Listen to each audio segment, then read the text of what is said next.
Good morning, everyone. Are we live? Am I audible? Is the audio video clear to all of you? Quickly tell me, everyone. Is the audio video clear? Are we live?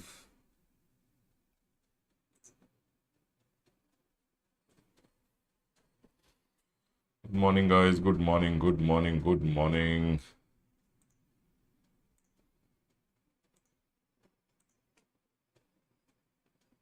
Good morning, good morning, good morning.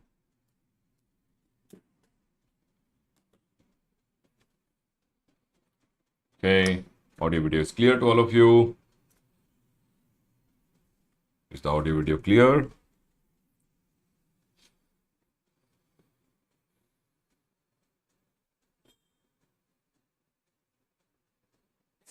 Good morning, everyone. People watching at home, good morning, everyone. How many of you watched the ITC ka chapter again? After I told you to watch the ITC ka chapter again yesterday, did you guys try watching the chapter again, ITC chapter? Yes, sir. Okay. Are you able to understand it better? If you are watching it at least 2 to 3 times, you will understand it better. ITC chapter takes some time to digest. So I had gone ahead and taken only ITC yesterday, and I told you, you guys go ahead and watch it again. If you have seen it, very good. If you have not seen, bad manners. You should see the ITC ka chapter again. Chalo, let's go ahead and get it started, everyone. Let's go ahead and get it started. Let's go ahead and get it started, everyone. Chalo, please, let's go ahead. Are we all ready? Is everyone ready? Can we go ahead, everyone?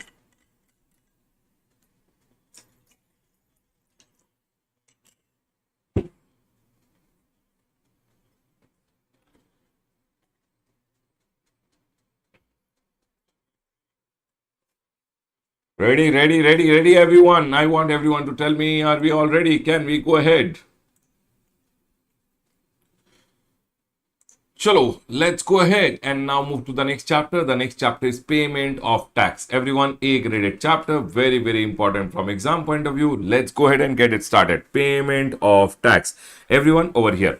Listen, what is the linking of the chapter, sir? We started learning GST with goods or service. Goods or service has to be supplied. Supply can be either interstate supply or supply can be either intrastate supply. Interstate supply, IGST gets levied, and intrastate CGST gets levied. Once GST gets levied, GST should be collected and paid by a taxable person. Sir, how will he collect? How will he pay? He will calculate GST.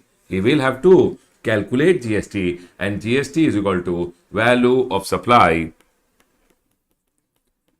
into rate of tax. Once you know the value, you will prepare the tax invoice, credit note, debit note, and delivery challan. Now, all this, you will not throw them. You will maintain them in your accounts and records, and you will send the goods to the other person with the help of a e-way bill. Yes, sir. Once you go ahead and maintain your accounts and records, your liability to pay GST to the government comes, and liability comes at the time of supply. So, for an example, your liability is 1000 rupees. What will you do? You will go ahead and use whatever input tax rate you have. So, for an example, you have 500 rupees ka credit. You used your credit, which you learned in the chapter of input tax credit. Remaining amount, you will have to go ahead and make the payment. And here comes the chapter of payment of tax. Everyone over here, sir, what kind of a chapter is this? This is a Baba A graded chapter. Why, sir? Because from this chapter, this point, manner of utilization of credit is very important. They will go ahead and ask you one big question where you will have to go ahead and do the setting of output, say input tax rate setting off. So this is one of the very important chapters which are there.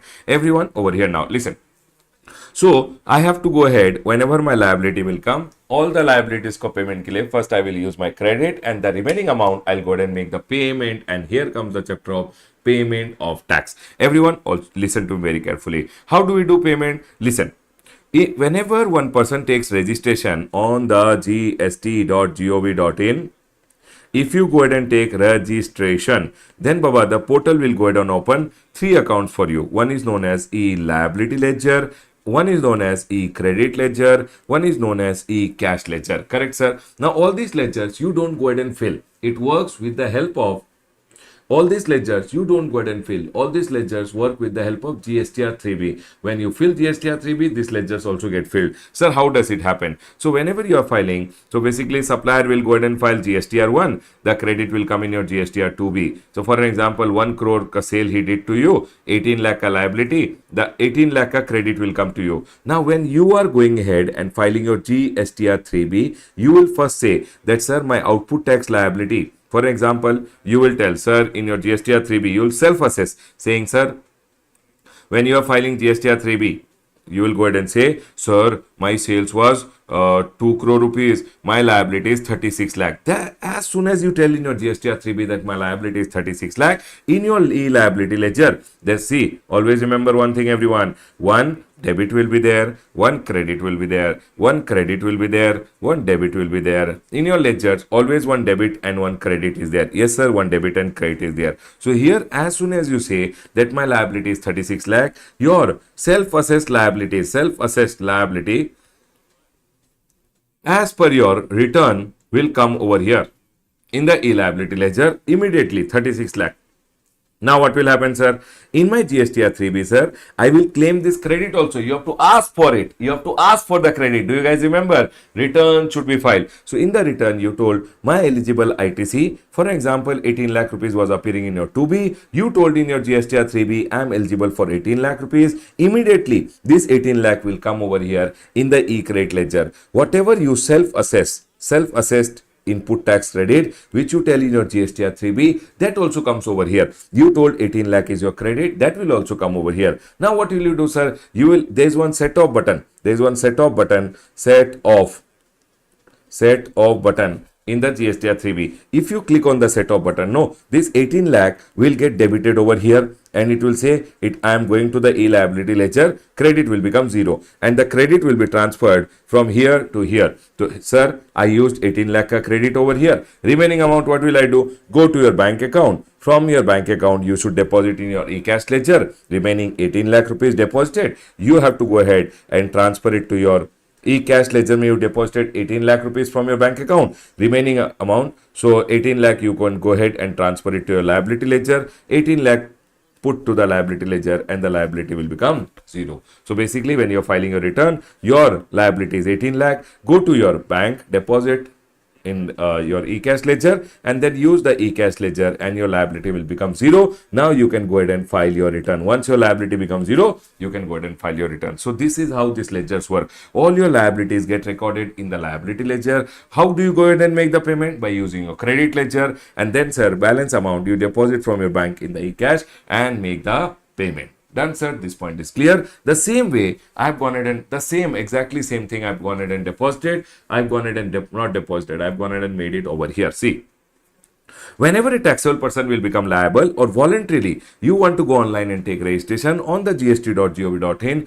3 accounts get opened immediately. What are the 3 accounts, sir? One is known as the e-liability ledger, another is known as the e-credit ledger, another is known as the e-cash ledger. Done, sir. What is the ledger name? E-liability ledger, e-credit ledger and the e-cash ledger. In the liability ledger, one debit will be there, one credit will be there. In the credit ledger, one credit will be there, one debit will be there. Here also one credit will be there, one debit will be there. So, sir, what happens in the liability ledger? First of all, in the liability ledger, people, can you tell me, everyone, what is TIPLO? First of all, I want you guys to tell me what is TIPLO. Sir, you always tell T for tax, I for interest, P for penalty, L for late fees, O for any other amount which is there. Correct? So, sir, what is tax? Tax means the GST which you have to pay. If you delay the payment of GST, you have to pay interest. If you do anything wrong, you have to pay penalty. If you have gone ahead and late, see, this is late payment of tax, this is late filing of return, and this is any other amount which is there. For that, any other amount if you have to pay to the government, that is called other amounts. Sir, done, sir. Now listen. In your debit, they are telling over here, there are 3 things which will get debited. There are 3 things which will get debited over here. What are the 3 things that will get debited, everyone? Number 1, any amount payable towards tax, interest, late fee, or any other amount. Sir, so in your payable as per the return. In your returns, you told that just like that same thing which I told you. In your return, you told your liability is 36 lakh. So in your return, you told your liability is 36 lakh. It will come over here. Okay, sir. Amount payable, amount of tax, interest, penalty, or any other amount payable as determined by proper officer in any proceeding or as determined by the said person, means proper officer went ahead and found out that you have a liability of supposedly 10 lakh rupees and he gave you a love letter, demand order 36 lakh plus 10 lakh rupees, or any interest that may accrue from time to time. If you don't go ahead and make the payment of your taxes on time, might be there is some interest which is there. Okay, sir, 1 lakh rupees interest. So total we have to pay 47 lakhs. Sir, how do I go ahead and pay? You will first go ahead and make the payment through your credit ledger. Basically, from your credit the amount will come, then from the cash the amount will come. That's all, everyone. So liability will be paid through your credit ledger and then your cash ledger. Done, sir. This point is clear. One point which I always tell the student is the next one. Always remember that always these amounts you have to always pay through your e-cash ledger. What are the amounts you always pay through your e-cash ledger? In your exam last time, I think it had come. So please be very careful over here. What are the amounts which are always paid through your cash ledger? TT, RC, IPLO. You have to remember, sir, what are the amounts which are there? TT, RC, IPLO. ठीक है sir. T for TDS, T for TCS, which we are going to learn in the next chapter. R for RCM ka liability, if you have anything.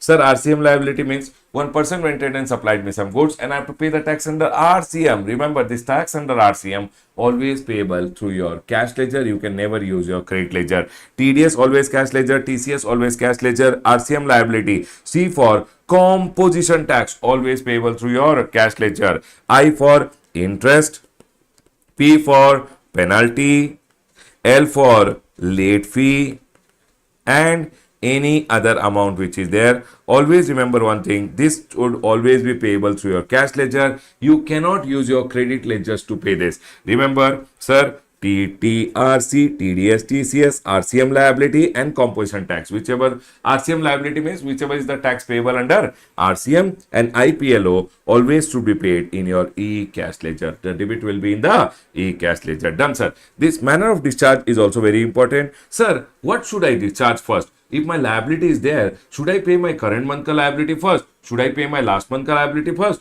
What should I pay first? So government went ahead and told you should always go ahead and pay your self-assessed, whatever you have told in the return, self-assessed tax and dues. Dues means what, sir? Dues means interest, penalty, late fee or any other amount. IPLO, sir, tax or any interest, penalty, late fee as per your returns which is there, you should go ahead and pay first. So previous month ka tax, interest, penalty, late fee, whatever is there, you should pay first. Then which you have told of the previous month.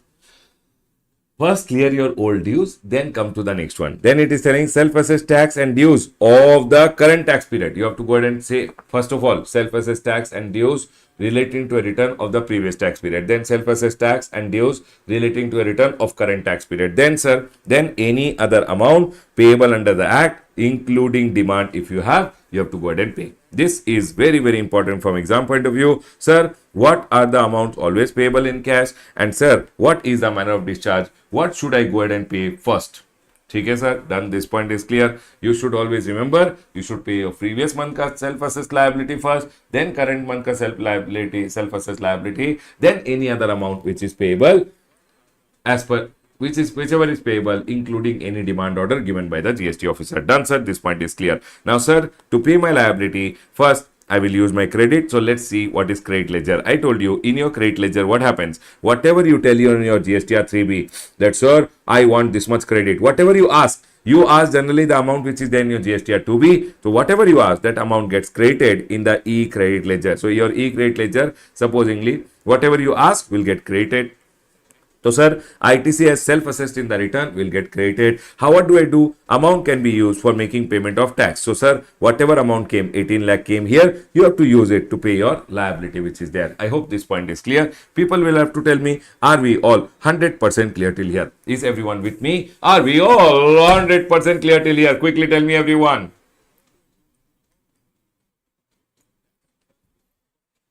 Done, everyone? Quickly give me a heads up. Are we all there, everyone? Is it clear till here?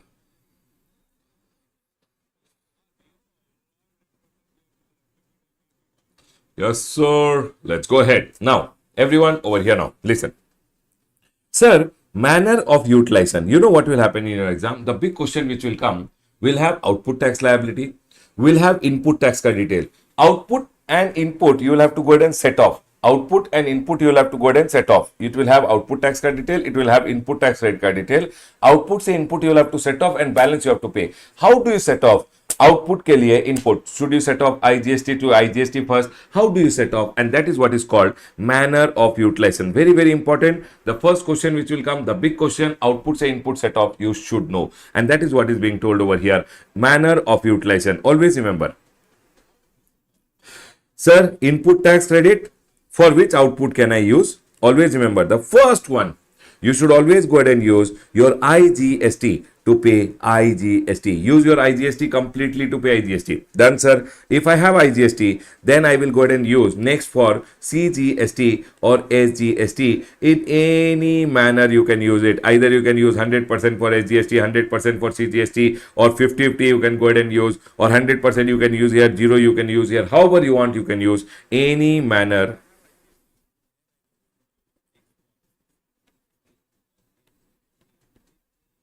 Any proportion you can go ahead and use, no problem at all.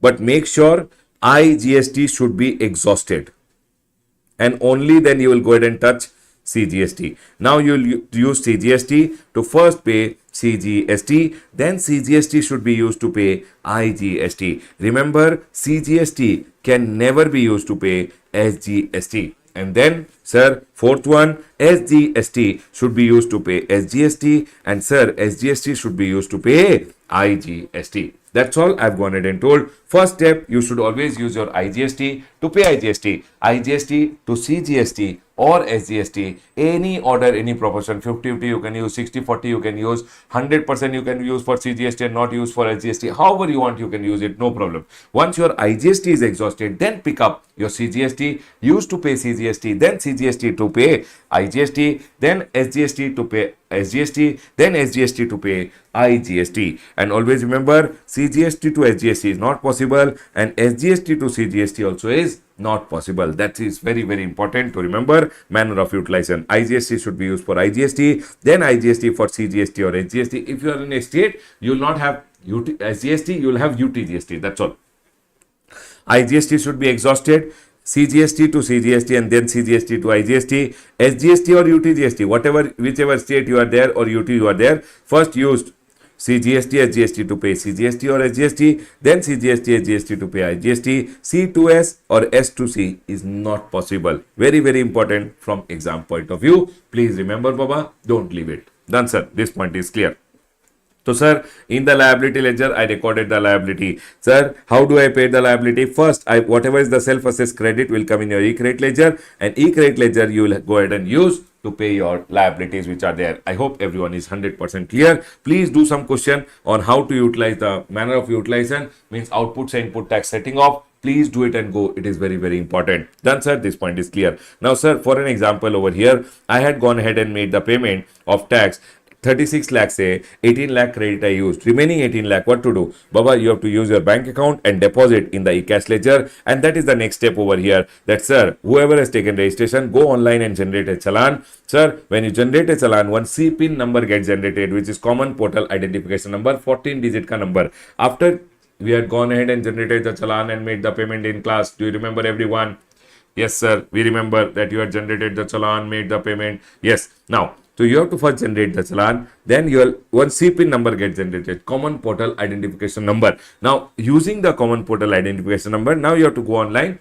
That Challan was there, Challan ka online, you have to make the payment. Sir, this is important from exam point of view, that when you are going ahead and making the payment, what are the different modes of making the payment? You can use, what are the different modes of payment, everyone? Remember, you can use net banking, you can use IMPS, you can use UPI, you can use credit card, debit card, you can use NEFT, RTGS. Over the counter means the Challan, you can take a printout of it, go to the bank and deposit over the counter in cash. But that is maximum 10,000 rupees in cash, check or DD you can deposit.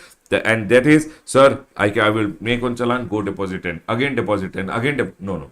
Per Challan, per tax period, maximum is 10,000 rupees. Done, sir. If I go ahead and Once CPIN gets generated, I make the payment. Baba, when you make the payment, any commission you only have to bear 2 rupees, 5 rupees, 10 rupees, bank and EFT charges you only have to bear. Government will not bear. Once you go ahead and make the payment, the amount goes to the government account. SIN gets generated. SIN is nothing other than Challan identification number, and sir, the amount goes to the government account. Now, once the amount gets credited to the government account, you will also get the money in your e-cash ledger. So, e-cash ledger mein first you deposit tax, interest, penalty, late fee or any other amount. Whatever you deposit, you will use it for the payment. So, everyone remember one thing. In your e-cash ledger, whatever you deposit, you will use it for the same thing. So, for an example, I went and deposited CGST tax. It can be used to pay CGST ka tax ka liability only. Baba, cross utilization of credit ledger is possible. Credit can be cross utilized to make the payment. But cash ledger, so sir, if I have input tax credit of IGST, can I use for CGST? Yes. Cross utilization of credit ledger is possible. Cash ledger is not possible. What you deposit, you can use to make the payment of that only. So if you have deposited tax, you can make the payment of tax only. So sir, please deposit and then use it towards the making the payment of tax, interest, penalty, late fee or any other amount. So I am an unregistered person, but I had collected some tax. I want to make the payment to the government, but I am unregistered. Then why did you collect? If you collected, you have to pay to the government. How will I make the payment? Sir, any unregistered person can make the payment on the basis of a temporary identification number, which he can generate on the portal and make the payment, no problem. Now listen to me very carefully. This is one good one. I want you guys to do some questions on this PMT09 and go. Sir, what is this? Everyone, I'll tell you. You deposited in CGST tax, but your liability is IGST tax. In the cash ledger, you deposited in CGST, but your liability is IGST. Then how to pay? You can't cross utilize your cash ledger. Cash ledger ka CGST, you should use it to pay CGST only. Cash ledger mein if you deposited in IGST, you should use it to pay IGST only.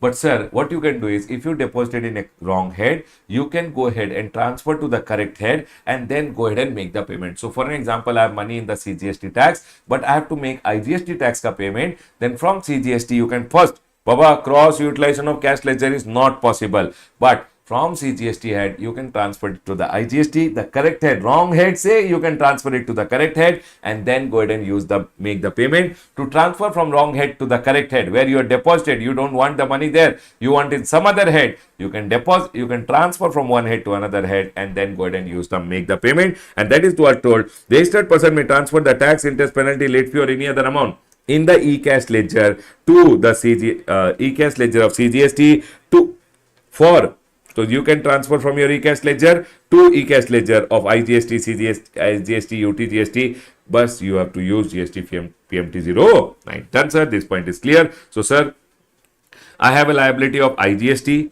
but in my e-cash ledger, I deposited in CGST. What to do? Cross utilization. You can't use CGST to pay IGST. Not possible in your cash ledger. So, sir, first you have to transfer to your IGST head and then you can go ahead and make the payment. To transfer to the IGST head or whichever head you want to transfer, you can use one form called PMT09. Once you go ahead and transfer from this to this, then you can go ahead and make the payment. Yes, sir. We remember you had gone ahead and shown us PMT09 in the class. Chalo, the next one. Registered person may transfer the tax, interest, penalty in the e-cash ledger to the e-cash ledger for CGST and IGST of a distinct person. So, for an example, I have one branch which is there. The branch wants some money. In my e-cash ledger, money is there, but my branch office, which is under my same PAN number, but separately registered, they want some money in the e-cash ledger. So government went ahead and told you can also go ahead and transfer some money to your branch in the e-cash ledger. If you have some money and you want to transfer it to your branch, you can transfer. You can use GST PMT09 and transfer it to your branch. Sir, remember, first help yourself, then help other. Proviso. Transfer will not be allowed if registered person has any unpaid liability in his e-liability ledger. If you have any unpaid liability in your e-liability ledger, first pay that and only then you can transfer to your branch. First help yourself, then help others. The next one. Sir, if I transfer from, supposingly, one head to another head, I transferred from here to here, e-cash ledger, CGST to IGST, it will be deemed that government gave you refund from here and you made the deposit here. So basically you had made the deposit over here, later you wanted it here. So government is telling you transfer from here to here. I will deem that from here I gave you a refund and you had made the deposit over here only. What they are telling over here, such transfer from one e-cash ledger shall be deemed to be a refund. If you transfer from here to here, it will be deemed that here refund was given, and here you have made the deposit. Such transfer to e-cash ledger shall be deemed to be a deposit. Done, sir. This point is clear. Now listen to me very carefully. Whatever credit is there, everyone, people, first tell me, are we all clear till here? E-credit ledger, all your liabilities get recorded, you paid through the credit, remaining amount you deposit in your cash ledger and make the payment. Done, sir. This point is clear. In your e-cash ledger, we have already gone ahead and understood. Some amounts always payable in cash. Yes, sir. TT, RC, IPLO. Sir, what liabilities should I pay first? First, self-assessed tax liabilities of the return of the previous tax period, then current tax period, then any other demand which is there. Sir, e-credit ledger, whatever you ask, whatever is in your to be, if you ask through your return, it will come in your credit ledger. You can go ahead and use it to make the payment of your liability which is there. Please tell me, everyone, are we all 100% clear till here? Whatever I have told, can we go ahead, everyone? Yes, sir. Let's go ahead. Now, everyone over here now. There is one rule number 86A and one rule number 86B. Rule number 86A goes ahead and says, if you go ahead and buy. So, for an example, I bought one bogus invoice. I did not take supply. I told, hey, sir, give me one invoice charging GST so that I can go ahead and take the credit. You went ahead and took the credit without receiving the goods. If commissioner, condition for use of amount available in the e-credit ledger, whatever amount you have in the e-credit ledger can be, basically what they are trying to say is, whatever amount is there in your e-credit ledger, they can go ahead and block the credit. They can go ahead and block the credit, and that is told by rule number 86A.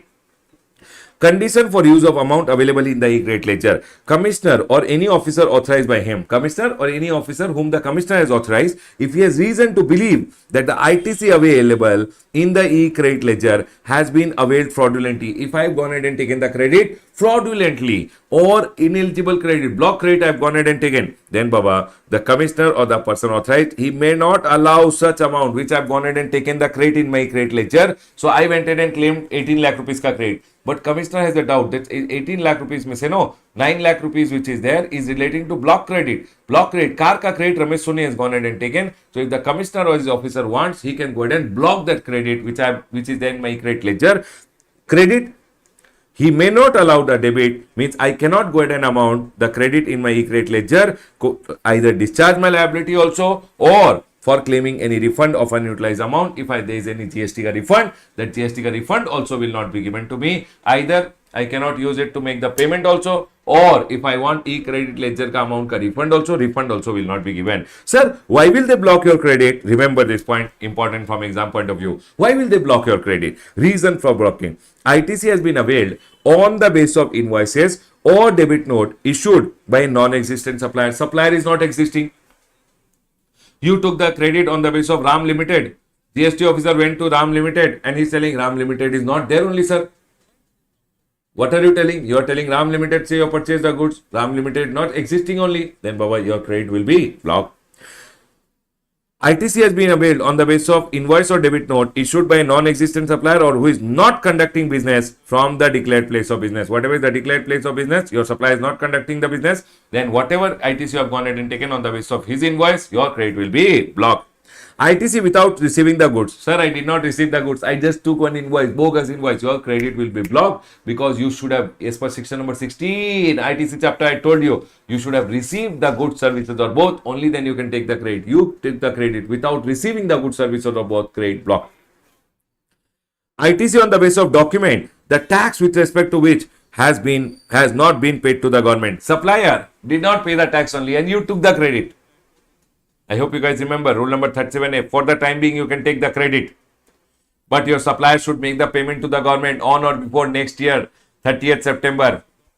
If he does not make the payment, whatever credit you have taken, you will have to go ahead and reverse. What happens now? Your supplier did not go ahead and file your return, but you already took the credit. You know what? Government has the power. If you already took the credit and your supplier has not filed the return, they will block your credit and keep unless your supplier pays the tax to the government. So here they are telling, sir, can they block my credit? ITC on the basis of document, the tax with respect to which has not been paid, your credit, they can go ahead and block it. So if your supplier does not pay the tax to the government, your credit can be blocked.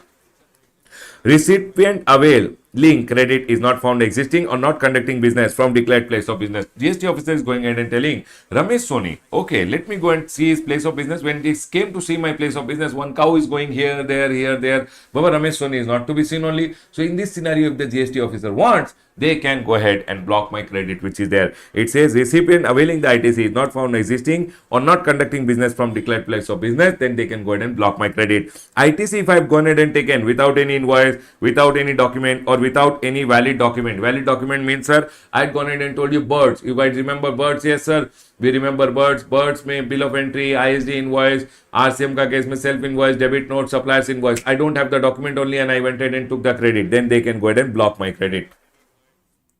But remember, the maximum time limit they can go ahead and block your credit is 1 year. Done, sir. This point is clear. Now, here there is one small circular which says, sir, output tax self-assessed or because of any proceeding. Sir, your output tax which is there, either you have self-assessed output tax which you have told in your GST or 3B, this is my liability, or any demand order which has come, can be paid through your e-credit ledger. Tax as a result of demand order or tax which is result of output tax liability, basically as self-assessed in your return, tax can be paid through your credit. No problem, everyone. Tax can be paid through your credit.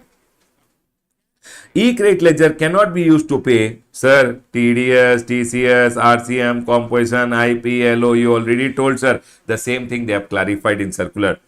It cannot be used to pay IPLO, yes, sir, or any RCM liability. I have told you additionally, composition tax, TDS, TCS also, you cannot use your e-credit ledger.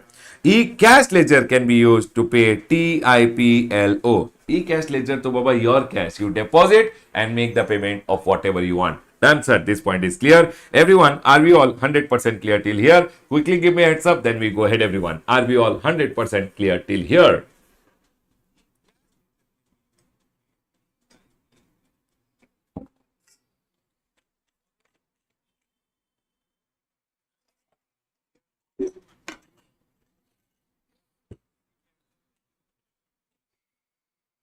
Yes, sir. Yes, sir. Yes, sir. Chalo, let's go ahead. Everyone over here now. Now listen, one rule number 86B is there. Rule number 86B goes ahead and says that whatever is your credit in your e-credit ledger, whatever is there your credit in your e-credit ledger, to pay your liability, 1 minute everyone, to pay your liability, supposing you have a 1 lakh rupees ka liability, only 99% of your liability can be paid through your credit ledger. 1% you always have to make the payment through cash. That is told by rule number 86B. Rule number 86B goes ahead and says restriction on use of amount in the e-credit ledger. Registered person, value of taxable supply excluding zero rated supply and exempt supply in a month is more than 50 lakh rupees. So people, for an example, my total turnover over here is 1 crore rupees. Okay? Is my okay, taxable supply you have to see. Now out of this you have to reduce your exempt supply. So for example, my 20 lakh is the exempt supply, zero rated supply. Exports, for example, exports are called zero rated. I told it in the class. Yes, sir. Sir, for example, 20 lakh rupees gone. Now here your turnover is 60 lakh rupees. Is your taxable supply is more than 60 lakh rupees? Yes, sir. My taxable supply is more than 60 lakh rupees. Then Baba, if your taxable supply is in a month, taxable supply excluding the zero rated supply and exempt supply in a month is more than 50 lakh, then baba, whatever is your liabilities, for an example 60 lakh pay, your liability as of now, for simplicity I am taking the GST rate as 20% of 60 lakh rupees. Sir, 10% is 6 lakh, 20% is 12 lakh rupees. So 12 lakh rupees means they are telling when you have to go ahead and make the payment, you have to remember 99% you can use your e-credit ledger, 1% you have to use your e-cash ledger only and make the payment. That's all they have gone ahead and told. That's a 12 lakh rupees which is there. Sir, 12 lakh rupees ka 1% means how much, sir? 12,000 rupees you have to go ahead and pay through your cash ledger. Remaining amount you can use your credit. So they have restricted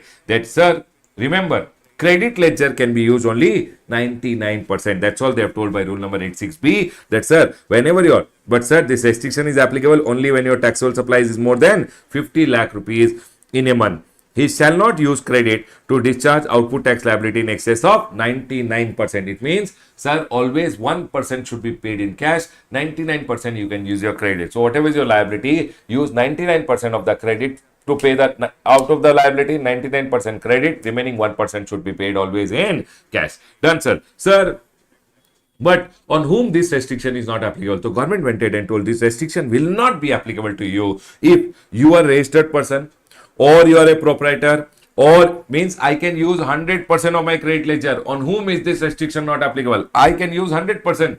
Whom? Who can use 100% of his credit? They have told this restriction is not applicable if you are a registered person, proprietor, karta, managing director, any two partner, whole-time director, or members of managing committee of association or board of trustees have paid income tax more than 1 lakh in the last 2 financial year. Last 2 financial year mein, if you have paid more than 1 lakh rupees income tax, it means government is telling you are a good boy, you are a trustworthy guy, you can use 100% of your credit. Whatever is the liability, 100% credit you can use and make the payment, no requirement to pay cash. Done, sir.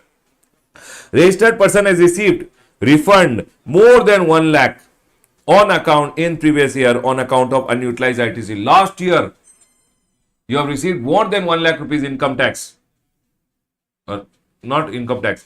GST ka refund. You have received more than 1 lakh rupees in the last year. Then they are telling you are a good boy. For you, this year, restriction not applicable. What you can do, you can go ahead and make the payment 100% with your credit. The next one, registered person has discharged output tax liability through cash 1% of the output tax liability, more than 1% of the output tax liability applied cumulatively up to the said month in the current financial year. Everyone, for an example, this is the financial year 24-25. Here, April month में, April, I will write May, I will write June. ठीक है. Here my liability, output tax liability supposingly was 30 lakh rupees. Here also 30 lakh. Here also 30 lakh. ठीक है. Now what happened over here? If here input tax rate I have to use. Remaining I have to go ahead and make the payment through cash. ठीक है sir. Now what happened? Here input tax rate I had only 27 lakh. I had only 27 lakh. To 3 lakh, which is 10%, I made in cash. What to do? I did not have credit only. If you have credit, you use 99%, but I did not have credit only. So 3 lakh I paid in cash. Now, if you see in the month of May, my total cumulatively, if you see, my total output tax liability is 60 lakh. 60 lakh ka 1% means 60,000 rupees, sir. But I have already paid 3 lakh rupees in cash. So, sir, here, if supposingly I have input tax rate of 60 lakh rupees, I can use and I don't have to go ahead, means, sorry. Here, not here. So 30 lakh rupees, 60 lakh में से only 60,000 total output is 60 lakh. 60 lakh से only 10% means 60,000 I have to pay in cash. Now I have already paid in the first month only in cash 3 lakh rupees already paid. Then they are going in and telling in next month no cash is required. If you have credit, use full credit. No problem. No problem. ठीक है sir. If I go ahead and tell you third month, चलो I'll go ahead and tell you third month my liability is 50 lakh rupees. So can you tell me cumulatively what is my liability? Sir, cumulative 1.1 crore is there. 1.1 crore ka 1% means, sir, around 1.1 crore means 1 crore rupees ka 1% is 1 lakh. Sir, 1 lakh 10,000 rupees you have to pay in cash. But sir, I have already paid 3 lakh rupees in cash. So sir, in this month also cash not required. You can go ahead and use 50 lakh rupees, your entire credit which is there. Did you guys understand this point which is there? If you have credit, you can use 100% of your credit, restriction not applicable. You can see cumulatively. Cumulatively means up to the said month, the total output tax liability of that. Have I cumulatively paid 1% in cash? If you have gone ahead and paid 1% in cash, then in the current months, this restriction is not applicable. Is the point 100% clear to all? Can we go ahead, everyone? I want everyone to go ahead and quickly like the video and tell me, are we all 100% clear?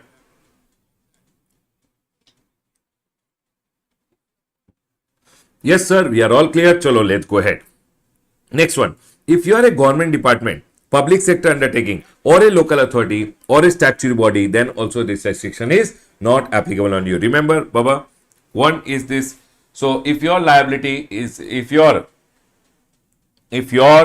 sales, basically, if your taxable supply is more than 50 lakh, if your taxable supply is more than 50 lakh rupees, if your taxable supply is more than 50 lakh rupees, then they are going and telling if your taxable supply is more than 50 lakh rupees, whatever is your taxable supply, whatever is the tax on the taxable supply, you have to go ahead and pay 99% in credit, 1% can be paid through cash. That's all they have gone and told. You can use maximum credit 99%. Sir, I want to go ahead and use 100% credit. Then Baba, you should have paid in the last 2 financial year last 2 financial years में more than 1 lakh rupees income tax, last financial year में unutilized ITC का refund you should have got more than 1 lakh rupees, और sir cumulatively if you have already paid up to the current month, already you have paid more than 1% in cash, then the current month mein restriction is not applicable. And thirdly, if you are government department, local authority, for you also this restriction is not applicable. That's all they have gone ahead and told over here.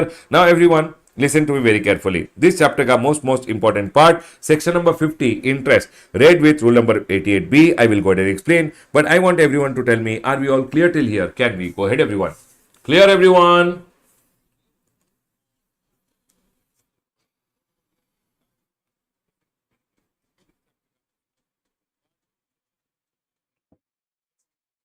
Yes, sir. Yes, sir. Yes, sir. Yes, sir. Everyone is telling yes. No doubts. Chalo, let's go ahead. Everyone over here now. Interest. One amendment is there. Very important from exam point of view. Okay, sir. Please explain interest. Interest on delayed payment of tax. What they are going in and telling. Every person who fails to pay the tax due shall pay interest at the rate of 18%, and interest shall be calculated on the tax paid by debiting the e-cash ledger. Interest shall be calculated on the calculated from the day succeeding the due date. What they are telling over here, rule section number 50 should be read with rule number 88B. Manner of calculating the interest. They are telling over here, see, where supplies made during a tax period are declared in the return for the said period, but after the due date, the interest shall be 18% calculated on the tax paid by debiting e-cash ledger. Proviso, any balance already in the e-cash ledger shall not be taken into account for interest calculation. Not applicable for January, but for May onwards it is applicable. Now listen to me very carefully. What are they trying to say? For an example, people listen carefully. This is the month of April. ठीक है, April का when I was filing the GST 3B, my output tax liability over here is 10 lakh rupees. My input tax rate over here is supposingly, this is the output tax liability for the month of April. My output tax liability is there for the till the month of April. Whatever is my credit is only 5 lakh rupees. So sir, balance I have to pay through my cash ledger 5 lakh rupees and file my refund. Do you guys agree with me? Yes sir. But sir, you know what happened? I don't have the money only. So what I went ahead and did, everyone listen to me very carefully. I don't have the money to pay my tax. So if you don't have the money to pay your tax, you can't go ahead unless you pay this cash amount. You can't go ahead and file your return. It will not get filed. You have to pay this amount, only then you can file your return. So what happened, sir? Because I did not have the money, over here. This is the April month ka liability, okay? And April month ka credit till this is the April month ka liability, and this is the credit till the month of April which you have. Okay? But remaining has to be paid in cash. You don't have money. What to do, honey? Now we'll go ahead and do what, everyone? You did not file your GSTR 3B over here, which is 20th. You filed your GSTR 3B on 30th. April means 20th May you should have filed your return. You filed on 30th May. Did you delay your return? Yes, sir. I went ahead and filed my GSTR 3B over here. 30th ko. So when you are filing your GSTR 3B, your output tax liability is 10 lakh, input tax rate is 5 lakh, and remaining net tax which is payable is 5 lakh rupees. Can you tell me, everyone, on what amount interest will come? Can you tell me on what amount you are liable to pay interest? Can everyone calculate? Can everyone tell me on what amount interest will come? 10 lakh rupees I have to pay interest, or I have to pay interest only on the net tax liability which was payable through the cash ledger? On which amount are you liable to pay interest? I want everyone to quickly answer. On which amount are you liable to pay interest? Sir, here you are liable to pay interest only on the net tax liability which is there. So 5 lakh rupees into 18%. How many days, sir, over here? How many days are over here, sir? 30 minus 20, 10 days. I have to go ahead and pay 10 divided by 365. That will be the amount of interest which will be there, sir. So amount of interest will be how much? If I go ahead and see over here, sir, 5 lakh rupees into 18% into 10 divided by 365. Done, sir. This point is clear. 2465 is the amount of 2465 or 66 is the amount of interest which is there. Very good, very good, very good. Only on the net tax liability you are liable to pay interest. Chalo, theek hai, done. Now the amendment part. Listen to me very carefully. What they are trying to say over here. For an example, April month ka, everyone please listen carefully. 20th ko your liability was 10 lakh rupees minus your credit was 5 lakh. You have to pay in cash 5 lakh. but you did not have 5 lakh rupees in cash. So what you did, no, you went online in your eCash ledger, you went in and deposited. Your bank account had 2 lakh rupees.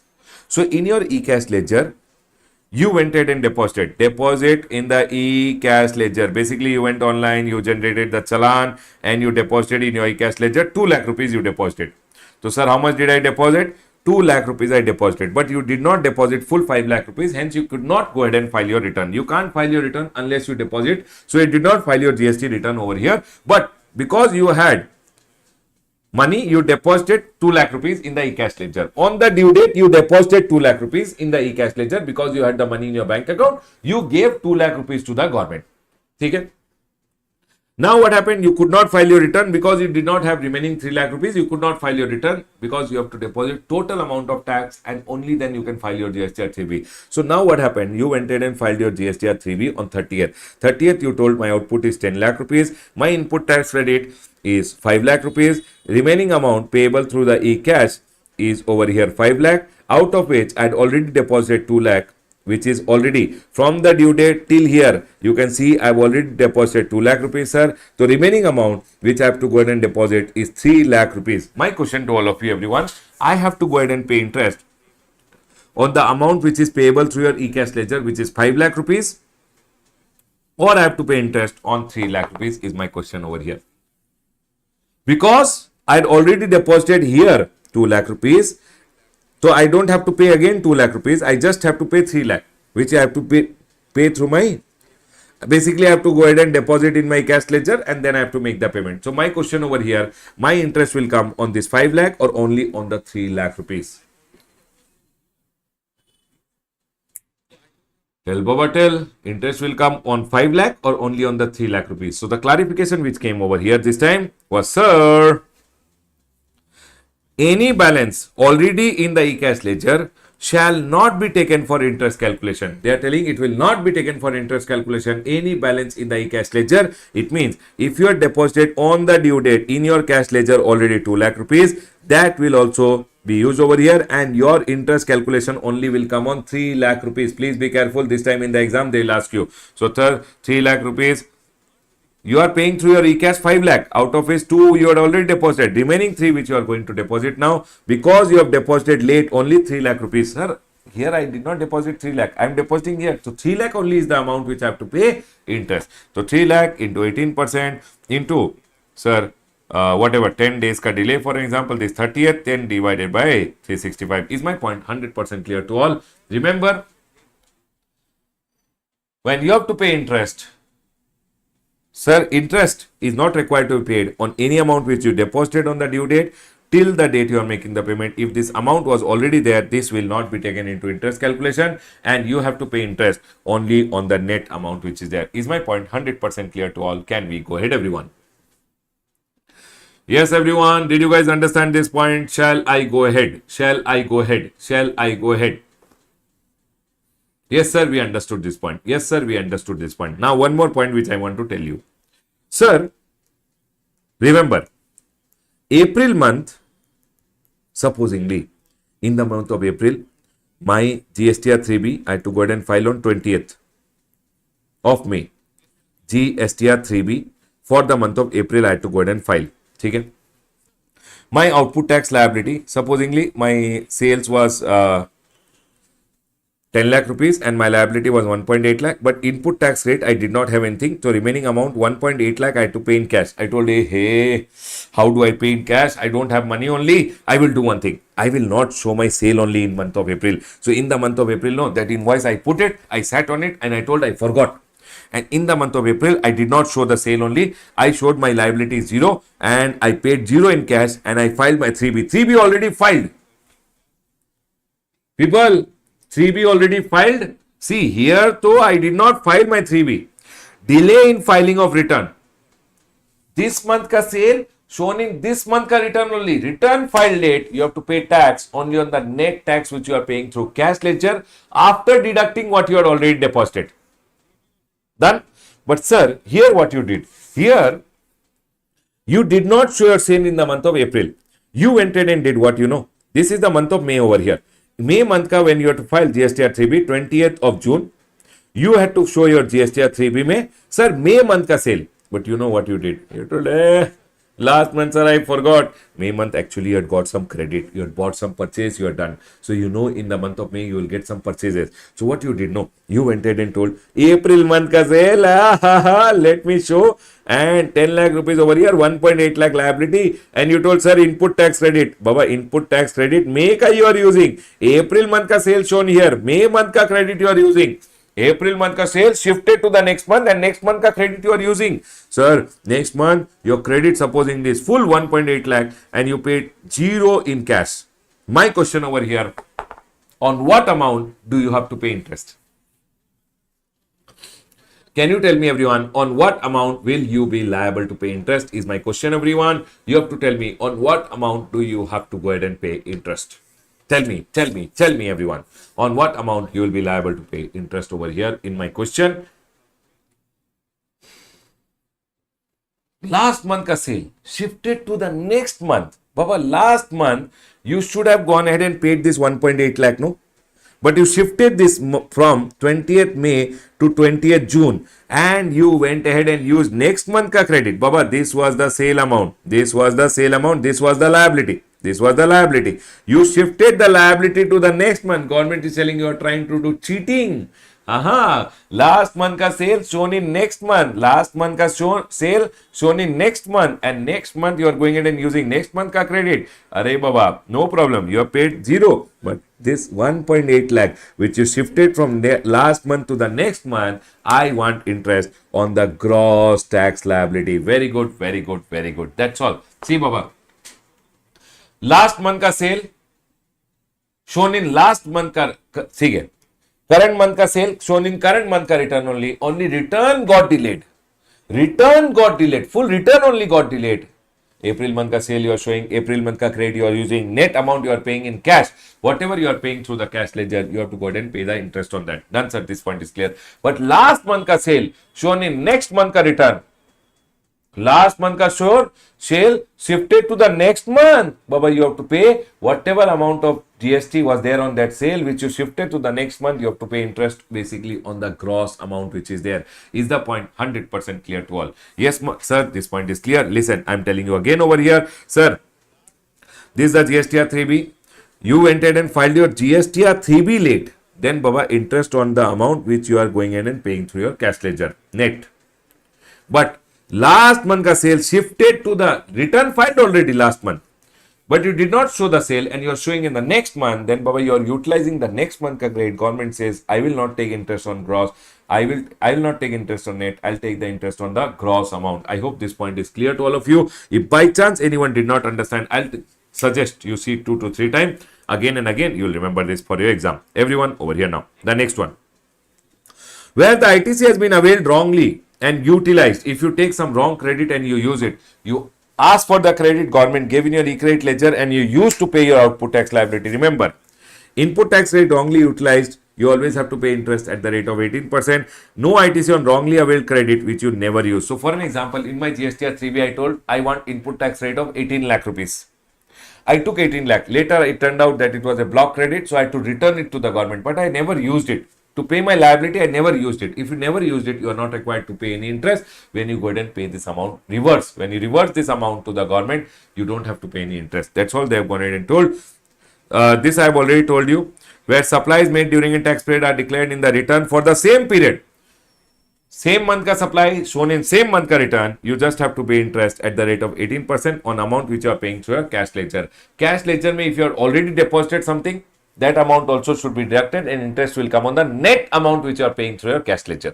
Net amount which you are paying through your cash ledger. But any other case, interest shall be calculated on gross tax liability. Sir, what do you mean by gross tax liability? Last month ka sale shown in next month ka return. Last month ka sale shown in next month ka return. Whatever sales you have shown in the next month, gross tax liability you have to pay interest, and interest will be from the last month ka due date when the amount was due till the date of payment you have to pay interest. And remember, sir, ITC wrongly availed and utilized shall be calculated from the date of utilization till the date you make the payment back to the government. So, sir, what happened over here? I went ahead and asked for some credit, government gave it to me. Okay? In the month of April, for an example, everyone over here now. In the month of April, I told the government while filing my GSTR 3B, my output tax liability actually was zero. Input tax rate, which is coming in my 2B, GSTR 2B, I claimed in my 3B. I told I want it, and government gave me 18 lakh rupees ka credit. I did not go ahead and make any tax ka payment, but credit came in my e-credit ledger. 18 lakh rupees. Later, it turned out that I have taken the credit wrongly. So I went ahead and reversed it. Through my GSTR 3B, I reversed it. But my question over here, if I did not use it to pay my liability, do I have to pay any interest? Not required. You don't have to pay any interest. But in the same place, supposingly, my output tax liability over here was already 18 lakh rupees and I used the wrong credit. It was block credit. I took it and I used it. In this scenario, if I've used the credit, now later, next month what I did, no. Next month when I was filing the 3B, this 18 lakh, I reversed it. I paid it back to the government. I told government by mistake, I had taken it in the last month. I'm giving it back to you. That credit I was not eligible, but I took it. When you reverse it, you have to pay back. From here you used it, till here you are paying it back. You have to pay interest at the rate of 18%. That's all they have told. That, sir, ITC wrongly availed and utilized. If you don't use, no interest. If you use, interest will be there at the rate of 18%, which is there. I hope this point is clear. This time, for your exam, this chapter, Baba, A plus graded. I like this chapter. You can't leave it and go. These are all reading category, Baba. All other things are reading category. Sir, what are the things we should always remember from this chapter? Always remember what are the things to be paid in cash. Please mark it, everyone. Okay? What is the manner of discharge? What should you pay first? Interest calculation, to pakka you will see one question in the exam. Interest calculation, you will see one question in the exam. Rule number 86A, I have gone ahead and told you. Please remember. Manner of utilization, I have already told you. Sir, this GST PMT09, although I don't think so, PMT09 wala point which I have told you is important, but still might be. So please take care. Rule number 86B, I have gone ahead and told you. These are some of the most important points. Sir, how to go ahead and pay using your cash ledger. These are some of the important points. I'll tell you again. Market. What is the amount to be paid in cash? Manner of discharge. Interest calculation. Rule number 86A. Rule number 86B. This GST PMT09 wala part which is there. Do some questions on this. Manner of utilization. Please do some question. Big question. Output minus input. Setting of balance payable in cash. Please mind it. It's very, very important. And sir, how do I go ahead and make the payment of tax? Always this manner of payment. How do, not manner of payment. What are the modes of payment? You can use, this is very, very important. You can use internet banking, IMPS, UPI. All these modes are important from exam point of view. Please be careful. Closing my revision on the chapter of payment of tax. Done. Are we all clear till here? Can we go ahead, everyone? Ready, everyone, for the next chapter? The next chapter is TDS ka chapter. Baba, TDS and TCS. One question 100% you will see in the exam. TDS or TCS, you will see one question 100% in the exam. This is, I will call them both of them as B graded, but sir, one question to you will 100% see of 3 to 4 mark in the exam will come, either TDS or TCS.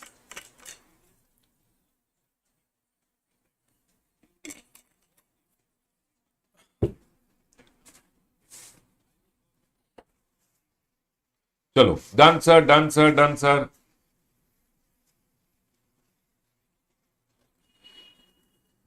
Sir, refund of ITC available or not? Baba, refund of ITC generally is not available, but you will learn in your CA final. There are two cases when ITC ka refund is given. Two cases means, sir, what are the two cases? When you go ahead and export outside India, then refund of ITC is given, and one is called inverted duty structure. You will learn in your CA final, not required for intermediate level. There are two.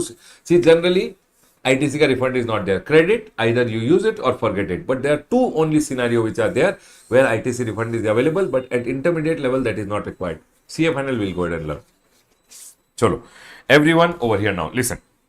Now we have the next chapter which is TDS, everyone. TDS. Sir, what is TDS, everyone? See, what used to happen? People used to supply to the government department.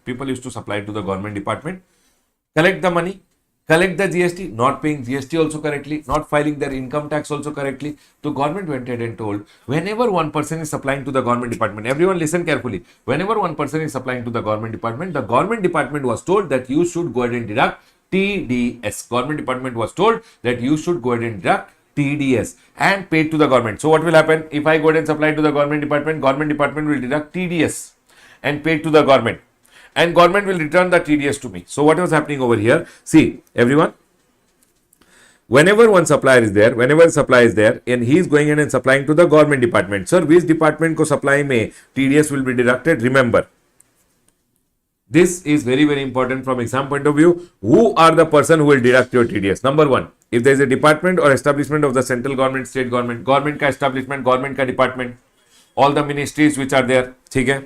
Local authority, any panchayat, municipality, local authority which is there, any governmental agency is there, or any person or category of person notified by the government on recommendation of council. People, any person or notified category, basically notified category. Can you tell me everyone, who are the people? With me everyone, who are the people who are liable to deduct TDS?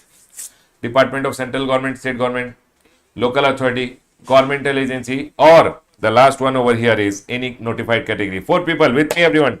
Department or establishment of central government, state government, local authority, governmental agency, or notified category. Notified category may we have over here that notification number 50/2017 and 57/2017 is issued. You don't have to remember notification number, but government has notified these people, and you should remember who are the other people who are notified, who have to go ahead and deduct TDS. Listen. Any authority, any board, or any other body which is set up under an act of parliament, any board, sewage board, this board, that board, whichever board is being set up by an act of the parliament, or state legislature ka GST, state legislature mein one act was passed, and under that act this body was formed, or any establishment of the government, either it is set up under an act of parliament, or it is set up under an act of state legislature, or it is established by the government, and in that equity or control more than 51% is with the government. Equity or control more than 51% is with the government. Or it's a society established by central government, state government, local authority, okay, government society which is registered under the Societies Registration Act, or it's a public sector undertaking. They will have to go ahead and deduct TDS. Can you tell me everyone, who are the people liable to deduct TDS? Please tell me everyone. Number one, department. If you are going in and supplying to department or establishment of central government, state government, okay sir, or if you are going in and supplying to local authority, or if you are supplying to governmental agency, or you are going in and supplying to notified category. Who are notified category, sir? Any authority, board, or any other body which is set up under an act of parliament, okay sir, or if you are going with any authority, board, or any other body which is set up under an act of parliament, okay, or established by the government with equity control more than 51% is with the government, or society which is government ka society, or any PSU is there, then baba they are also required to deduct TDS. Remember one thing, government ka department mein Ministry of Defense, Indian Army is there. They are going and telling, sir, Indian Army, we are Indian Army, government department, but we will not go ahead and deduct any TDS. So if I am going in and supplying to the Indian Army, they will not go ahead and deduct my TDS. What they are telling over here, Ministry of Defense is not required to deduct TDS. Now here listen to me very carefully. One part of the small amendment which is there over here. Payment of tax may we have already understood about the interest portion.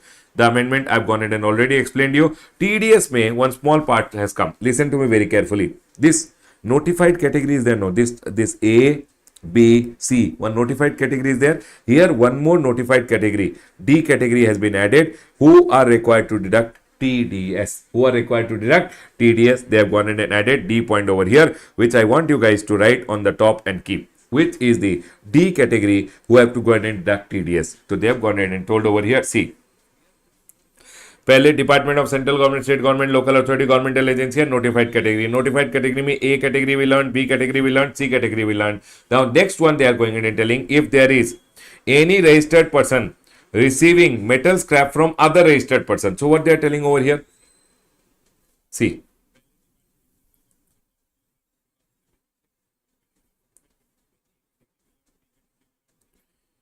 one registered person is there, he is supplying metal scrap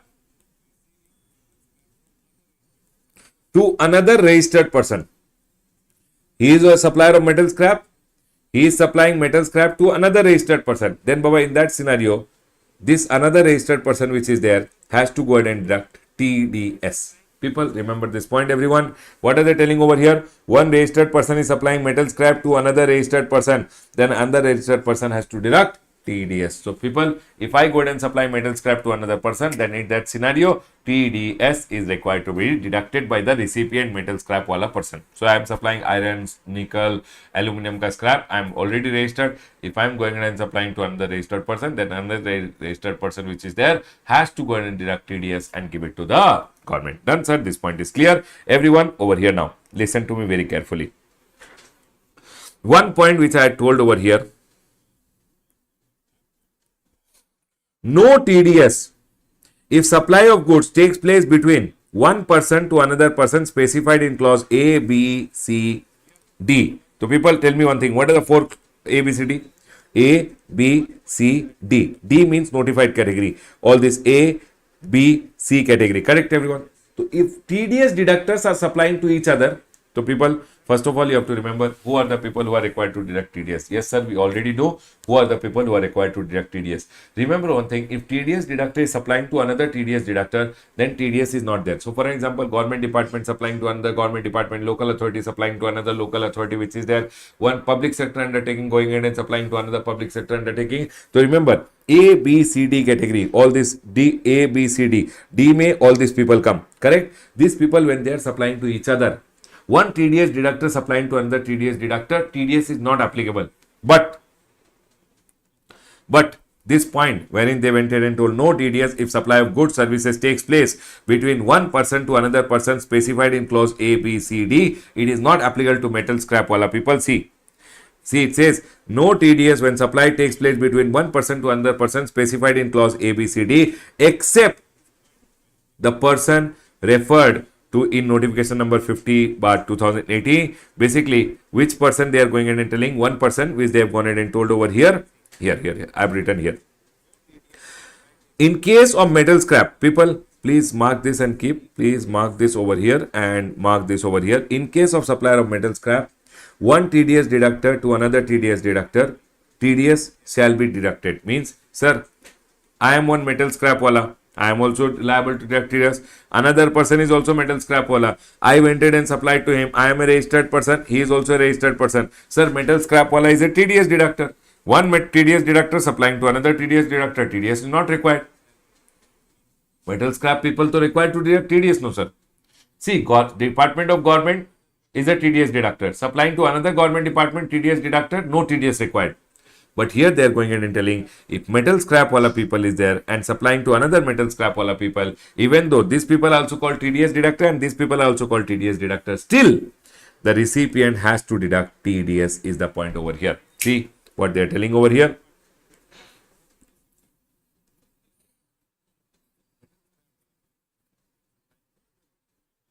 In case of metal scrap, remember this point everyone, one TDS deductor to another TDS deductor, TDS shall be applicable. TDS shall be applicable. Done, sir. This point is clear. So, everyone, what will you write in your chart over here and keep? Not applicable. This is not applicable to supplier of metal scrap.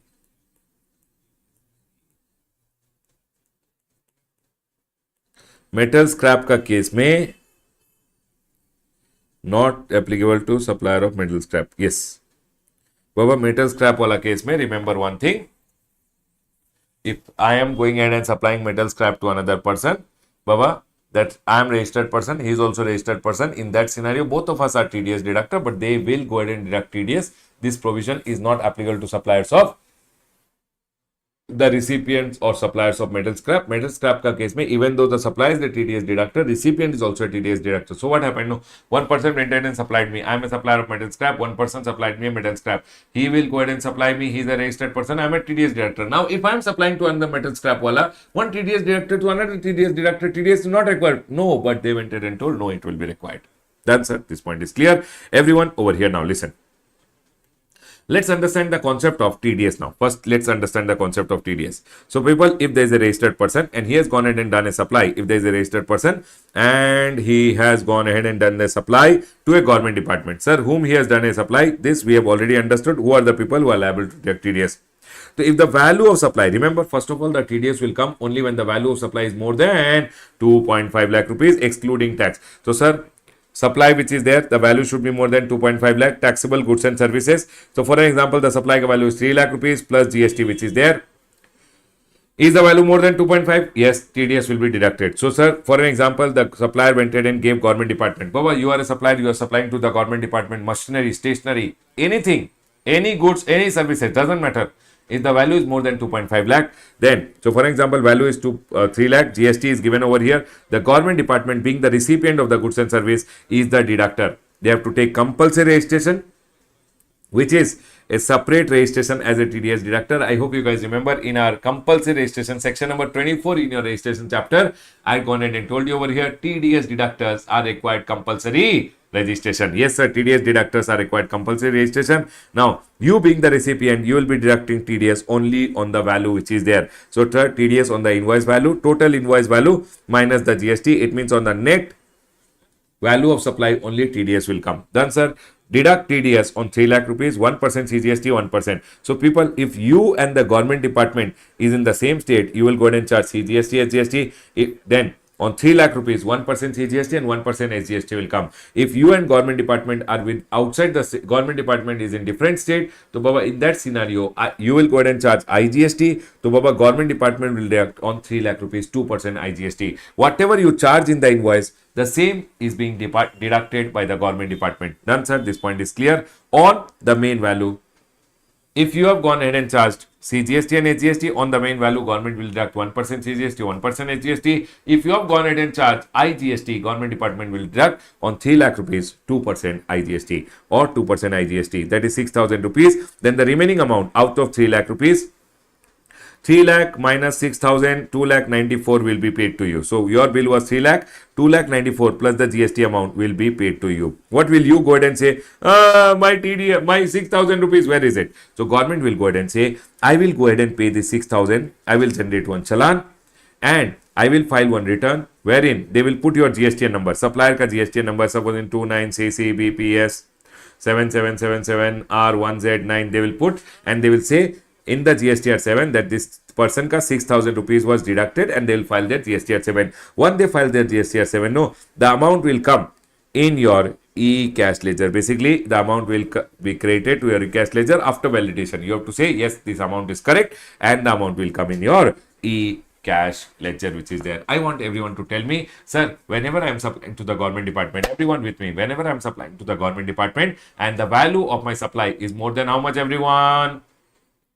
More than 2.5 lakh rupees over here, then the government department will be liable to deduct TDS. If I am charged in the invoice CGST, SGST, on the main value, they will deduct 1% CGST, 1% SGST. If I have gone ahead and charged IGST, on the main amount, they will charge 2% IGST will be deducted. They will pay it to the government and government will give it back to me. Is my point 100% clear to all? People, quickly tell me, are we all 100% clear with this point? Quick.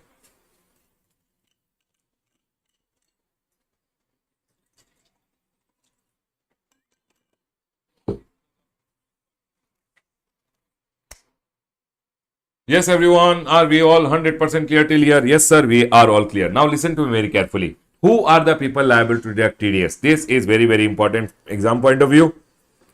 This point you should remember properly. And remember, metal scrap wala people, if I am a supplier who is registered person, another person is also a registered person. If I am supplying metal scrap, even though one TDS deductor to another TDS deductor, but still, the recipient will be liable to deduct TDS in this scenario. Yes, sir, this point is clear. Now, sir, very, very important from exam point of view is when TDS is not required. When TDS is not required, they went ahead and told no TDS. If goods or services, supply of goods or services takes place between one person to another person specified in A, B, C, D under section number 51. Basically, sir, one TDS deductor supplying to another TDS deductor, TDS is not there. But remember, this point is not applicable in case of for suppliers of metal scrap which is there. Baba, metal scrap ka case mein TDS will be deducted. Done, sir. This point is clear. Second, goods or services are supplied from one PSU to another PSU, whether or not discharged. Baba, anyways, PSUs are what? TDS deductor, and one PSU supplying to another PSU. Still, remember, Baba, one TDS deductor to another TDS deductor, and yours TDS is not there. So, one PSU supplying to another PSU, TDS is not there. We are learning when TDS will not come. Done, sir. Next. When the taxable value is less than 2.5 lakh rupees, everyone listen carefully. Whenever the taxable value is less than 2.5 lakh rupees, less than equal to 2.5 lakh rupees under a contract, sir, only when the value is more than 2.5 lakh, then TDS will come. If it is less than or equal to, TDS will anyways not come. Next, sir, remember, this is the most important part which I want you guys to remember. See, if supplier is in Karnataka, buyer, recipient is in Tamil Nadu. I am a supplier, I am in Karnataka, the receiver is in Tamil Nadu. If I go ahead and give the recipient any service in my state only, I am in Karnataka, I gave the service in Karnataka only. Recipient is in other state, but might be Andhra Pradesh ka government told me to make one Andhra Bhavan in Karnataka. Because the place of supply is in Karnataka, I will go ahead and give him a bill. For an example, 10 lakh rupees ka bill I gave. I will charge CGST and Karnataka SGST. Remember very carefully everyone. I am in Karnataka. If place of supply also comes in Karnataka, I will charge Karnataka SGST. This buyer, this receiver in other state, he can't go ahead and deduct Karnataka SGST and he can't pay it to the government, and hence in this scenario there will be no TDS applicable. Remember this point everyone. Okay, sir. But tell me one thing, sir. If you are in Karnataka, place of supply in Karnataka, receiver also in Karnataka, TDS will be deducted. No problem. You are in Karnataka, receiver in Tamil Nadu. You are in Karnataka, receiver is in Tamil Nadu, and you gave the service also in Tamil Nadu. Then, Baba, it is interstate, IGST, and anyone can go ahead and deduct IGST 2%. No problem at all. The problem will only come. Everyone, I'll tell you one thing. I am in Karnataka. Supplier is in Karnataka. Recipient is in Karnataka. Place of supply also in Karnataka. 1 minute. I will go ahead and draw it like this. Please remember it for exam. Very, very important. Okay? If you are in Karnataka, place of supply in Karnataka, receiver also in Karnataka, sir, TDS will come. Okay? 1% CGST, 1% SGST. Done, sir. This is no problem at all. I am in Karnataka. Place of supply is in Tamil Nadu. Receiver also in Tamil Nadu. I will go ahead and simply go ahead and charge IGST, and he can go ahead and deduct TDS at the rate 2% IGST. Done, sir. This point is clear. I am in Karnataka. Okay? Place of supply is in Karnataka only. Same state. But receiver is in other state. Then, Baba, gone. If you both are in one state, people, if you both are in one state, supplier and place of supplier in one state, receiver is in other, then, Baba, remember one thing, no TDS in this scenario. This is very, very important. I am in Karnataka, place of supply is in Karnataka. We both are in same state. We disowned the recipient over here. We both are in one state. Recipient is in other state. Gone, Baba, gone. No TDS in this scenario. Done, sir. This is one point which I want you guys to remember. Supplier and place of supplier in one state, different state from the state of the recipient. So, sir, recipient is in other state, supplier and place of supply is in different state, recipient is in, means we both are in one state, recipient is in other state. Done, sir. Next. Sir, transaction is out of scope. When on your transaction, there is no GST, schedule 3 item, then, Baba, no TDS. Transaction is nil rated, wholly exempted, non-taxable. Sir, I am supplying nil rated supply, wholly exempt. When there is no tax only, there is no TDS. Next. Transaction on which tax is payable under RCM. I supply to the government department. Government department is paying the GST under RCM. No TDS. Next. Because they are paying the tax over there. In that scenario, TDS will not come. Payment made to unregistered. So, I am not registered. If government department will deduct my TDS, how will I get the credit? So, Baba, government department will not deduct your TDS if you are unregistered. Because you will not have a e-cash ledger. How will you get the money back? And hence TDS will not be applicable in this scenario. One point which I want you guys to remember. Everyone over here now. Generally, whenever one supplier will go ahead and supply to the government department, then, Baba, always remember TDS is applicable only when the value, invoice value is more than 2.5 lakh, correct? But supposingly, I went ahead and this is the government over here. Government and me had a contract that whole year I will go ahead and supply stationery to the government, and the tender which was there, the contract between me and the government was 5 lakh rupees ka contract. Okay? 5 lakh rupees plus GST contract was there with the government which I did. Okay? Now what I am doing, every month I am giving 50,000 rupees ka invoice plus GST I am charging. 50,000 rupees ka invoice plus GST I am going ahead and charging. People, Forget the first one. First one, the invoice value was more than 2.5 lakh rupees, so TDS came. But in the second one, if you go ahead and see, the contract was 5 lakh rupees ka contract, but every month, the invoice which I am giving is only 50,000 plus GST. Invoice is 50,000 plus GST. I am giving 2 lakh rupees plus GST ka invoice. The invoice value is not crossing only 2.5 lakh. My question over here, in this scenario, whether the government will do TDS or no TDS? Yes or no? Yes or no, everyone? Yes or no? You have to tell me whether the government is going to deduct TDS or not going to deduct.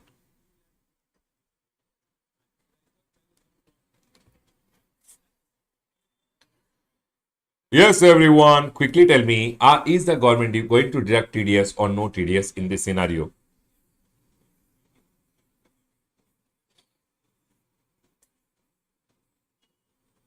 Remember one thing. Whenever you are going ahead and having a contract with the government department and the contract value is more than 2.5 lakh, is the contract value more than 2.5 lakh? Yes, sir. Now, individual invoice value will not matter only. Whenever the government department is making the payment to you, 50,000 plus GST, on 50,000 it will deduct TDS. Whenever it is paying 50,000, on that it will deduct TDS. On 2 lakh, it will deduct TDS. Because the main contract value will be, the main contract value is more than 2.5 lakh rupees. Is my point clear to all? Yes, sir, the point is clear. Everyone over here now, because the main contract value is more than 2.5 lakh rupees, hence every invoice value doesn't matter now.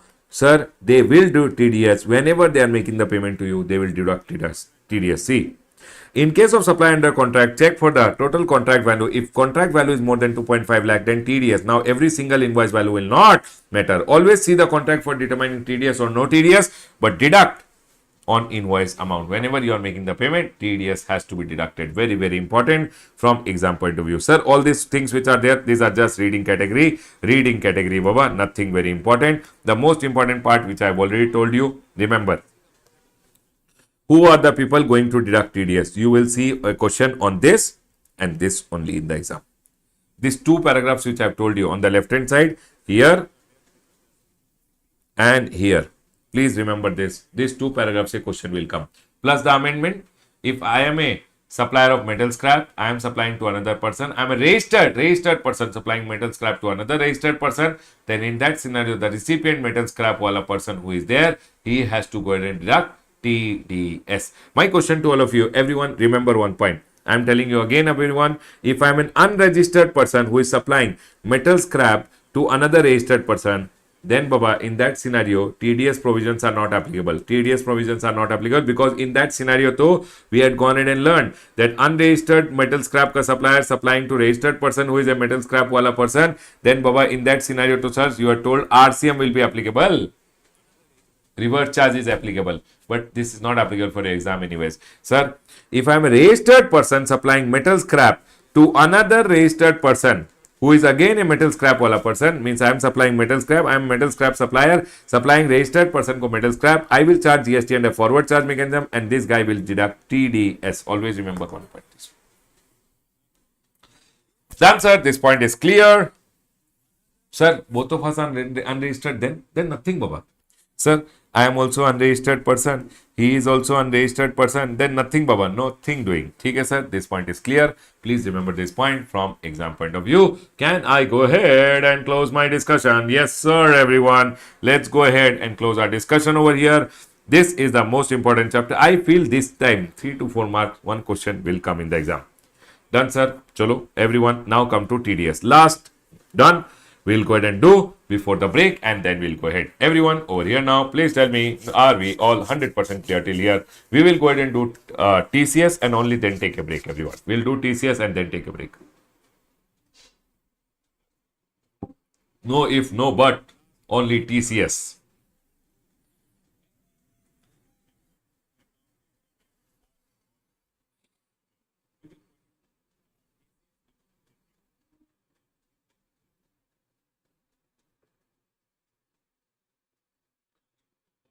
Yes, sir. Let's go ahead and start with TCS now. Sir, TCS, what happens? Everyone listen to me very carefully. For an example, we'll go ahead and take the example of whose example? This is Bharat. This is Bharat. Bharat is in love. Bharat is in love and Bharat wants to buy a gift for his girlfriend. So Bharat went to Flipkart. ठीक है. Bharat went to Flipkart. Flipkart में he placed an order. Everyone, TCS we are going to understand. TCS we are going to understand now. Bharat went ahead and placed an order on Flipkart. Flipkart directed the order to one supplier. Supplier packed the goods and sent it to Bharat. Okay. Now here, what happened? The person who is the supplier, he'll make an invoice. Supposing the invoice value is only 50,000 plus GST has been charged 5,000 rupees, 55,000, and the bill was sent to him. He has made the payment to Flipkart. When Flipkart is going ahead and making the payment to the supplier, government have gone ahead and told these suppliers are sitting somewhere in home and doing their business through Flipkart. I am not able to catch these people.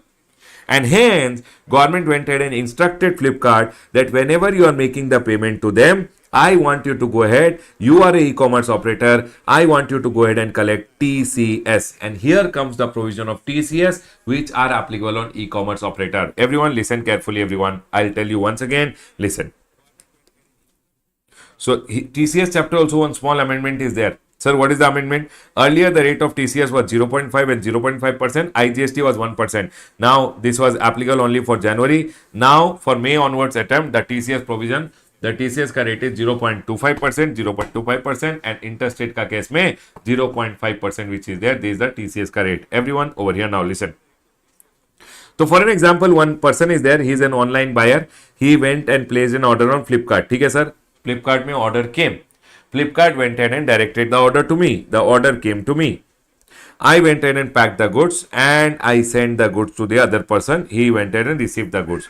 He has made the payment to Flipkart, and Flipkart, when it is making the payment to me, everyone listen to me very carefully. Now government have gone ahead and told Flipkart, first listen, you are an e-commerce operator. You have to take registration as a TCS collector.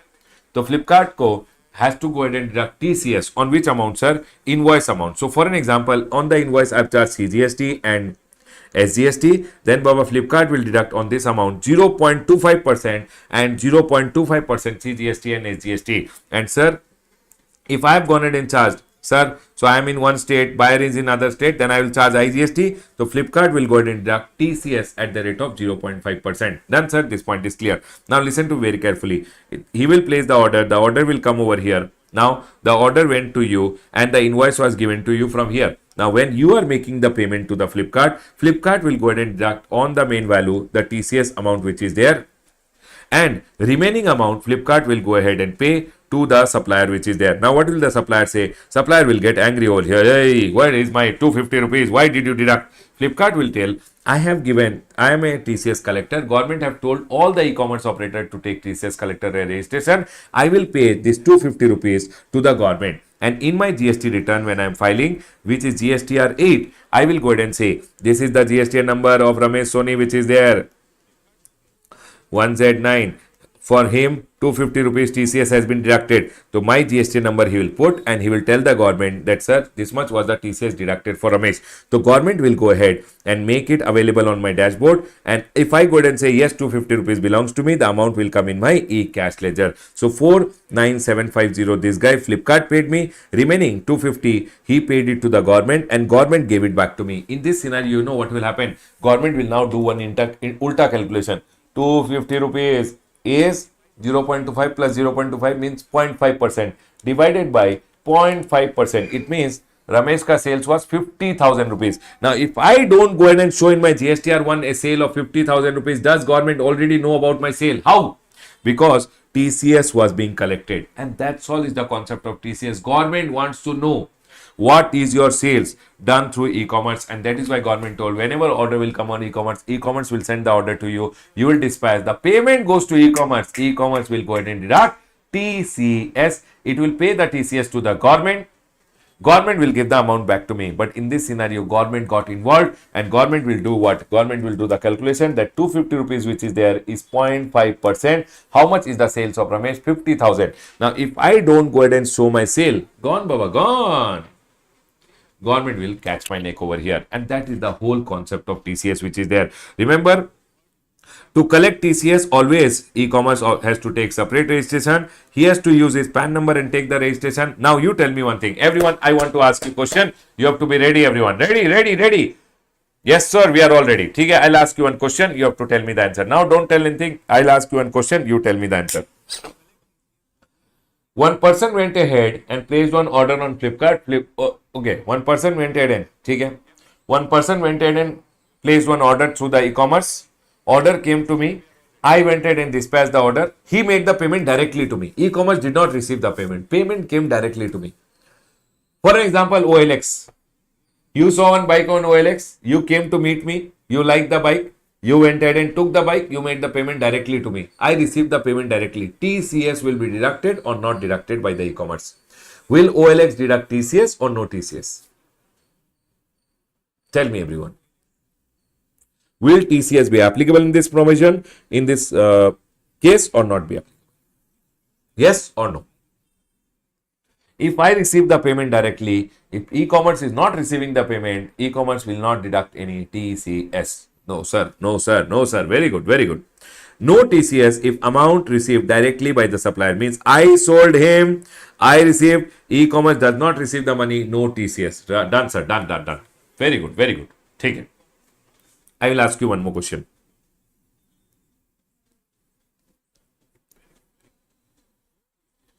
This is the supplier, this is the e-commerce operator over here, and this is the customer. Okay? I sold the goods to e-commerce. I gave the invoice. Supplier gave the invoice in his name. Flipkart will make the payment.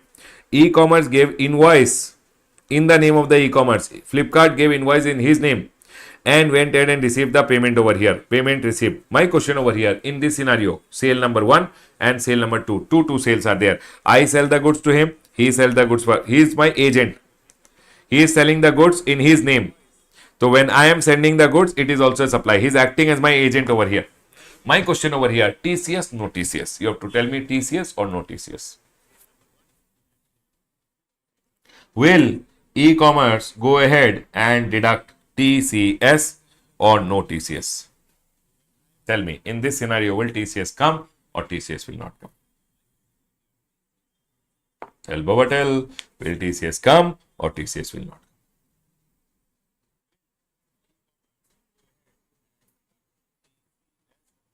Sir, no TCS. Why? Because this is one separate sale, this is one separate sale. Here, he is acting as your agent. If e-commerce should not be acting as your agent, only then TCS is there. Sir, what do you mean by this? Listen, I'll tell you. I sold the goods directly to the customer. See, order came to Flipkart, Flipkart gave me the order. Order came to Flipkart, Flipkart gave me the order. I sold the goods directly to a customer. Customer made the payment. Payment coming to me, then TCS. Remember again, I sold the goods to the customer. Sale is one. Sale is one. But payment is going here and payment is coming here. Then TCS will come. Otherwise, yes, there should be a single transaction. And hence, here in this scenario, there is no TCS. Done, sir. Very good. Very good. I love you all. Very good. So what I am telling over here, I sold the goods. Payment went. Payment is coming. Then TCS is there. Done, sir. Chalo, I'll go ahead and ask you one more question over here. My own website, supposingly rameshsoni.com.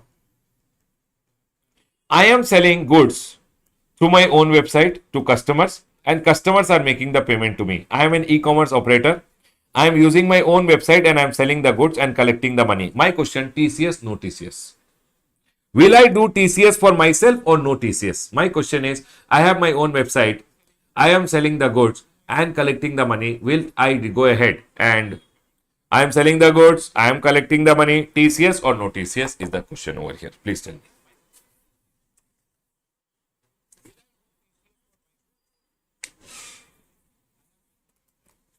Tell me. I have my own website, I am selling the goods, I am collecting the money. Will I deduct TCS for myself or not required? Yes or no? No, no, no. Very good, very good. No TCS, Baba, no TCS. When is TCS there? When is TCS there? See. I sold the goods. Everyone listen carefully. I sold the goods. Okay, 1 minute. You placed an order on some other website. The order came to me. I sent the goods. You made the payment. Then this other e-commerce operator will deduct TCS. Remember this point, everyone. Remember this point. Yes, sir. Very, very good, everyone. Very good. Okay, done. Now here, sir, TCS will come on what amount? For an example, I went ahead and sold through e-commerce operator 10 lakh rupees ka sale. Out of which 5 lakh rupees ka sales came back. Every supplier wise we have to see. Ramesh Soni sold 10 lakh rupees ka goods, 5 lakh rupees ka goods came back. So remaining 5 lakh rupees which is there, on that the TCS will be deducted by the e-commerce. Remember, excluding the supplies which are notified under section number 95. Baba, THAR services on which the e-commerce is going to pay the GST. If e-commerce is going to pay the GST under section number 95, then on that item TCS is not there. Okay, sir, this point is clear. On THAR item, where e-commerce is only going to pay the GST, then government says THAR ka case mein TCS provisions are not applicable. Done, sir. This point is clear. Sir, when is no TCS? Same as TDS provision. See here, the same points are written over here in TCS also. Same. See, whenever the transaction is out of scope, means you went online to 99acres.com. The 99acres.com directed to me. I sold one house to you or one land to you. You made the payment. TCS not applicable because transaction is out of scope. So sale of land and completed building, there is no GST. Transaction is on which tax is payable by recipient. Sir, recipient is going to pay the tax under RCM. Then Baba, e-commerce will not go ahead and deduct any TCS. Next. Transaction is nil rated. Transaction is whole exempt. Transaction is non-taxable. Array, transaction pe there is no GST only. If there is no GST, there is no TCS. Next.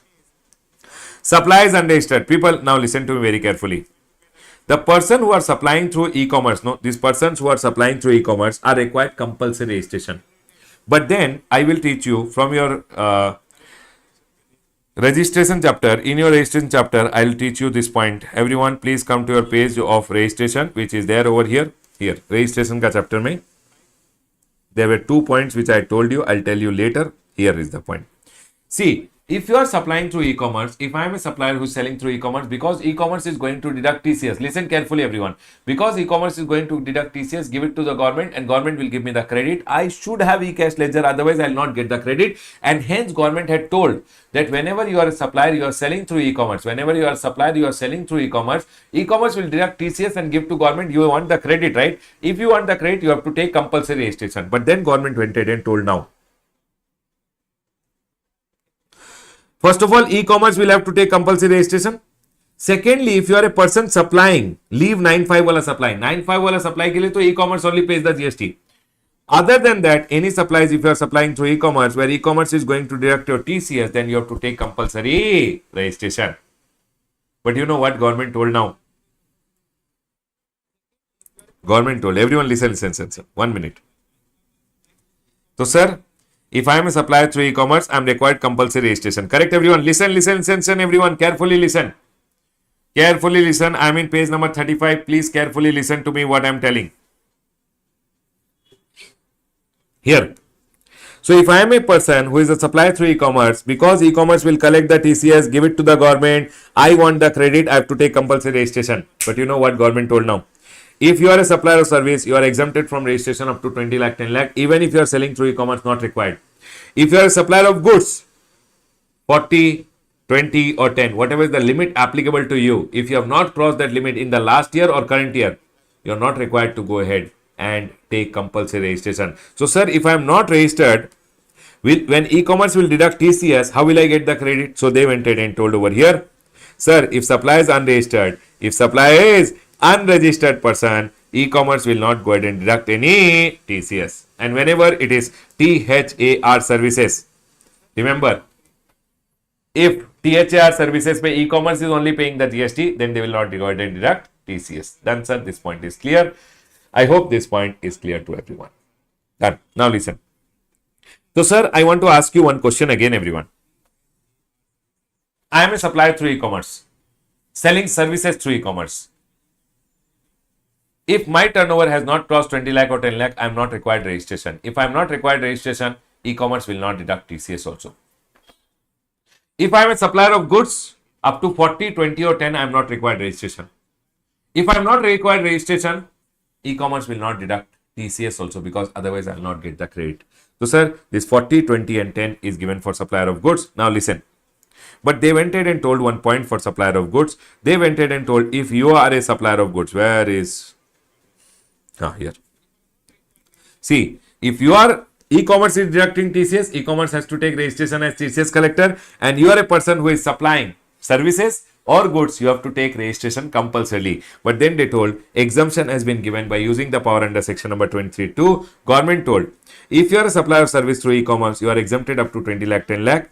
And exemption again given to supplier of goods also having turnover in the current year or last year not exceeding the registration limit, which is 40 lakh in some state, 20 lakh in some state, 10 lakh in some state. M Square NT 10 lakh, Pumas of Telangana 20 lakh, 40 lakh for Oak of Himachal Pradesh. Yes, they are also exempted from compulsory registration. But remember, if you are a supplier of goods, you have to go online and take your enrollment. You don't have to take registration, but if you want to supply through e-commerce, you have to take enrollment. That's what they're telling over here. Such person should not supply interstate. People, remember, e-commerce is there. Person will place the order. I am a supplier through e-commerce. Supplier of goods. I don't have to take GST registration, compulsory, not required. But I have to go ahead and make sure that I don't supply interstate. I can't supply interstate. I can't supply interstate. Okay? If I'm not registered, I can't supply interstate. And such person shall not make supply through e-commerce in more than one state. It means I should be supplying through e-commerce only in one state, not more than one state. Such person shall be required to obtain PAN number, declare his PAN address, etc. and take one enrollment online. And Baba, remember, only one enrollment will be given in one state, and you should not make any supply before granting of enrollment. So basically, you have to go to the gst.gov.in. Here I will show you everyone. gst.gov.in. In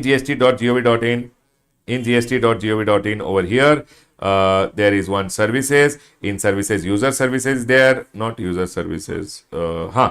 Generate user ID for unregistered person. So, sir, you have to go ahead and tell over here, I am going to supply through e-commerce. You have to go ahead and proceed, and you have to go ahead and fill this form and take enrollment. This is an enrollment as a supplier through e-commerce. If you are a supplier of goods, you want to supply through e-commerce, then you have to take enrollment. Only once the enrollment is granted to you, you can go ahead and supply through it is not a registration, it's just an enrollment which you have to go ahead and take. Done, sir. This point is clear. Chalo, everyone, please come back to your TCS. That's all, everyone, which I had to go ahead and say. So, sir, tell me one thing. I am a supplier through e-commerce, supplier of service. Am I required compulsory registration? Not required. 20 lakh, 10 lakh, not required. If I am not registered, e-commerce will not deduct my TCS also. If I am a supplier of goods up to 40 lakh, 20 lakh, 10 lakh, I am not required registration. Compulsory registration not required. E-commerce will not deduct TCS also. But supplier of goods has to take enrollment. Is this point 100% clear to all? Can we close the discussion, everyone? Are we all 100% clear? Yes, sir. Clear. Chalo. Now, everyone listen to me very carefully. Sir, TCS collector ka annual return is 9B, annual state return. Sir, if they have done any mistake, so for an example, Baba, you know what? My GSTR 1, whatever sales I am showing, will be compared to this GSTR 8 of the e-commerce. If there is any mismatch, no, I am telling my sale. Supplier is telling his sale is 10 lakh. E-commerce is telling, no, Ramesh ka sale is 12 lakh. There is a difference. Remember, if there is any difference, you have to go ahead and correct it. Means you should show the correct sale and pay along with interest the GST which is there. If you don't go ahead and show the correct sale, then Baba, government will add this amount to your output tax liability. Not very important. Sir, if I have gone ahead and done, while e-commerce operator was filing GSTR 8, he has done any mistake. He has gone ahead and put my GST number separately, GST number wrong. He has done any mistake. Then Baba, any mistake which an e-commerce operator does in a statement, he can rectify in the next month ka GSTR 8, next month ka GSTR 8, next month ka GSTR 8. But any mistake can be rectified maximum till next year, 30th of November or annual return ka actual date, whichever is earlier. Done, sir. This point is clear. I want you guys to remember this point, everyone. Please remember this point. Students are getting confused. Baba, examiners ka notes which come, where examiners go ahead and comment saying, sir, these are the issues with the student ka question answer sheets which are there. I've gone ahead and shared this in the CA Inter GST Ramesh Soni Telegram group which is there. I've gone ahead and shared. You can go ahead and see over there. You will be able to see the examiner's comment. In the examiner's comment, examiner has gone ahead and told students are not able to bifurcate TDS or TCS. What is the rate? Some student for TDS are applying some other rate. Baba, TDS is under section number 51. Remember, TDS is under section number 51. 1 May, we always apply 2%, which is 1% CGST and 1% SGST. Is my point clear to all? Or you remember like this? Sir, TDS is 51. 1 means 1% CGST and 1% SGST. TCS is section number 52. Baba, section number 52 which is there. 52 में Baba remember it is 0.25. 52 reverse is 25, 0.25% CGST and 0.25% SGST. Don't forget this. Done. All the examiners comment I have gone ahead and posted in my Telegram group, which is CA Inter GST Ramesh Soni. You can go to the Telegram group and Baba, you will be able to see over there. In our Telegram group, I'm trying to go ahead and post some of the important things which can be helpful for you. If you guys want, you can go ahead and join the Telegram group, CA Ramesh Soni, CA Inter GST Ramesh Soni. You'll find I've gone ahead and posted some things which will be helpful for you. Everyone over here now. So remember, sir, how will I remember? Now you'll remember very easily. 51%. Aha, sir, 51% means 1% CGST. 1 means 1% CGST, 1% SGST. Sir, TCS is under section number 25 and 25 means 0.25% CGST and 0.25% SGST. Done, sir. We'll remember this. Baba, don't forget, in students have gone ahead and done these mistakes in the exam. Please don't do it. Everyone over here now. TDS is 1% on 1%. TCS is 0.25, 0.25. TDS, the recipient will deduct and pay to the government. TCS, e-commerce will deduct and pay to the government. E-commerce will deduct and pay to the government. Here, e-commerce operator is liable. TDS is only on notified recipient, not all people. Only on some people TDS is there. Okay? TCS is there on every e-commerce who receives the payment. Every e-commerce operator who receives the payment, have to go ahead and deduct TCS. TDS is only when the contract value is more than 2.5 lakh. TCS may, these values 2.5 lakh etc. is not there. TCS is applicable even if 1 rupee will be collected by Flipkart. No, TCS has to be deducted by Flipkart. Done, sir. This point is clear. Here it is GSTR 7. Here it is GSTR 8. The returns which are there. Done, sir. This point is clear. In my opinion, exam point of view, it is important. Please remember these rates which are there. Please remember when the TCS is not applicable. These two are very, very important. Do one or two question on TDS also. Do 1 or 2 question on TCS also and then go for exam. Student not doing it, Baba, you are doing a crime by not doing question answers. It is very, very important. Amendment में, e-commerce में there is no amendment. Baba, in case of TCS collector, TDS deductors, I had already told you the amendment this time is metal scrap wala people are required. One registered person supplying to another registered person, even though both are TDS deductors only now, but still the registered person has to deduct TDS. This point is clear, sir. TCS ka case mein I have told you now the rate of GST is 0.525% CGST and 0.25% SGST or 0.5% IGST. This is the only amendment which is there. The next chapter which we are going to do is the chapter of returns. Everyone, please come to returns. Please come to returns. Baba, I'm telling you again, remember the rate, remember when TCS is not applicable, remember this everyone. And also remember on section number 95 wala supply, THAR. If e-commerce operator is paying the tax, TCS provisions are not applicable. If e-commerce does not pay the tax and he is giving the money to the supplier, then Baba, TCS provisions are applicable. Done, sir. This point is clear. Closing my discussion on TDS and TCS. Done.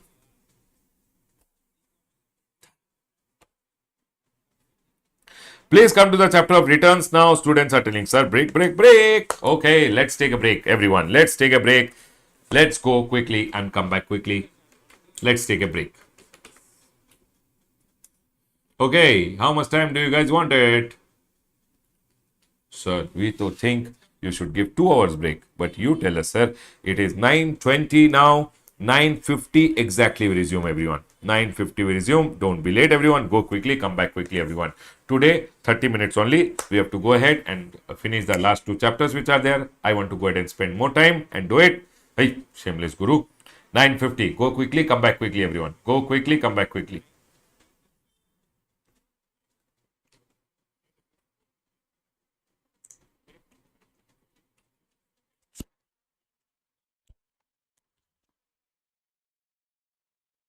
Guru, 9:50. Go quickly, come back quickly, everyone. Go quickly, come back quickly.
Is everyone back? Can we go ahead, everyone?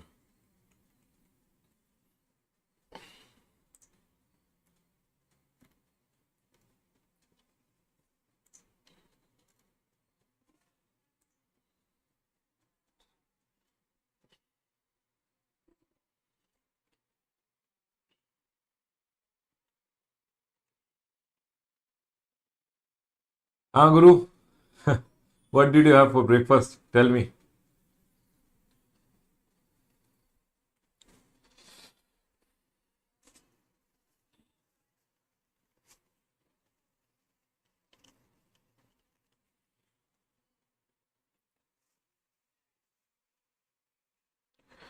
Chalo everyone, settle down. We'll start with the returns ka chapter. Please settle down everyone.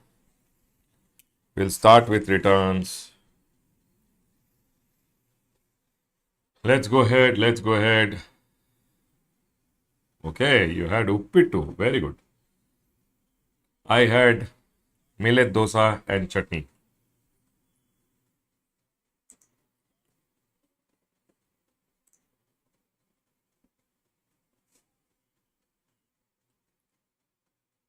Let's go ahead. Let's go ahead, everyone.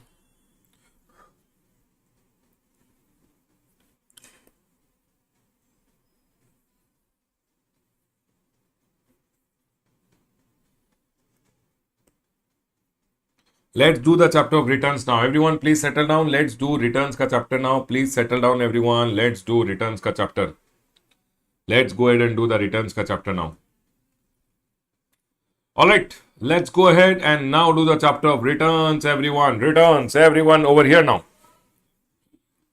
Listen, returns generally we used to categorize in C graded, but this time there's a small amendment in the chapter of returns. So I'm expecting, I'll not say very big question or something will come, but a B graded chapter. I'll classify it as 3 to 4 mark is something maximum I go ahead and expect out of this chapter. Let's go ahead and do the chapter of returns, everyone. See, returns as a chapter, you go ahead and learn it at every step of GST. So whenever we are talking about GST, we go ahead and talk about GSTR 1, 2B, 3B. We already go ahead and talk about it in various chapters which are there. So returns as a chapter, it individually need not be learned separately, but still, let's go ahead and quickly go through the chapter of returns. See, whenever one person starts business and he becomes liable, once he becomes liable, you should always go ahead and apply within 30 days. Yes, sir. If I go ahead and apply, supposingly within 30 days I applied and registration is granted, registration is valid from the date of becoming liable. Yes, sir. Registration granted, registration will valid from the date of becoming liable. So, sir, from here till here, whatever supply I do, I will go ahead and issue one revised tax invoice. Yes, sir. And then revised tax invoice, I will go ahead and show it in the my first returns which is there. First return is the return. Everyone listen carefully. First return is the return which you go ahead and file after your granted registration. Right, everyone? In which whatever supplies you have done from the date of becoming liable till the date of grant of RC, whatever revised tax invoices you have issued, you go ahead and show it in the first return. Practically, first return concept never came. Theoretically, it is there. This is the first return is the return which you go ahead and file after your granted registration. That return is called the first return. Done, sir. Now, regular returns will start. Yes, sir. Every month I will file GSTR 1 and Baba. Then I will go ahead and I will file GSTR 1. Front person will get the credit in GSTR 2B. And Baba, every month after GSTR 1, whatever is the GSTR 3B, I'll go ahead and file where output tax liability minus input tax credit balance I'll go ahead and pay to the government. Yes, everyone. Done, sir. Everyone over here now. GSTR 1 and GSTR 3B. Right, sir? This point is clear. Now listen to me very carefully. This time ka amendment after GSTR 1. So people listen carefully to me what I am telling. So for an example, everyone over here, for every month you go ahead and file GSTR 1. It goes to the front party in GSTR 2B. Then you go ahead and file your GSTR 3B. You will go ahead and file GSTR 1. It will go to the front person in GSTR 2B. And then you go ahead and file. So 11th you file your GSTR 1. And then 20th you generally go ahead and file your GSTR 3B. In your GSTR 3B, you will tell what is your output tax liability, whatever is your input tax credit, balance you will go ahead and pay in cash. Now listen carefully.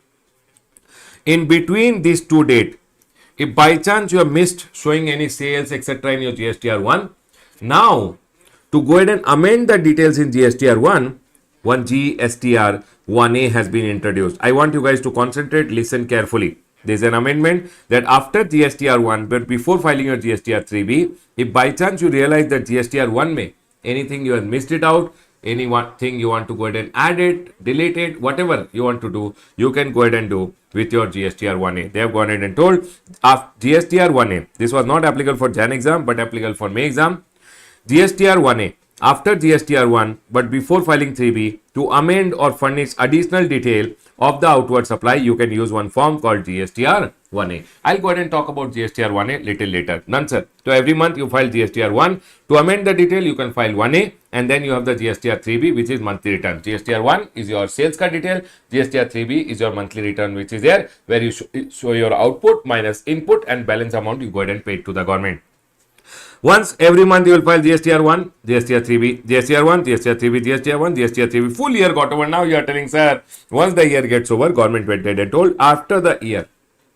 Once the year gets over, by 31st December, listen carefully everyone, by 31st December, you have to file something called annual return, which is GSTR9. You have to go ahead and file which return?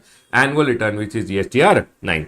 Plus, one self-certified reconciliation statement also you have to give in aggregate. If your aggregate turnover is more than 5 crore. Annual return, to give your full year cut detail, you have to file one annual return. And sir, one you have to go ahead and file is your reconciliation statement, which is basically reconciling your turnover as per GST and turnover as per your normal books of account. Because in GST, lot of things we consider as supply even without consideration. But normal books of account, you will not show it as sale.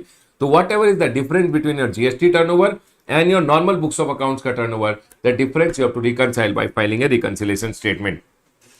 Now, one point you have to always remember, see, annual return which was there, annual return was required to be filed by every registered person. Who will file? Every registered person will file. Reconciliation statement is only required if your aggregate turnover is more than 5 crore, you have to file reconciliation statement. But now you know what happened, government went ahead and told every registered person is not required. Every year, government goes and issues one notification and says, if your aggregate turnover is up to 2 crore rupees, you are not required to file your annual return also. So, sir, can you please tell us about annual return and reconciliation statement? Yes, sir. Listen, set reconciliation statement. Okay? Now listen, annual return and reconciliation statement. If your aggregate turnover is up to 2 crore rupees, up to 2 crore, annual return is not required, reconciliation statement also not required. If your aggregate turnover is more than 2 crore, less than equal to 5 crore, up to 5 crore, annual return is required, reconciliation statement is not required. If your aggregate turnover is more than 5 crore, if your aggregate turnover is more than 5 crore rupees, then Baba, annual return is also required, reconciliation statement is also required. That's all I've gone ahead and told over here. Done, sir. This point is clear. Everyone over here now, listen. So for 17, 18, 18, 19, till 2024-25, government have told if your turnover is up to 2 crore, you are exempted from filing annual return. Done, sir. Now listen, this annual return, etc. No, it is not required to be filed by those people which are government department, and government department basically, it is not applicable to Department of Central Government, State Government, whose books of accounts are audited by C&AG or any auditor appointed under their law. So basically, if there is any government department whose controller and auditor general is going ahead and doing the audit, then in that scenario, that department is not required to file the annual return reconciliation statement. Government department is not required. Done, sir. This point is clear. Now listen to me very carefully. Monthly return, annual return, monthly return, annual return. So Baba, you got pissed and you went ahead and told, now sir, I am very irritated with all these GST returns, etc. I don't want to do business anymore, or generally you want to discontinue your business, and hence they went ahead and told if business is discontinued, you can go ahead and apply for cancellation. When your cancellation proceedings are going on, your registration will be suspended. Done, sir. This we already know. Once your cancellation order comes, date of cancellation or the cancellation order. So for an example, cancellation order was issued on 1st of March, but they went ahead and actually cancelled your registration. On this date, they gave you the order, but they told we are cancelling your registration with effect from the new year, 1st of April. So sir, 1st of March or 1st of April, whichever is later, from that day, within the next 3 months, you should go ahead and file your final return, which is GSTR 10. Now your exam, everyone, question. Is your annual return, is annual return, is the annual return and final return same or different? My question to all of you, is annual return and final return same or different? Baba, it is different. Annual return is nothing other than annually the return which is to be filed by 31st of December. Once the year gets over, by 31st of December, you go ahead and file the annual return along with the reconciliation statement if your turnover is more than 5 crore rupees. But final return is not annual return. Final return is once your registration has been cancelled, the date of cancellation, the day it is cancelled, the date of cancellation from where it is cancelled, or the order when it was given. Order was given here, cancelled from here, whichever is later, say within 3 years, you have to go ahead and file one return which is called final return, everyone. So they go ahead and ask this one question: what is the difference? Is there a difference between, are the annual return and final return same? No, Baba, no. Both are different. Done, sir. This point is clear. Now, everyone over here now. Now, one is a monthly return, one is an annual return. One is one is government have gone ahead and told that a normal person can go ahead and file his return monthly, or if his turnover is up to 5 crore rupees, then a person will be allowed to file his return annually also. People, you tell me one thing. If I am going ahead and filing my return monthly, can you tell me monthly? Sir, monthly you will file GSTR1 by 11th of next month. Correct, everyone? Once the month gets over, by next month 11th, you file GSTR1. Sir, when do I file? If I in my GSTR1, I'll go ahead and show my sale, and it will go to the front person in GSTR 2A. 2A, the screenshot is taken as on 14th.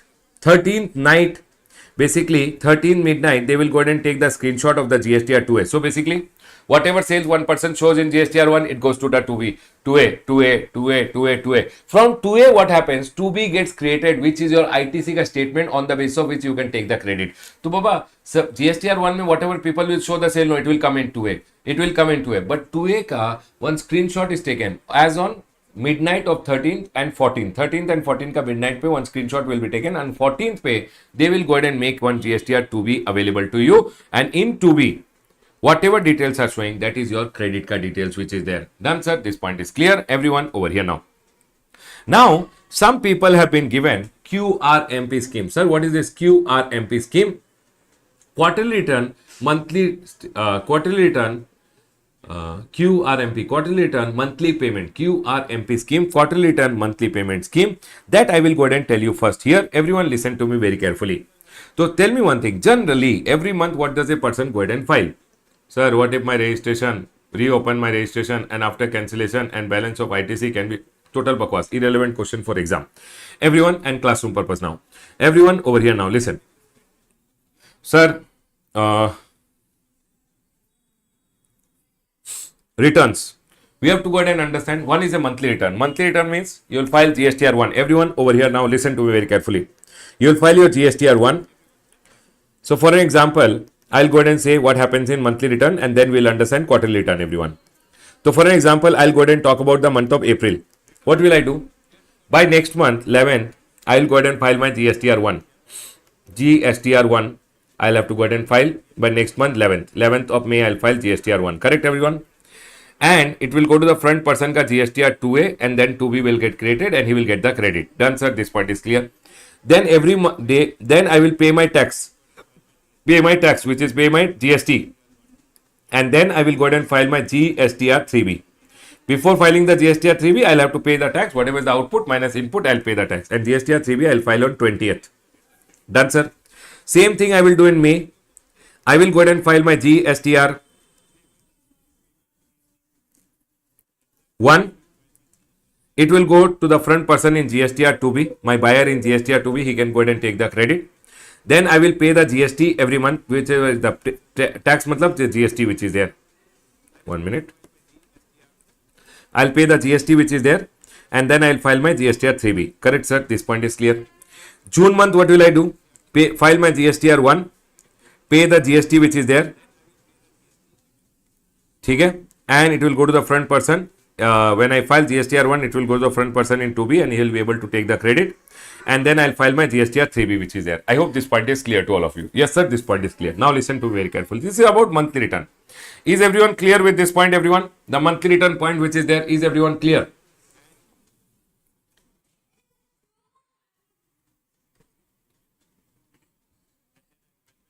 Yes, sir. This point is clear. GSTR1, the front person will get the credit, and then I will go ahead and file my GSTR3B. GSTR1, GSTR3B, GSTR1, GSTR3B. This is normal, sir. Now, if you want, you can go ahead and opt for quarterly return. Government have introduced quarterly return, where government is going ahead and telling, if you want, then what you can do is for the whole quarter, you don't have to go ahead and file GSTR1 and GSTR3B, not required to be filed for the whole quarter. One by one, every month it is not required. For the whole quarter, you can file only one GSTR3B and only one GSTR1 and one GSTR3B, which you can go ahead and file. This is called quarterly return. But then government told, every month I want GST, but I don't want. Okay, return means information. Information you can give me quarterly only once. No problem. But payment of tax, every month it has to be done. That is why it is called quarterly. You can file your return, but monthly payment has to be done. Everyone over here now, that is what is talking about quarterly return, but monthly payment scheme. See, it says if a registered person is there, who are the people who are eligible? You have to understand, if your last year turnover is up to 5 crore rupees, then only you are eligible. If your turnover in the last year is up to 5 crore rupees, then you will be eligible for one scheme called quarterly return monthly payment scheme. Done, sir. This point is clear. So, if my preceding financial year turnover is up to 5 crore rupees, then current financial year I am eligible. So, my turnover is less than equal to 5 crore. Yes, sir. Then current financial year I am eligible. Done. Always remember, option is available GST and wise. So, for an example, I have different registrations which are there. Then one can be under quarterly return, one can be under monthly return. No problem at all. No problem. That can be done. Baba, composition, everyone had to come under composition. We are not talking about composition here. We are talking about quarterly return. Baba, in this scenario, they are going ahead and telling one can be under quarterly return, one can be under monthly return. No problem at all. That's okay. Next. Once you exercise the option, no, it will continue forever. Always it will keep going. Unless you go ahead and revise it. Means unless you go online and opt out of the option, it will continue under quarterly return only. Done, sir. This point is clear. So, for example, this year I have taken quarterly return.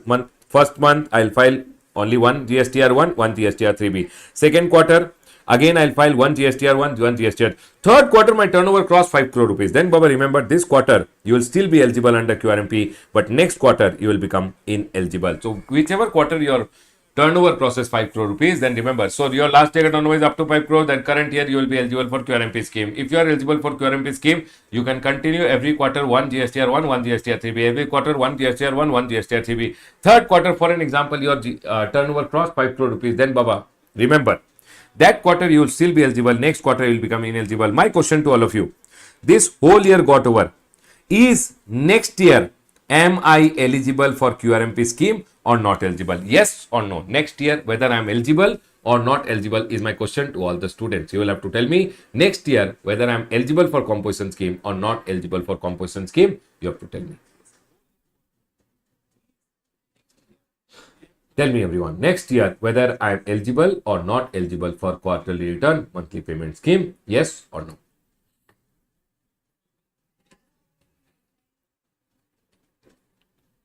Sir, next year. No. Very good, sir. Because last year turnover is already more than 5 crore rupees. So next year I am not eligible. Very good, everyone. Not done.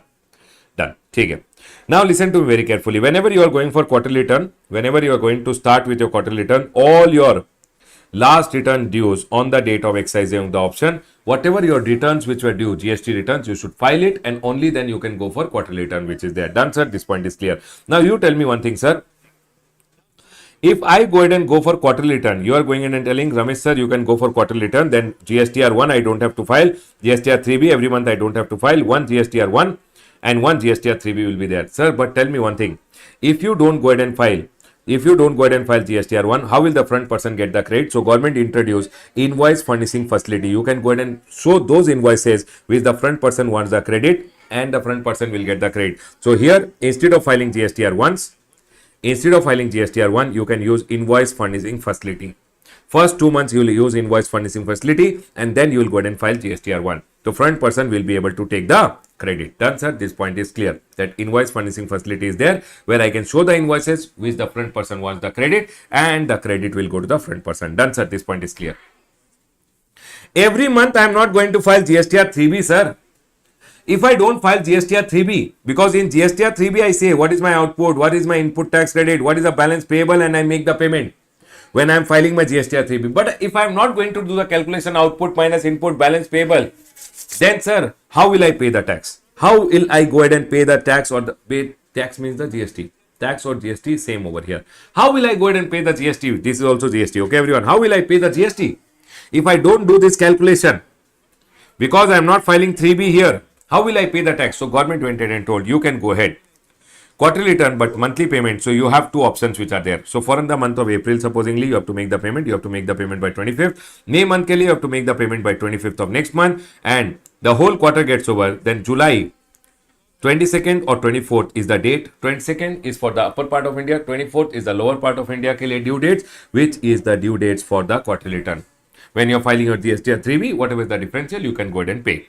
So, sir, how much is the monthly payment which I have to do? So, government went ahead and introduced two methods, which one is fixed sum method, one is self-assessment method. One is fixed sum method and one is self-assessment method. Fixed sum method means what, sir? Listen.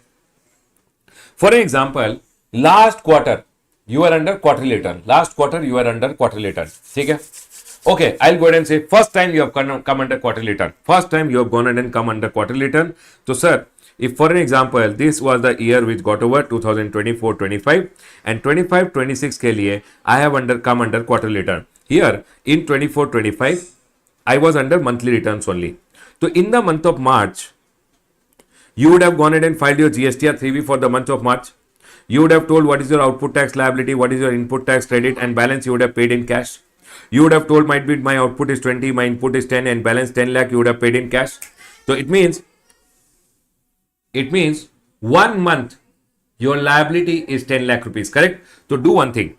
You are telling you are coming under quarterly return, right? So April, May, June.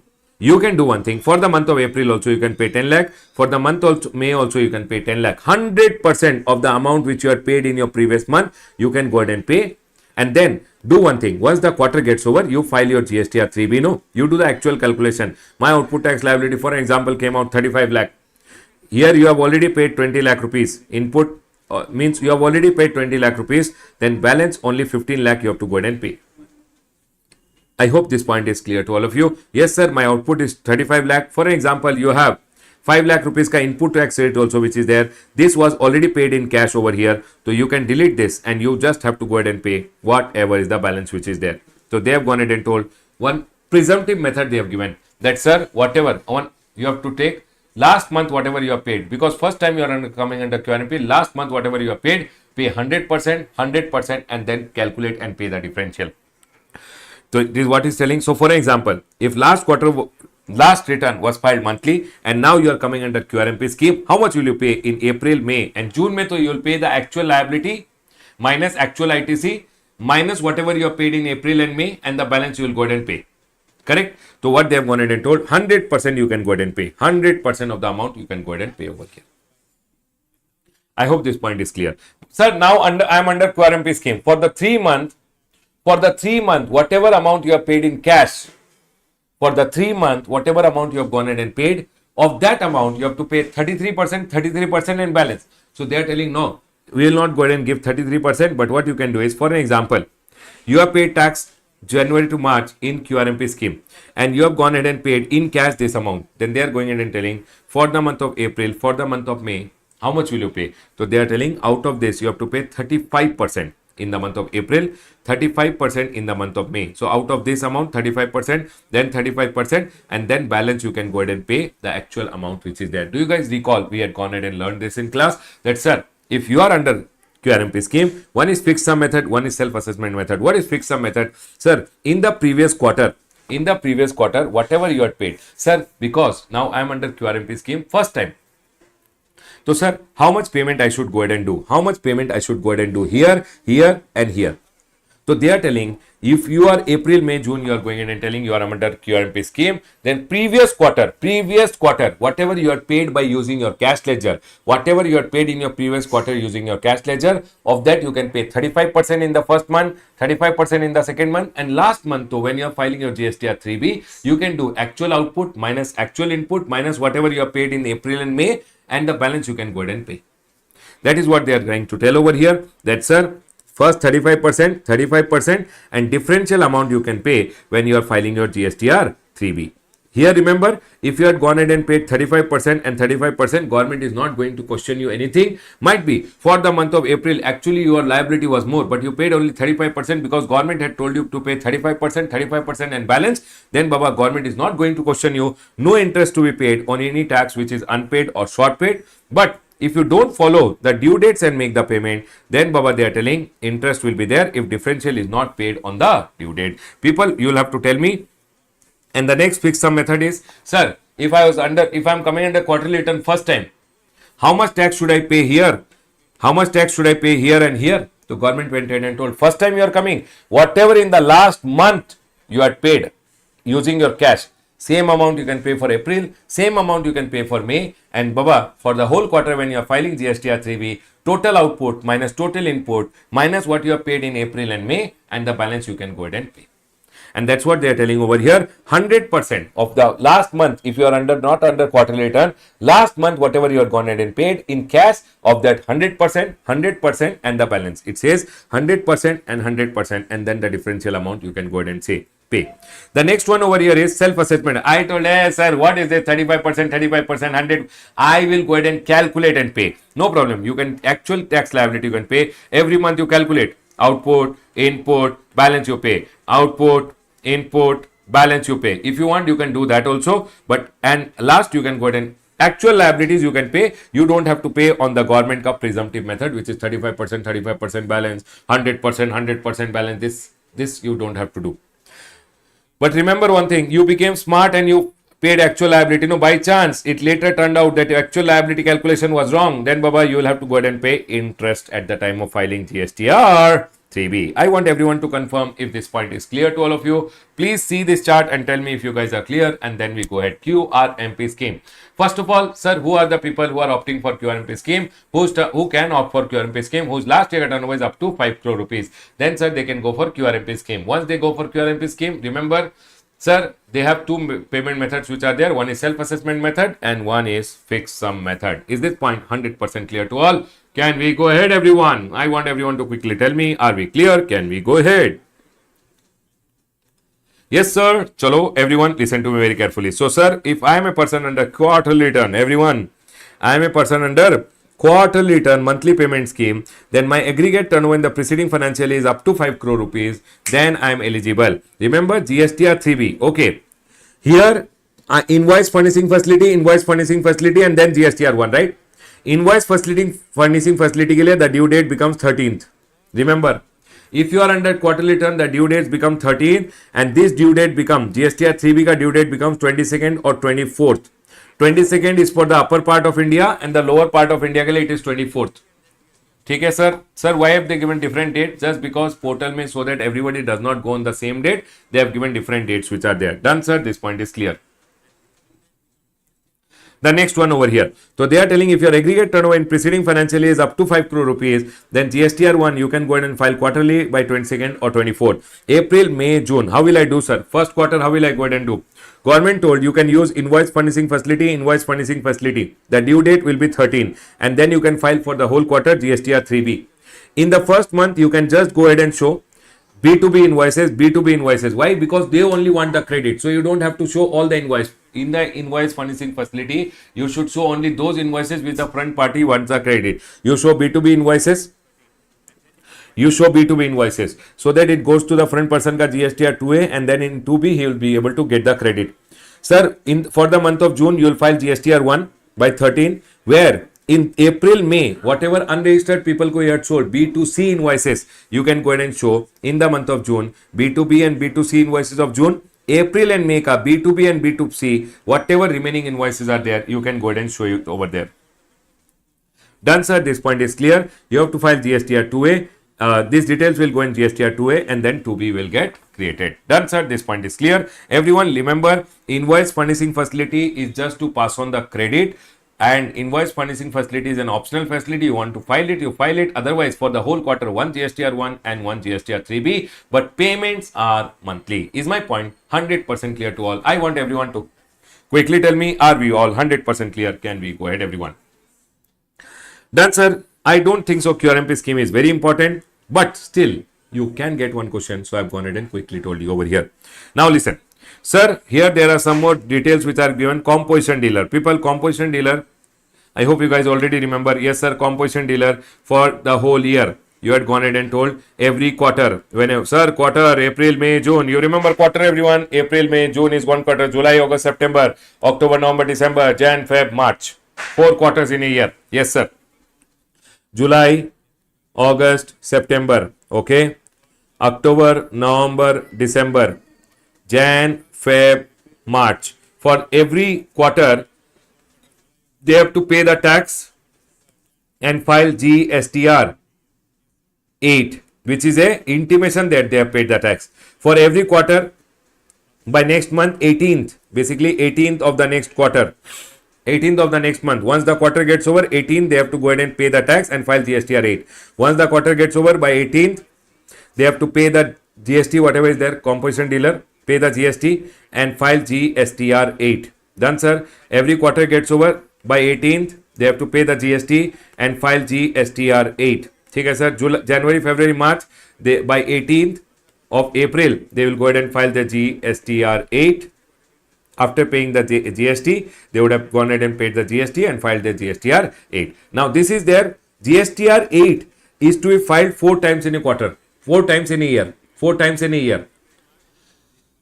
Lekin, one thing I can tell you, for the whole year, they have to file one return which is called GSTR 4. Okay, it's a normal return which is there, GSTR 4. The due date was 30th of April, but amendment for exam, Baba, this 30th April is now 30th of June.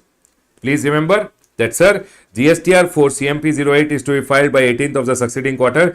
GSTR 4, the due date is 30th June for financial year 24-25 onward. For Jan student, it was 30th April. Jan students can cut this now. Jan 25 is no more there. Done, sir.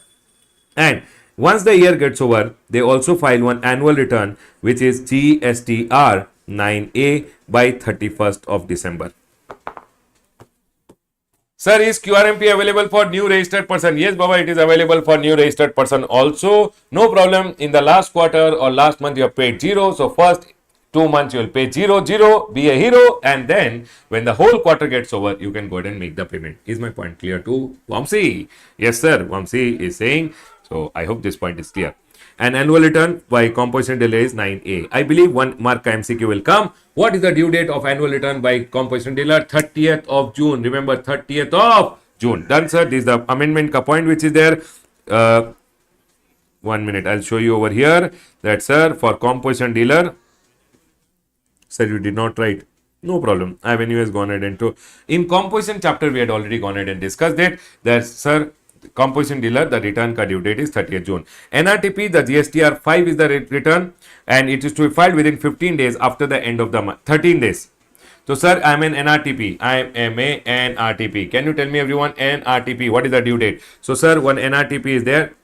For the month of April, if he has to go ahead and file the return, remember, April month return will be 13th of May.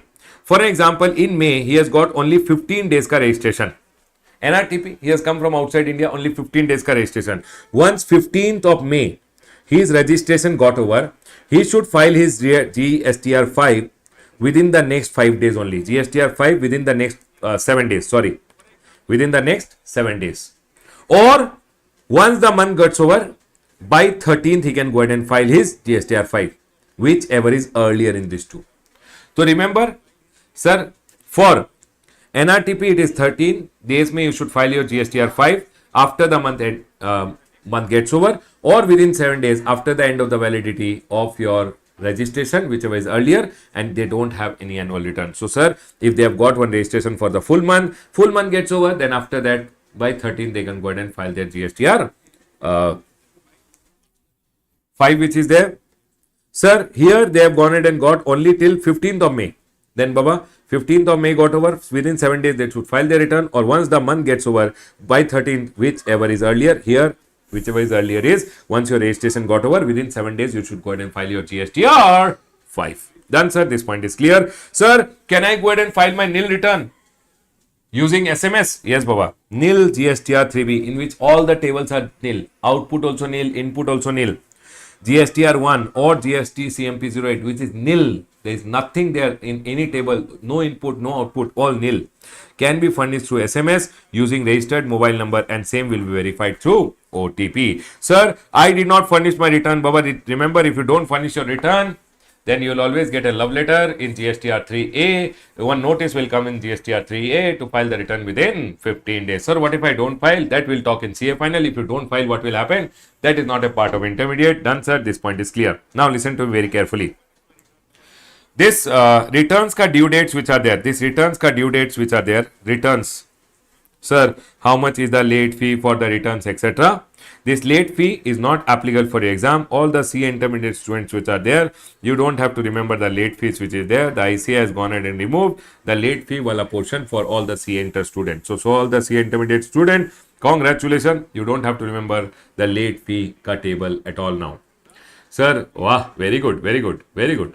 Okay, you don't have to remember what is the late fee which is there. This has been deleted. Now, one point which I want to tell you guys, everyone over here now. What are the cases when registered person, important from exam point of view, what are the cases when registered person, what are the cases when registered person is debarred from furnishing GSTR 1 or IFF? When will your GSTR 1 or your invoice furnishing facility be blocked? What they are telling over here, when will your GSTR 1 or invoice furnishing facility be blocked? Means you will not be able to file GSTR 1 or invoice furnishing facility, so that you can pass on the credit. You will not be able to file GSTR 1 or IFF if you have done 1, 2, 3, 4 and 5 defaults. Everyone listen carefully. What are the 5 defaults over here? A registered person is not allowed to furnish the details in GSTR 1 if he has not filed GSTR 3B for the preceding month. So for an example, April and May. Here I filed GSTR 1. It went to the front person. He took the credit. Then I did not file my GSTR 3B. Gone, Baba, gone. If you don't file your GSTR 3B, next month you can't file your GSTR 1. Gone.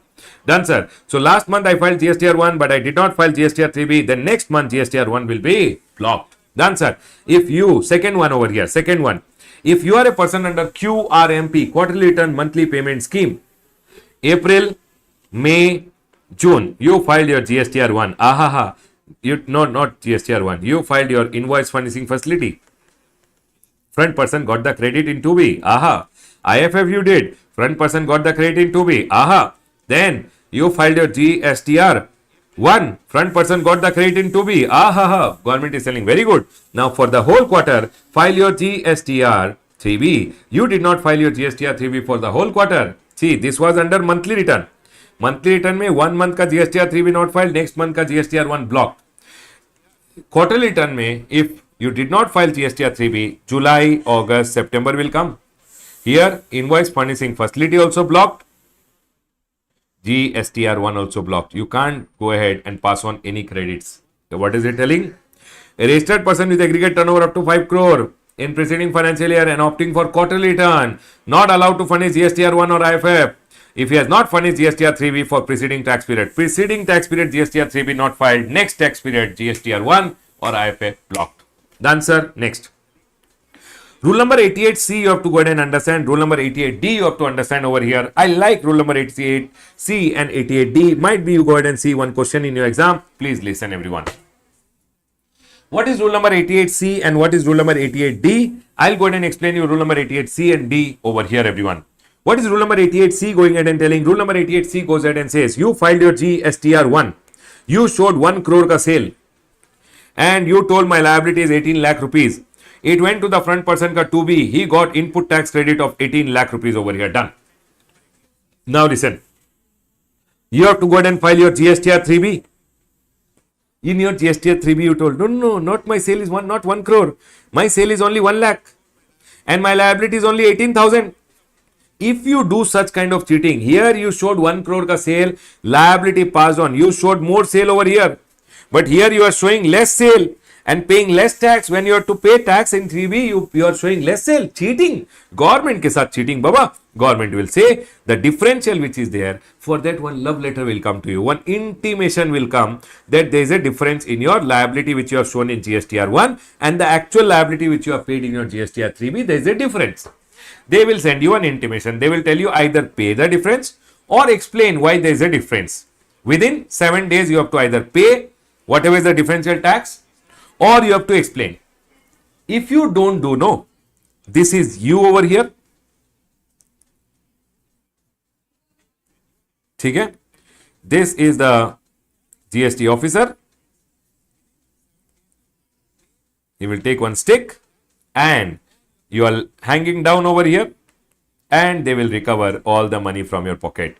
Remember one thing, recovery will be done. So what they are going ahead and telling, sir, this is what is rule number 88C, where the tax payable in GST are 1 or as amended by 1A. The amendment in this rule number 88C is 1 ke baad, Baba, in GST whole act, now you'll see everywhere where 1 was there, after that 1A has been added. That 1 if you amended by 1A, 1 ka detail if you amended by 1A. ठीक है? Or using IFF exceed the tax payable in 3B. Sir, whatever the tax payable is more than 3B. 3B you told only 18,000. Here it is more. Then Baba, they are telling by such percentage as may be recommended, the registered person will be intimated. Percentage you leave now. You will be intimated of the difference on the portal and also one copy will be sent on your mail. Highlighting the difference and they will tell you please pay the difference with interest because you have delayed the payment. Please pay along with interest now. Or explain the difference within 7 days. The registered person shall either pay the difference or reply within 7 days. If you don't go ahead and reply or your reply is total bakwas, not satisfactory, officer will go ahead and recover. Recover means they will hang you upside down. Practically they don't hang you upside down. They seize your movable property, immovable property, sell it and recover the amount. Done, sir. Now listen. What they are telling over here, a registered person to whom intimation has been sent under rule number 88C. You have got an intimation that there is a difference. ठीक है? In respect of a tax period, shall not be allowed to furnish GSTR1 or IFF for a subsequent tax period unless he deposit the amount.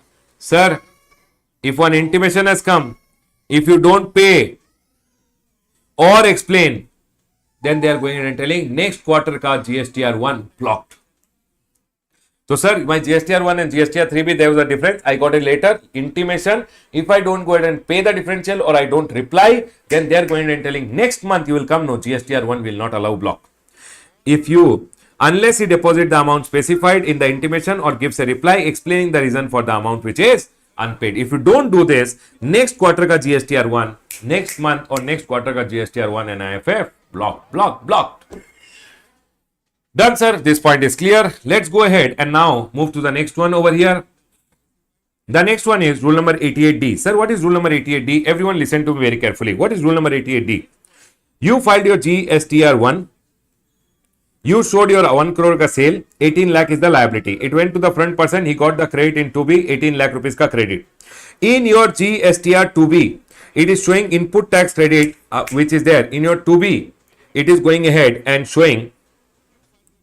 In your GSTR 2B, it is going in and showing over here that input tax rate is only 10 lakh. Now, when you are going in and filing your GSTR 3B, your output tax liability is 18 lakh. Your input tax credit actually is 10 lakh. But you know what? You told, who will come to know? You took credit of 18 lakh rupees and you paid 0 to the government. Did you become a hero? Hey, hero by paying 0. Government is telling, hey, your GSTR 2B was 10 lakh. You took 18 lakh. It was 10 lakh and you are taking 18 lakh rupees. There is a difference. For this, you will be sent one love letter. This love letter, one difference ke liye, you will be given one intimation. That is the love letter. Either you go ahead and pay the difference which is there 8 lakh rupees or you explain why did you take more credit. Explain it. If he likes it, department likes it, no problem. If they don't like it, they are going ahead and telling the differential which was there, we will go ahead and first give you a love letter, a demand order, and then we'll go ahead and recover by hanging you upside down. That is told by rule number 88D. Rule number 88C told about GSTR 1 and 3B ka sale ka difference. Then also GSTR 1 can be blocked. Here, GSTR 1 and 3B no. GSTR 2B ka credit and GSTR 3B mein what credit you took, there is a difference. You will get an intimation, pay the difference or explain. If you don't pay or explain, or explanation is bakwas, they are going and telling we will hang you upside down and recover the amount. The same thing is told over here in rule number 88D which I have told. Now listen to me very carefully. If rule number 88D mein you have got an intimation that 2B and 3B ka tax, input tax rate, there is a difference. If you don't go ahead and pay or explain the reason, then your GSTR 1 for the next quarter will, or next month or next quarter ka IFF and GSTR 1 will get blocked. See, a registered person to whom intimation has been issued under rule number 88D in respect of a tax period shall not be allowed to furnish GSTR1 or IFF for a subsequent tax period unless he either paid the amount specified in the intimation or furnishes a reply in respect of the amount of excess ITC that is still unpaid. So, sir, either you explain the difference or you pay the differential. If you don't do that, then the next quarter or next month ka GSTR1 or invoice furnishing facility shall be blocked. Done, sir. Sir, we had gone ahead and learned in our registration ka chapter that you have to go ahead and furnish your bank account detail. Rule number 10A, you had told, sir, bank account details should be furnished within 30 days or your first GSTR1 or IFF, whichever is earlier. 30 days or first GSTR1, whichever is earlier. If you don't go ahead and furnish your bank account detail, they are telling GSTR1 blocked. A registered person shall not be allowed to furnish GSTR1 or use IFF if he has not furnished the details of the bank account as per rule number 10A. Rule number 10A went ahead and told you, please furnish your bank account detail within 30 days. If you don't furnish GSTR1 or invoice furnishing facility, blocked. Please remember this point. I like it. They can go ahead and ask you from in exam. Please remember this point. Done, sir. GST. When can your GSTR1 or IFF be blocked? Done, sir. This point is clear. The next one we had already gone ahead and understood this one over here. Now here are some of the important points which are important, which I want you guys to remember. Everyone over here. Important notes. A registered person shall not be allowed to furnish the details of outward supply, that is GSTR1, for a tax period if details of outward supply for previous tax periods have not been filed. Sir, what do you mean by this? Everyone listen. April, May. I did not file my GSTR1 here. Next GSTR1 I can't file. Previous GSTR1 you did not file. Next GSTR1 you can't file. Sir, you are told before sometime one point, before previous GSTR 3B not filed, then also GSTR1 is not allowed. Okay, sir, this point is also clear. Here I am telling previous GSTR1 not filed, next GSTR1 will be blocked. A registered person shall not be allowed to furnish return. Return means GSTR 3B. If return for any previous tax period or the GSTR1 has not been furnished by him. Chalo, I'll go ahead and tell you. April, May. If I don't file my GSTR 3B for the previous tax period, next GSTR 3B not allowed. Done. April and May. Again what they are telling. The second line. See. A registered person shall not be allowed to file his return if the details of outward supply has not been furnished by him. Details of outward supply means GSTR1. So if you don't file your GSTR1, your GSTR 3B you can't file. That's all they are trying to say. So, sir, can you mix and tell me what are they talking over here? April and May. I'll tell you. See, if you don't file your GSTR1, okay, next GSTR1 you can't file. If you don't file your GSTR1, GSTR 3B you can't file. Here. If you don't file your 3B, next 3B you can't file. So, sir, tell me one thing, everything is interrelated. First file your GSTR1, then your 3B, next GSTR1, then your next GSTR 3B. If you don't file one, 3B can't file. If you don't file one, GSTR1 can't be filed. If you don't file 3B, next 3B can't be filed. So, everything is interlinked. First clear your backlog and then go ahead. Done, sir. This point is clear. Now, the next point which is there, I like it. This is an amendment ka point which is there. Please listen, everyone. What they are trying to say over here is the details of outward supply in GSTR 1 or 1A. Baba, 1 or 1A. Either you file GSTR 1 or you are going ahead and filing GSTR 1A. Okay? Shall include invoice-wise detail of intrastate supply and interstate supply made to registered person. Okay? I'll go ahead and tell you. When you are filing your GSTR 1, no? You have to give the details of sales which you have done, which is to registered person and which is to unregistered person. Okay? All the sales ka details you have to go ahead and give. Now, registered person, if you have gone ahead and sold him, either it is intrastate sales or it is interstate. Done? If it is intrastate or interstate, then also, everyone listen to me very carefully, whether it is intra or it is intra or inter, you have to give invoice-wise detail. Invoice-wise details has to be provided in the GSTR 1. All the invoice ka detail, invoice-wise details has to be provided in your GSTR 1. Done, sir, if you are made to registered person, because registered people take the credit. Now, all of you, you are unregistered. Will you take credits? No, sir, I will never go ahead and take credit. If you are not taking credit for all the sale which I have done to unregistered people, I don't have to give invoice wise detail. Whether it is intrastate sale or interstate sale, I can go ahead and give in my GSTR1 consolidated details. I can go ahead and furnish. I can furnish consolidated detail. Here also, I can furnish every state wise. See, intra means if I'm in Karnataka, Karnataka ka detail gone. If I'm in selling to different state, then every state wise I have to give consolidated details. But here one note is there. If your value of a supply, any sale ka value is more than 2.5 lakh, it was there earlier. Now the amendment is 1 lakh rupees. Mind it, this change has happened only in return chapter, not in tax invoice chapter. So if your sale ka value is more than 1 lakh rupees, then for that sale, you have to give invoice wise detail. That sale ka invoice ka detail has to be given in your GSTR1 is what they are trying to say. Everyone see here.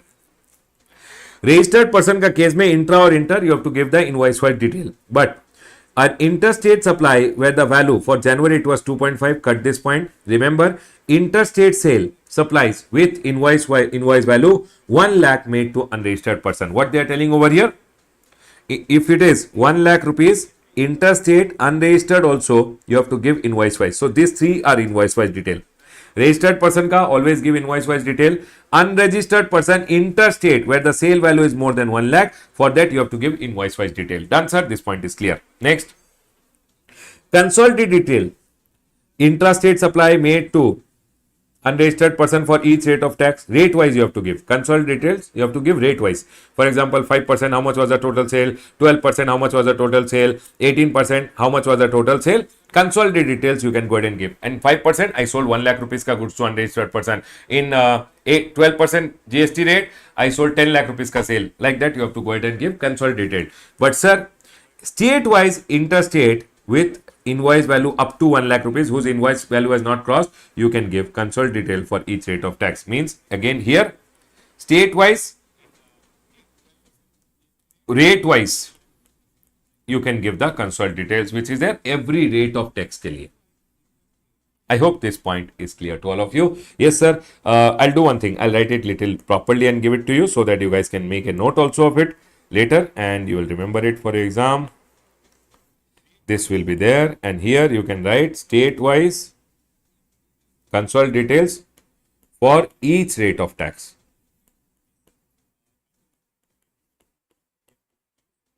Please remember this. They can go ahead and ask you from exam.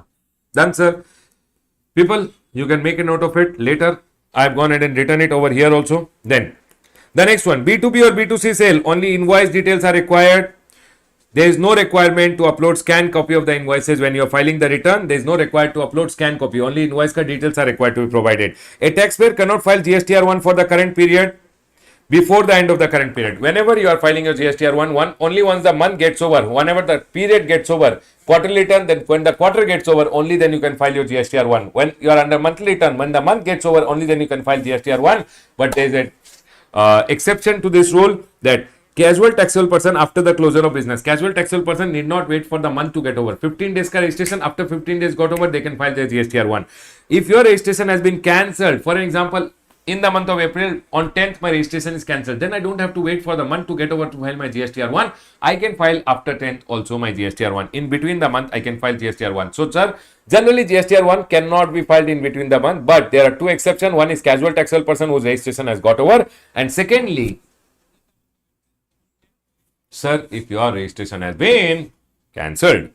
Sir, GSTR1 and 3B needs to be filed even if there is no business activity or you have not made any taxable supply in a period. Remember, GSTR1 nil return has to be filed even if you have not done any business activity, then also required.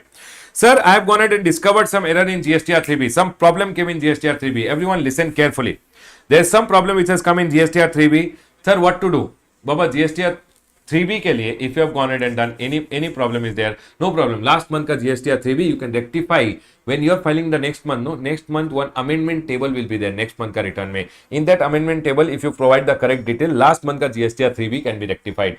So any GST or 3B में problem is there, next month when you are filing GST or 3B, in that GST or 3B one table will be there which is called amendment table. You can put the details and last month का GST or 3B will get rectified. Done, sir. This point is clear. But remember, the maximum time limit to rectify any problem in the GST or 3B is 30th November or annual return ka filing date, whichever is earlier. Done, sir. This point is clear. First one, I've already gone ahead and told you. Now here, I want to go ahead and talk about the next chart. Please come to the next chart, everyone. Here. In the next chart, we have GST practitioner. Baba, I don't like GST practitioner wala point over here. Exam point of view is not very important, but still you can just read once and go. There is nothing for me to explain. Who are the people who are eligible to be a GST practitioner? Basically, you should be an Indian citizen, sound mind, not adjudged as insolvent, and you should not be convicted by a court. And at least you should have A, B, C, say any one qualification. Then you can be a GST practitioner. They can go ahead and give you by chance C minus graded question, 3 mark question. Who are the people eligible for GST practitioner? So you can go ahead and write this paragraph which is there. Okay? And what are the functions of GST practitioner? This also C minus graded. By chance you get 3 mark question. What are the functions of a GST practitioner? Till that though they have not asked, but bad luck can be very bad. So you can just read and go. Now listen to me very carefully. I am not explaining this. This is self-readable. There is nothing for me to explain. I want to go ahead and talk about the amendment point because I believe this time the amendment will carry a very important point. From the exam point of view, one RTP mein one question is also there. We'll go ahead and talk about it and then close. Everyone, are you guys ready? Is everyone ready, everyone? Yes, sir, we are all ready. Please come to your amendment ka booklet, everyone. We'll go ahead and now read the amendment which is there. Everyone, amendment. Very, very important from exam point of view. Please come to amendment.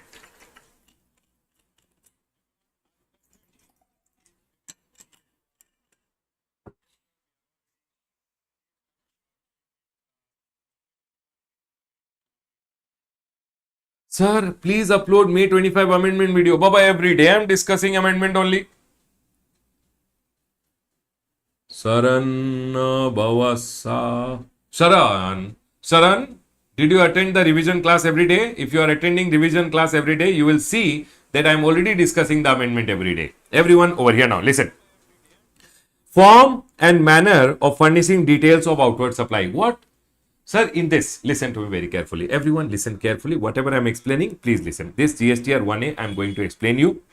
And these details, anyways, we know. GSTR 1 or GSTR 1A, I have already told you, sir, whether you are filing GSTR 1 or you are filing 1A. Everyone listen carefully. Whether you are filing GSTR 1 or you are filing GSTR 1A, you should give registered person related, all the details you should put invoice-wise detail. Unregistered person related details when you are putting intrastate sale related detail, consolidated detail for each rate of tax you can go ahead and, sir, 5% में this much was the sale, 12% में this much was the sale, you have to provide, 18% में this much was the sale, you have to provide. Sir, interstate, you have to go ahead and provide state-wise detail, which is consolidated detail for every state, the consolidated detail for each rate of tax. So for Tamil Nadu, I did 5% में this much sale, 18% में this much sale, 12% में this much sale, 28% में this much sale for Tamil Nadu. Sir, for Kerala, I did this much sale. You have to go ahead and provide. But for any sale which was more than 1 lakh rupees, you have to go ahead and provide invoice-wise detail. Whether you are filing GSTR 1 or to amend GSTR 1, you are filing GSTR 1A, you have to go ahead and furnish like this only. Is this first of all point clear to all of you? My thought, this point is important from exam point of view. Is this point clear to all of you? Yes, sir, this point is clear. Everyone over here now, listen. In the amendment, one is your GSTR 1, which I want you to understand now. Whatever is told over here, everything I'll go ahead and tell you, including these all details which are there. Please listen, everyone. Very, very important GSTR 1 from exam point of view. Done, sir. Let's go ahead and understand. Here, I went ahead. Everyone over here now. I went ahead and filed GSTR 1. Okay? Now, in the month of April, I will go ahead and file my GSTR 1. It will go to the front person in the GSTR 2B. Correct? In the same month, the person will be able to take the credit. It's your input tax credit card detail. So if I file my GSTR1 by 11th of May, I will file my GSTR1. Correct? Yes, everyone. By 11th of May, I'll go ahead and file my GSTR1, which is there. Okay? Now, GSTR1 filed and the details went to the front person in GSTR2B. The details went to the front person in GSTR2B. Okay? And he will get the input tax credit. Everyone, are we all clear with this point? Yes, sir, we are all clear. Now, listen. Now, the next I have to go ahead and file is GSTR3B. 11th, I filed my GSTR1 for the month of April, 11th of May. And the credit goes to the front person in GSTR2B. Done, sir. Now, I will go ahead and file my GSTR3B by 20th of May. Before filing my GSTR3B, I went ahead and realized that there is a mistake in between this date. 11th to 20th, I went ahead and realized that there is a mistake which is there in between these two dates. I realized that GSTR1 May, I forgot one invoice to be put in my GSTR1. What to do? In between this date, there is one return which is there, which is a new introduced one, GSTR1A. Baba, what is the amendment over here? One GSTR1A they have gone ahead and introduced. So whatever details I have missed in my GSTR1, in between 11th to 20th, when I am going ahead and filing my GSTR3B, in between this date, I can go ahead and file GSTR1A, where whatever details I could not file, put over here, any amendment or addition, I can go ahead and do. You know what, everyone? If you do any addition over here, for example, I told 1 lakh rupees ka sales was missed and 18,000 was my liability. 1 lakh rupees ka sale and 18,000 was my liability. If I file my GSTR1A May, you know what will happen? For example, my sales which I had shown over here was 10 lakh rupees and 1.8 lakh. What is my liability? 1.8 lakh. So here my liability will come 1.8 lakh plus I have shown one 18,000 ka sale. This 18,000 rupees also will come in my liability, and my GSTR3B mein total liability will become 1,98,000. Please tell me, everyone, are you all 100% clear till here? To amend the details of GSTR1, I can use GSTR1A. In between GSTR1 and GSTR3B, I can file GSTR1A. Means after going ahead and filing GSTR1, I can go ahead and file GSTR1A. Whatever details I have gone ahead and shown in my GSTR1 and I have shown in my GSTR1A, total liability will come in my GSTR3B. Is my point 100% clear to all?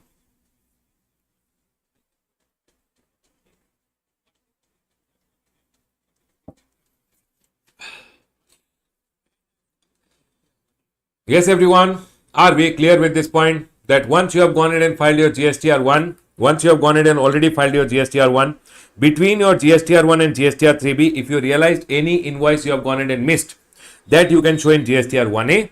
And now this liability of GSTR1, this liability of GSTR1A, total will come in your GSTR3B in the month of April.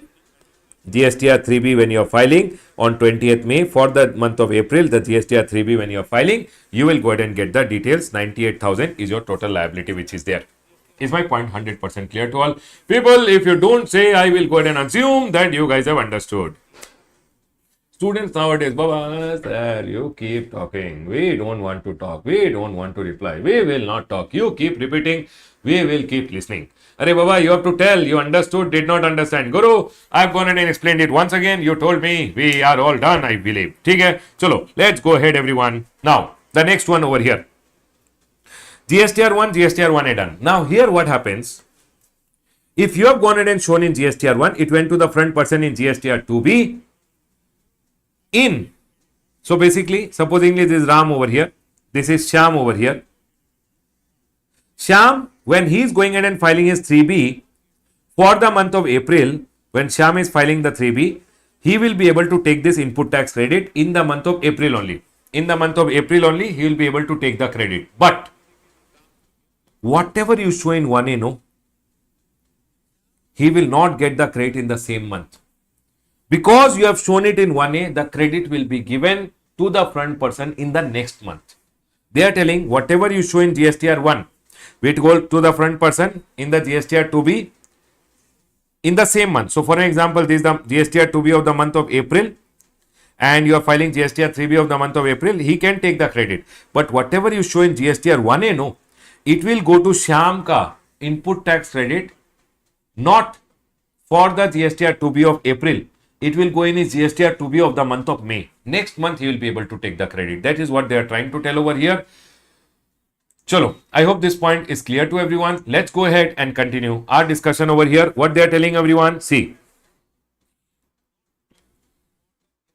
The said person may, after filing the details of outward supply in GSTR 1 for a tax period, but before filing GSTR 3B for the said period, at his own opinion, at his own option, amend or furnish additional details of outward supply in GSTR 1A for the said tax period through the common portal, either directly or through a facilitation center as may be notified. So, sir, once you have gone ahead and filed your GSTR 1, it will go to the front person in 2B. Before filing your 3B, if you want to amend, you can use GSTR 1A. They have gone ahead and told. Okay, sir. Then next. There are some important notes which I have gone ahead and told over here, which you can read and go. They are gone ahead and told. How are the details of outward supply furnished in the current month amended? So, in case where a taxpayer, after furnishing GSTR 1, realize that there's some amendment, downward or upward, I have to go ahead and file additional detail, is required to be made in the tax liability in GSTR 1. An optional GSTR 1A has been provided. 1A is optional. You want to use it, you use it. If you don't have any amendment, don't use it. This allows him to add particulars of the current tax period missed out in the GSTR 1 of the current tax period and amend the details of GSTR 1 of the current tax period, including those which he has given in the invoice furnishing facility. You can amend your invoice furnishing facility details also. A registered person may, after furnishing the details of outward supply in GST of goods, services, or both in GSTR 1 after the tax period, but before filing 3B for the said period, at his own option, amend and furnish additional detail of outward supply in GSTR 1A for the tax period. I want to go ahead and ask you one thing, everyone. Tell me one thing. I want to ask you this question. This is something which is going to come in the exam. Please listen and tell me. For an example, April month got over. April month ka 11th of May, I filed my GSTR 1. ठीक है sir. This is Ram, the supplier. This is Shyam, the recipient. I am asking you some questions. You have to tell me. I filed my GSTR 1. I showed 1 crore rupees ka sale, 18 lakh ka liability. It went to the front person, Shyam. Shyam ka GSTR 2B for the month of April was created in May. April month ka GSTR 2B. Yes, sir. Shyam ka April month ka GSTR 2B mein, it showed credit of 18 lakh rupees. Done, sir. This point is clear. Now, before filing my GSTR 3B for the month of April, which I have to file on 20th May, I showed in my GSTR 3B, my liability will come only 18 lakh rupees. But you know what? I went ahead and before filing my GSTR 3B, I went ahead. I'm rubbing this over here. Before filing my GSTR 3B, I went ahead and realized 10 lakh rupees ka invoice was there, which I missed it. So what I will do on 20th May, before going ahead and filing my GSTR 3B, on or before 20th May, before filing my 3B, I have an optional facility of GSTR 1A, where I went ahead and showed that 10 lakh rupees ka one invoice I missed showing it. 10 lakh pe 1.8 lakh rupees is the credit which is there. Done, sir. I went ahead and filed GSTR 1A, where I showed 10 lakh rupees and 1.8 lakh rupees ka GST over here. Done, sir. This point is clear. Now listen. In the same month, April month ka when I am filing GSTR 3B, my liability will be 18 lakh plus 1.8 lakh, which is basically 19.8 lakh rupees. Is my point clear to all? My question to all of you, this GSTR 1A mein 1.8 lakh which I have shown, will Shyam get the credit in the month of April, or he will get in the next GSTR 2B is my question over here. So they have gone ahead and told that this credit will not come in Shyam ka April month ka GSTR 2B. No, it will come in his May month ka GSTR 2B, where he will get this 1.8 lakh rupees ka credit in the next month. But for me, tax I have to pay in this month only. But whatever I show in 1 will go to the person in the same month. Whatever is shown in 1A will go to the person in the next month. Is my point 100% clear to all? If you are clear, let's go ahead and see the RTP ka question which is there, everyone over here. Let's read the RTP ka question. 1 minute, everyone. Where is the RTP में question? I had seen one question. Yes, here.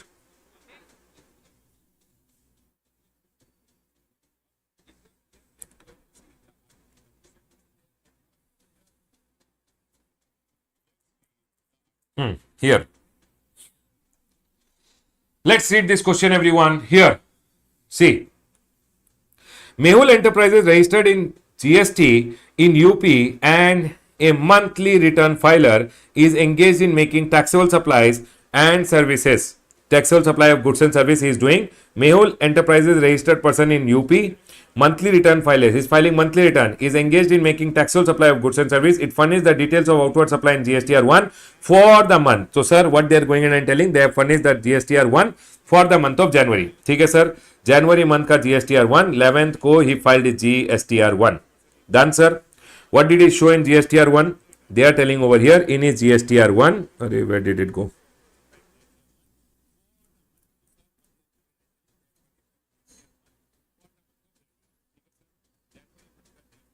हाँ, ठीक है. He filed on 11th February. 11th February, you will file your GSTR1 for the month of January. Done, sir. ठीक है. Then, however, 14th February, on Valentine's Day, the accountant of Mehul Enterprise noticed that one of the invoice of Vaishali of Gujarat. So, sir, you are from UP.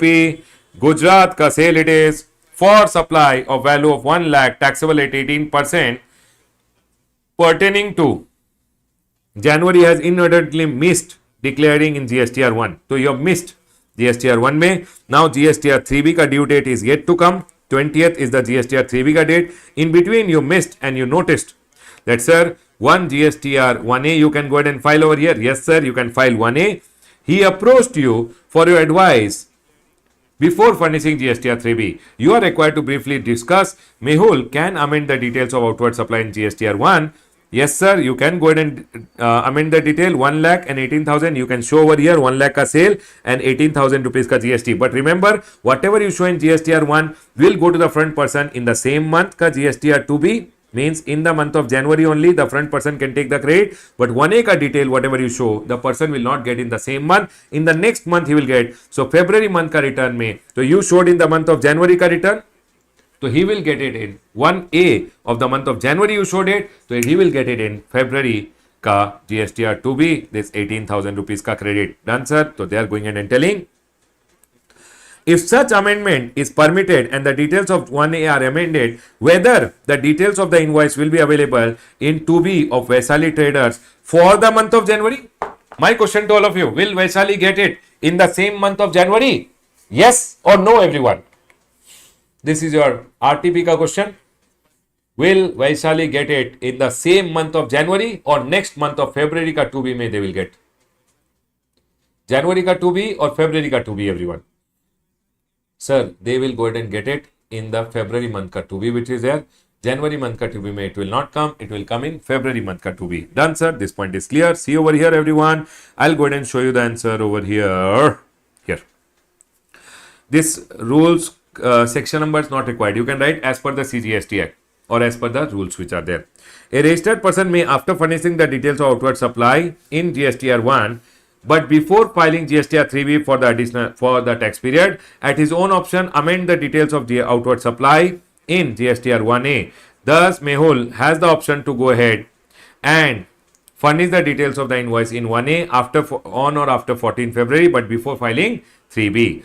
The corresponding effect made through the GSTR 1 on the liability of Mehul shall be reflected in the GSTR 3B. Baba, you tell me one thing. Your to GSTR 3B में this 18,000 rupees का liability will come, but front person के लिए they have gone ahead and told as per rule number, it's okay. The additional, you can write over here, the additional details of outward supply in GSTR 1 furnished by the supplier in GSTR 1A filed after the due date for the previous tax period shall be reflected in 2B for the current tax period. Basically what they are telling, previous tax period will be reflected in the current tax period. ठीक है, and current tax period next period. This implies that the ITC declared or amended by the supplier through GSTR 1A will be available to the recipient in the auto-generated GSTR 2B for the next tax period. Basically, when you go ahead and read rule number 60, no, they have gone ahead and told previous tax period ka 1A comes in. See, previous tax period का 1A comes in the current tax period का last month का 1A comes in current का 2B. It means current का 2B goes in next. Current का 1A goes in next 2B. Done, sir. Point is clear. Thus, the details of missing invoices will be available in 2B for the month of February and not January. Done, sir. This point is clear. That was one point which I wanted you guys to remember. Baba, here is some key feature just for the purpose of reading which has been given over here. Not very important, but because 1A is a new thing which is there, I want you guys to read this and go. Okay, everyone? But whatever I've gone ahead and explained, remember this point. This is the most important point which you have to go ahead and discuss. Sir, this one part which is there, this key features wala point which I've written over here, this I've just gone ahead and written so that you guys can read once. Done, sir. This point is clear. Other than that, annual return, aggregate turnover only if it is up to 2 crore. Anyways, annual return you have been exempted. And Baba, that's all they have gone ahead and told from amendment front which is there. Now, I want you guys to come to your book, everyone.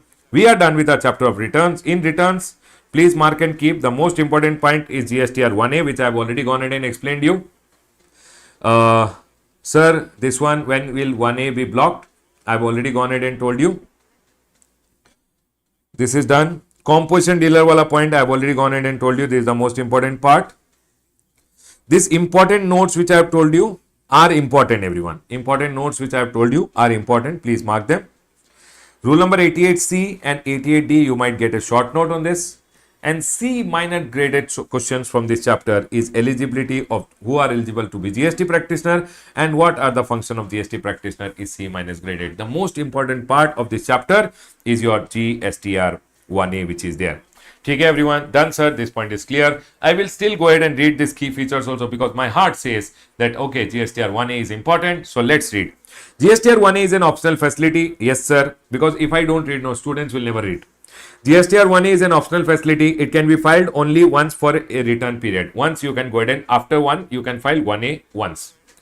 It allows to amend the details of GSTR 1 of the current period. Current period ka GSTR 1 you can amend by filing GSTR 1A. The corresponding effect of the change is 1A on the liability of the taxpayer will be reflected in the same month. Sir, my liability will get reflected in the same month, but front person will get credit only in the next month. At the recipient end, the ITC declared or amended by the supplier through GSTR 1 will be available in GSTR 2B of the next period. Okay, sir. It can be amended electronically only, either directly or through a facilitation center. You can go online and file 1A or 1A now. As of now, there is no facilitation center, but once facilitation centers are there, you can go ahead and amend. You can basically file GSTR 1A through online or facilitation center. There is no due date for filing 1A for taxpayer. Filing monthly return, GSTR 1A will be available on the portal every month from the due date of filing GSTR 1 or the actual date of filing GSTR 1, whichever is later. Sir, GSTR 1 or 1 ka due date, GSTR 1 ka actual date or due date, whichever is later, and from that date till the date of filing, and it will be available till the GSTR 3B ka date. So, GSTR 1 se GSTR 3B tak the GSTR 1A can be filed. The actual liability, the net impact of the particular declared or amended through 1A will be auto-populated in GSTR 3B. So, GSTR 1A may whatever details you, 1 and 1A may whatever details you go ahead and put, whatever the output tax liability that will come in your GSTR 3B of the same tax period. For QRMP people who file GSTR 1 on quarterly basis, people, if I am filing GSTR 1 on quarterly basis, they are telling 1A will be available after actually filing GSTR 1 quarterly. Monthly, it is not available for QRMP people. QRMP people, quarterly return people, sir, for April, May and June, they will file only one GSTR 1. Correct, everyone? One GSTR 1 which will be filed on 13, and then on 22nd or 24th, they can file their GSTR 3B. So, in between this date, they are telling for them GSTR 1A will be available. See, everyone, what they are telling over here. Or the date of filing GSTR 1, whichever is later. GSTR 1 ka actual date of filing? Sir, if they filed on 10th, then after 10th, or due date is 13th. So 10th or 13th, which is later 13th. So 13 ke baad, after 13th. So sir, if they go ahead and file their return ka due date GSTR 1 is 13. They file GSTR 1 11th only, then Baba 13 say GSTR 1A will be available till the due date of their GSTR 3B. So they have gone ahead and told over here, and it will be available till the actual date of filing of GSTR 3B of the same period. The supplies relating to GSTR1 of the current period, including those IFF of month 1 and IFF of month 2, can be amended through the corresponding GSTR1A. Baba, you can file GSTR1A, say you can go ahead and amend the details of GSTR1, or here you had gone ahead and filed IFF, here you had filed IFF, all the details of IFF or GSTR1 can be amended through the 1A. Done, sir. Next. It says the supplies in GSTR1, including those filed in IFF for the first month and month 2 में what you had gone in and shown can be amended through the GSTR1A. Basically, IFF का detail and GSTR1 का detail can be amended through the GSTR1A. Then, liability, the net impact of the particular declared in 1A along with the particular declared in form GSTR1 or through the IFF shall be auto-populated in the same tax period. So, sir, whatever you have shown here, here, and whatever you have amended, the net effect will come in your GSTR 3B. Okay, sir. Then there will be no separate amendment facility for IFF. Baba, whatever details you have gone ahead and furnished in your IFF, there is no separate facility that after IFF 1A will belong. No. IFF, and GSTR1, all three detail can be amended through 1A, and whatever the details you have furnished over here, the liability will come total in your GSTR 3B, which is there. The next one over here is, that's all everyone. Nothing. That's it. Okay, sir. Done. Point is clear. RTP ka question which I have gone ahead and explained you is very, very important. This time you will see in your exam, the question will come on 1A or the question will come on these details which are to be furnished in your GSTR1, which I have gone ahead and told you about the GSTR1, this one. This or 1A is the most important part from your return chapter. Otherwise, I have gone ahead and anyways told you in your return chapter what is to be done. Closing my discussion on the chapter of return. Baba, in returns, good feeling is there. 3 to 4 mark, one question will come in the exam. Done, sir. Closing my discussion on the chapter of returns over here. We are done with our amendments also. All the amendments I have gone ahead and covered till here. Now, we'll go ahead and move to the last chapter, which is place of supply after a quick break. Let's take a break.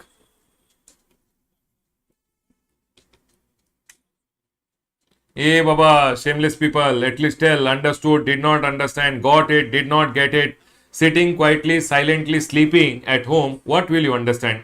At least you have to comment and tell me, sir, got it, did not get. Sir, no, I don't want to understand. At least you tell something so that I know that you got it. Yes, Baba. Break to you will tell. Sir, break. Break a time, your mouth will open properly. But otherwise, I am asking, got it, did not get. No one is talking. Chalo, let's take a break. 11:20, it is 11:30. We go ahead and resume. 11:30 to 12:30, we'll go ahead and do place of supply. Let's take a break, everyone. Very good. That is the way you have to talk. Got it, sir. Very good. Chalo, let's take a break 10 minutes.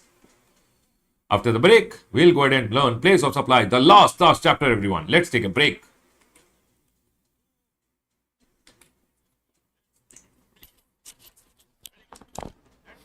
You have to talk. Got it, sir. Very good. Chalo, let's take a break 10 minutes. After the break, we'll go ahead and learn place of supply, the last chapter, everyone. Let's take a break.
चलो सबको high बोल दो फटाफट and then go.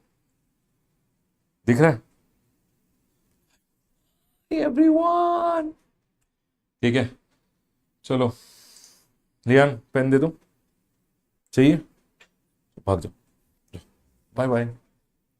जाओ go गो गो. मामा मामा जाओ जाओ जाओ जाओ जाओ जाओ जाओ. गो मामा मामा. गो गो गो गो गो गो.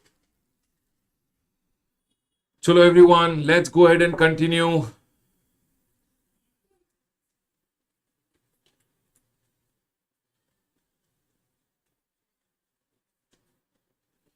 Everyone over here now, listen. The last chapter now, let's go ahead and do the last chapter. The last chapter which is there is the chapter of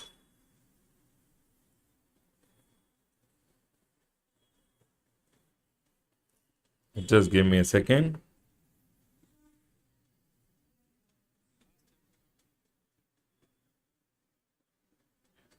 See, Chetan has a doubt. Chetan says, sir, if the income basically sales is to be reduced in GSTR 1A, will front party ITC get reduced in the current tax period? See, what they have gone ahead and told is, whatever you want, whether it is amendment downward or upward, is required to be made in the tax liability in GSTR 1, and optional GSTR 1A is there. And 1A ke through whatever details you submit, the effect will come in the next period. It will not come in the current period. The effect will go in the next period. Done, Sajan? Chetan, chalo, let's go ahead, everyone. Everyone over here now, let's continue.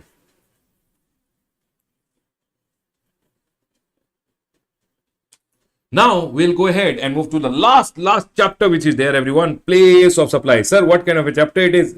I go ahead and consider this chapter as a graded chapter because you will see 1 4-mark question in the exam. You can't leave it. It will come in the exam. Everyone over here now, listen. We have the place of supply ka chapter now. Place of supply, we have section number 10 and we have section number 12 over here. Actually 10, 11, 12, 13 is there.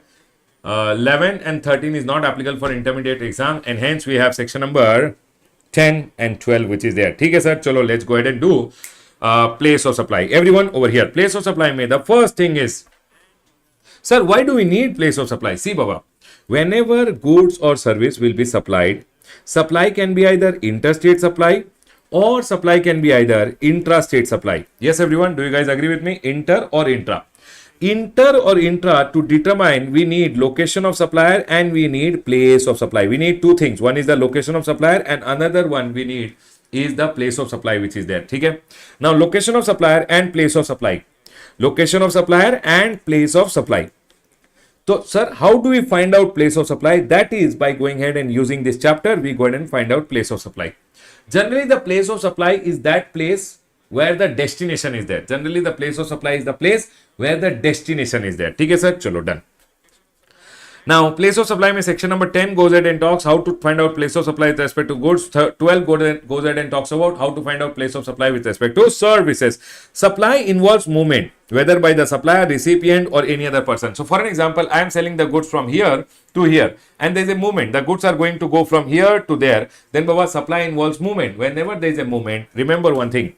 Where the movement terminates for delivery or to the recipient. So, for an example, I have sent some goods from Karnataka to Delhi. Where is the goods movement terminating? In Delhi. So, place of supply will be Delhi. Done, sir. This point is clear. The next is build to ship to model. What do you mean by build to ship to model? A is there, B is there, C is there. B got an order from C and B has to supply to C. So, B went ahead and placed an order with A. A told, okay, I will go ahead and bill it to you. But B went ahead and told A, don't send it to me, directly ship it to C over here. In this scenario, they have gone ahead and told when it is billed to ship to model, actually he is the supplier, he is the recipient over here and he is the third party in between. In this scenario, they have gone ahead and told whenever he is the third party in between, he is the supplier, he is the recipient and he is the third party in between. Now, when he is billing to him and shipping it to the other guy, here they have told section number 10(1) B is applicable, which says third party ka location becomes the place of supply. So, location of supplier Karnataka, the place of supply will be, supposing this is third party is located in Tamil Nadu, the place of supply will be Tamil Nadu and IGST will come. Sir, what about this transaction between B and C? In this scenario, section number 10.1, A will apply, goods involve movement. He went ahead and he will see, and there is a movement.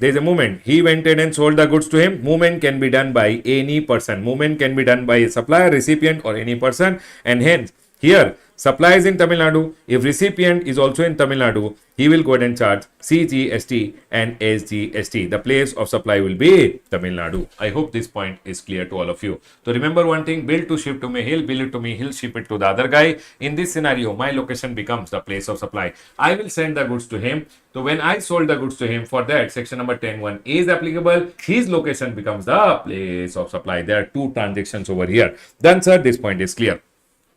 Bill to ship to model में principal place of bill to ship to, bill it to me but ship it to him. In that scenario, my location becomes the place of supply in this scenario. That's all everyone. Supply does not involve movement. So sir, if supposingly I am going ahead and leaving my factory premises, and in my factory some goods are there, and I am leaving the goods as it is where it is condition में, one new person is coming inside the factory. He told me, sir, give me the goods which are there. I told, okay, my factory I'm leaving. Now you are taking it on rent. Where the goods are, you can go ahead and take it. Now in this scenario, when I sold the goods to him, as it is where it is condition may, where the goods were when I gave him the risk and reward, delivery, where I gave him the delivery, the goods were there, that will become the place of supply. So in my factory, the goods were there as it is. I am from Karnataka. The goods were in Karnataka only. Place of supply will be Karnataka, and I'll charge CGST, SGST. Location of the goods at the time I gave the delivery. Delivery means when you gave him the risk and the reward. You told from today the goods are yours, the risk is also yours, the reward is also yours. Then Baba, that becomes the place of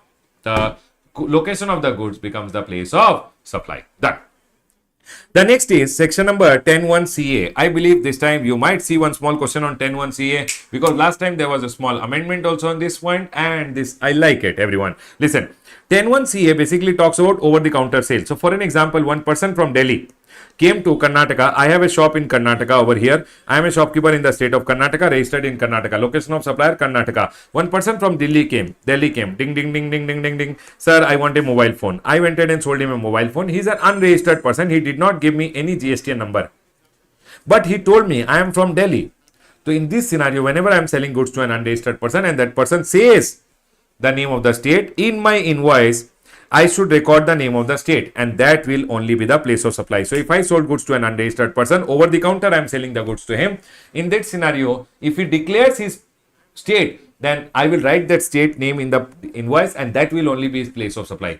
So I am from Karnataka, you are from Delhi, I'll charge you GST. Sir, but he did not tell his place. If he did not tell his place, then my location is your location. Supplier location becomes the place of supply. Supply is from Karnataka, place of supply in Karnataka, I will charge GST, SGST. Remember one point, everyone.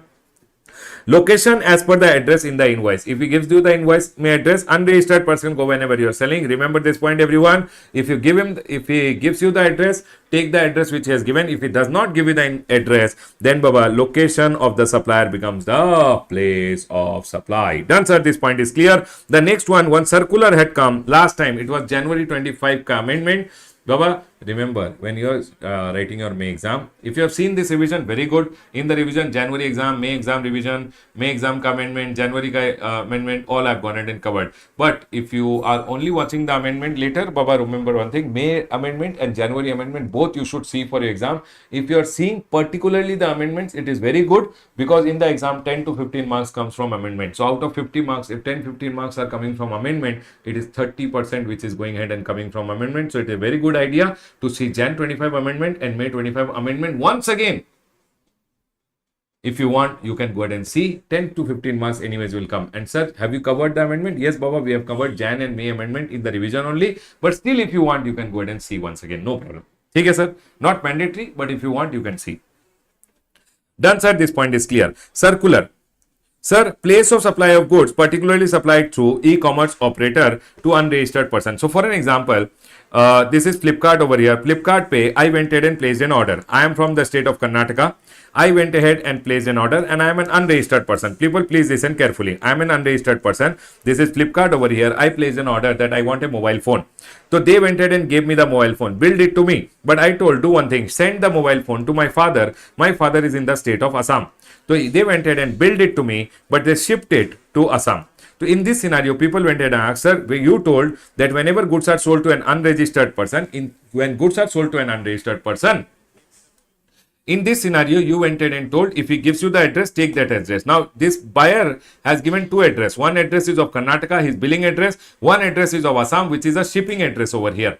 In this scenario, whenever you have gone ahead and done this point, in this scenario, what will be the place of supply? So, they went ahead and told, and whenever goods are sold to an e-commerce to an unregistered person, particularly where billing address and delivery address are different, the delivery address and is the place of supply, and supplier must record the delivery address at the address of the recipient. So in this scenario, supposingly Flipkart may the supplier who is there, this is the supplier from e-commerce, and the supplier is registered in the state of Karnataka. The supplier who is selling through the Flipkart is registered in Karnataka. He will go ahead and not take Karnataka, he will take Assam as the place of supply, and he will go ahead and charge GST. People, Karnataka guy selling to Assam, shipping address will become the place of supply. Shipping address will become the place of supply. Everyone listen to very carefully. Here they have gone ahead and told not the billing address, but delivery address. The delivery address where the delivery is happening, that will become the place of supply. I hope this point is clear to all of you. So sir, whenever people generally in case of build to ship to model, we have understood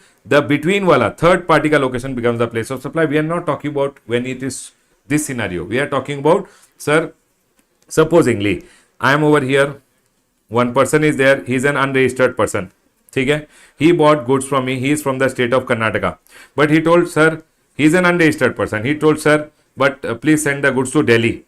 This Delhi is the shipping address where he is telling please send the goods. So in this scenario, if I bill to him but I am sending the goods here and this guy is an unregistered person, then remember shipping address will become the place of supply. Done, sir, this point is clear. If goods are assembled or installed at site, so I went ahead and sold supposingly one machine to you.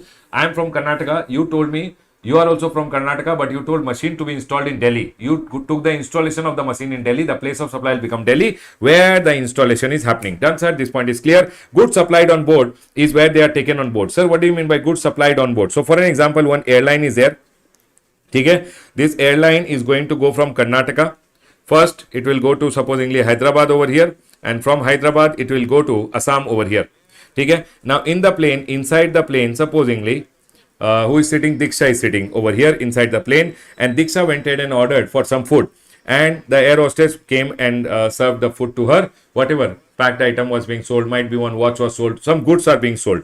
In this scenario, what will become the place of supply, sir? In the air, what is the place of supply? Which state will it take? So here they have gone ahead and told the place of supply will be where the goods were taken on board, where the goods were loaded on in the plane. That is the place of supply. So they have gone ahead and told in case of goods supplied on board is where they were taken, loaded on the plane. Done, sir, this point is clear. So people, section number 10, 1, A, B, C, D, E. I like it, Baba. You might see a small question, so please be very careful. The next one is section number 12. Section number 12 goes ahead and says, in case of services, what will be the place of supply? In case of services, what will be the place of supply? So section number 12 goes ahead and says, in case it is service. Now listen. In case of place of supply for services, there are two sections in place of supply, section number 12 and section number 13. 13 is not applicable to you. But to understand section number 12(1), you have to go ahead and understand this, that whenever location of supplier and location of recipient, both are in India, then we apply 12. When location of supplier or location of recipient, any one is outside India, then we apply 13. It means both are in India, then we use section number 12. Any one is outside India, then we use section number 13. But this is not applicable for you guys. So section number 12, first point says that, sir, when both are in India, then section number 12 is applicable. Okay, section number 12, one ka first point says this only. When both of them are in India, then section number 12 is applicable. Okay. Now section number 12 has 12(2), 12(3), till 12(14), which is there. Everyone listen to me very carefully. So when we talk about section number 12, section number 12(1) goes ahead and says, when location of supplier and recipient both are in India, then you will find out place of supply by applying section number 12. Now section number 12(2) goes ahead and it's a general rule. Okay? 12(3) to 12(14), which is there. This is specific rule for specific services. If you are falling in any one of this, then you will apply the specific rule. But if you are not falling in the specific rule, then you will apply the general rule, which is applicable to all the services. That's all they have gone ahead and told. That, sir, residual rule. Generally, I am a chartered accountant. Chartered accountants, nowhere it is provided. Then what to do? What will be the place of supply when we give the service? If we give the service to a registered person, we should always take the location of the registered person. If we give the service to unregistered person, we should always take the unregistered person ka whatever address we have. If address is not there, then I should take my address as the place of supply. So for an example, I am a chartered accountant. I give services to a registered person. I should take his place of supply, his address as the place of supply. I am from Karnataka. One person is registered person in Delhi. I gave him the service. So Karnataka guy giving to Delhi, he will go ahead and charge. I should go ahead and charge IGST. I went ahead and gave you services. You are unregistered person, but you are unregistered, but you gave me your address. You told I am from Rajasthan. I am from Karnataka, you are from Rajasthan, I will charge you IGST. You did not give me your address. I am from Karnataka, place of supply also will become Karnataka. Remember, done sir, this point is clear. Now, services in relation to immovable property, whenever it is given directly in relation to any immovable property, or any lodging accommodation services, or any function is done at an immovable property, Baba, whenever immovable property related service is given, including any ancillary service, I gave immovable property on rent to you. I went ahead and gave you on Challan Mandapam, one hall on rent to you. Along with that, I gave food also to you. It will become a composite supply. So they are going ahead and telling the principal supply is over here in relation to what everyone immovable property. So whenever I go ahead and give immovable property on rent, including any ancillary service, everyone listen over here. Location or intended location of the property, boat or ship becomes the place of supply. If the immovable property is outside India, location of recipient. So for an example, I went ahead and did the interior designing of a property which is in Goa. So Baba, the place of supply will be Goa. But sir, I am in Karnataka. Shah Rukh Khan is in Mumbai. I am in Karnataka. Shah Rukh Khan is in Mumbai. Shah Rukh Khan went ahead and told me, Mumbai house ka you do the interior designing. The place of supply will be Mumbai. Now Shah Rukh Khan went ahead and told the house property I have is in London. Ramesh, do the interior designing of the property in London. Baba, if the immovable property is outside India, I will take Shah Rukh Khan ka location as the place of supply, which is Mumbai over here, Maharashtra. I hope this point is clear. Yes, sir, this point is clear. Now, this point which is there is just for a reading purpose, not very important. But remember, these 2 points which I have gone ahead and told you. If I have gone ahead and provided services with respect to immovable property, where the immovable property is there, that is the place of supply. If the immovable property is outside India, recipient, where he is there, that will become the place of supply. I want you guys to tell me, everyone. So, for an example, location of supplier, location of recipient, and the place of supply you will have to tell me. Okay? And immovable property, where it is the immovable property is there. Immovable property. Okay? I am from Karnataka. Recipient is from Delhi. Immovable property is in supposingly UP. I am from Karnataka. Supplier, recipient is from Delhi. Immovable property is in Delhi. I am from Karnataka. Supplier, recipient is from Delhi, and immovable property is in London. Can you tell me, everyone, in all the three, what is the place of supply? I want you guys to quickly comment and tell me. I'm waiting for you to tell me what is the place of supply.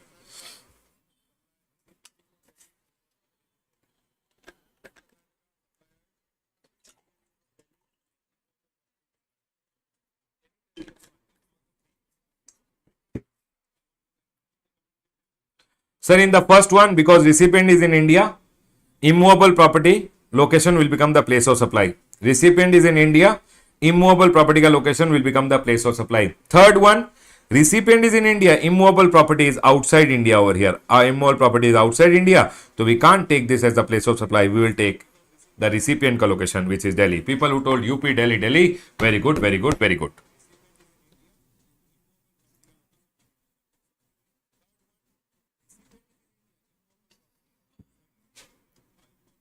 Very good, very good, very good, very good. Okay, chalo, next one. The next one is performance-based services. Performance-based services. There are 6 performance-based services. People, please be careful in your exam. There are 6 performance-based services which are there. What is 6 performance-based services? RCB failed pathetically. Only for classroom purpose. But I love RCB. Okay? Now, R for restaurant services. C for cosmetic and plastic surgery. B for beauty treatment. F for fitness services, P for uh, personal grooming, and H for health services. There are 6 services which are there. RCB failed pathetically. Baba, you can remember it like this also. Some students went ahead and told me, sir, we will take RCB forever. Place in our heart. Okay, you can do that also. Okay, Baba, whatever it is, RCB failed pathetically is something which I remember, so I always tell this, but I love RCB. Okay, everyone, only for classroom purpose, just to remember. Okay, so you have to remember all these services. Whenever I go ahead and provide, where I perform this service, that becomes the place of supply. So, for an example, I am in Karnataka. One guy from Delhi came to Karnataka in my restaurant. He ate the food in restaurant. Baba, remember where the poop is there, that is the place of supply. POP, place of performance, it becomes the place of supply. Restaurant, cosmetic and plastic surgery, beauty treatment, fitness service, personal grooming, haircut, etc. ka services. Always remember. Ha, Baba, Shrikant says, sir, is salar cup namde. Yes, Baba, cup is ours only, 100%. Okay? Now, H for health services which are there. Okay? Now, RCB failed pathetically. Always remember for this.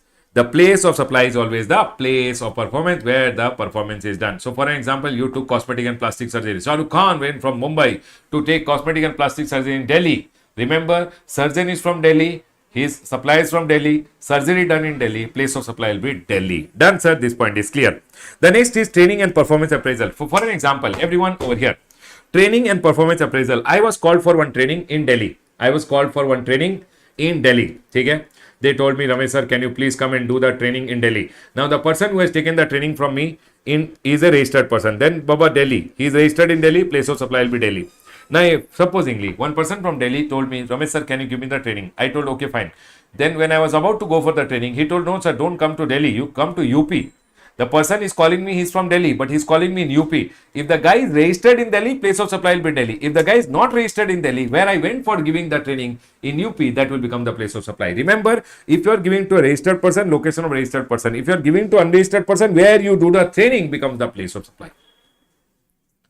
I hope this point is clear to all of you. Yes, sir, this point is clear. Admission to an event or park or ancillary services. Remember one thing, whenever, sir, for an example, Arjit Singh came to Bangalore.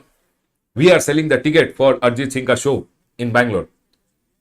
What is the place of supply? Where the event is happening? In Bangalore, place of supply will become Bangalore. Always remember one thing, event related services may, where the event is happening, that is the place of the event, or the park becomes the place of supply. Where the event is happening, that is only the place of supply. Done, sir? This point is clear. Organizing of an event and any ancillary service with respect to organizing. What do you mean by See, Baba, admission to an event or park means selling of entry ticket. So, suppliers from Karnataka selling entry ticket for a show which is happening in Karnataka, he will charge CGST, SGST because show is happening in Karnataka. Place of supply will be in Karnataka only. Done, sir? Always remember the place where the event is, admission to an event means event ka entry ticket or any park. The place of supply will be where the event is there. Now, organizing ka services. Everyone, I like organizing services. Please remember for exam point of view. See, I like immovable property wala services. I like performance based services. I like organizing of event wala services also. Sir, organizing of event. For an example, I am a supplier in Karnataka. This is ICI Delhi, registered person. They told me, Ramesh, can you organize one event for us in Goa? For all our members, we'll take them to Goa. I told, okay, fine. If I am in Karnataka, registered person is in Delhi, event is happening in Goa. Baba, I organize. It is not selling of entry ticket. I have organized the event for them in Delhi, in Goa. Baba, place of supply will be where the registered person is there. If I am in Karnataka, ICI Delhi is unregistered person and I organize the event in Goa, then in that scenario, remember one thing, because this person is unregistered, the place of supply will become Goa. If I am giving to registered person, always take the registered person ka location. If I am giving to unregistered person, take the event location. Done, sir? This point is clear. Tell me one thing, in the same example, if I have gone ahead, everyone tell me one thing. In the same example, I am in Karnataka, ICI is in Delhi and event is not happening in Goa, event is happening in supposingly China. I organize the event in China. My question to all of you, if I organize the event in China, what will be the place of supply? Remember, registered person का case में event is in India or outside India, event का always registered person का location will become the place of supply. Done, sir. But unregistered person का case में, supposingly, this is the unregistered person over here. Event is happening in Goa, place of supply will be Goa. But event is happening in London. Then, Baba, London का case में, you will have to take unregistered person supposing from Delhi. The place of supply will be Delhi over here in this scenario. Registered person, always remember the registered person का location. Unregistered person, event happening in India, event का location. Event happening outside India, registered person का unregistered person का location. Is this point clear to all of you? That's all they have gone ahead and told. See, registered person, always location of registered person. Whether event is happening in India, outside India, doesn't matter.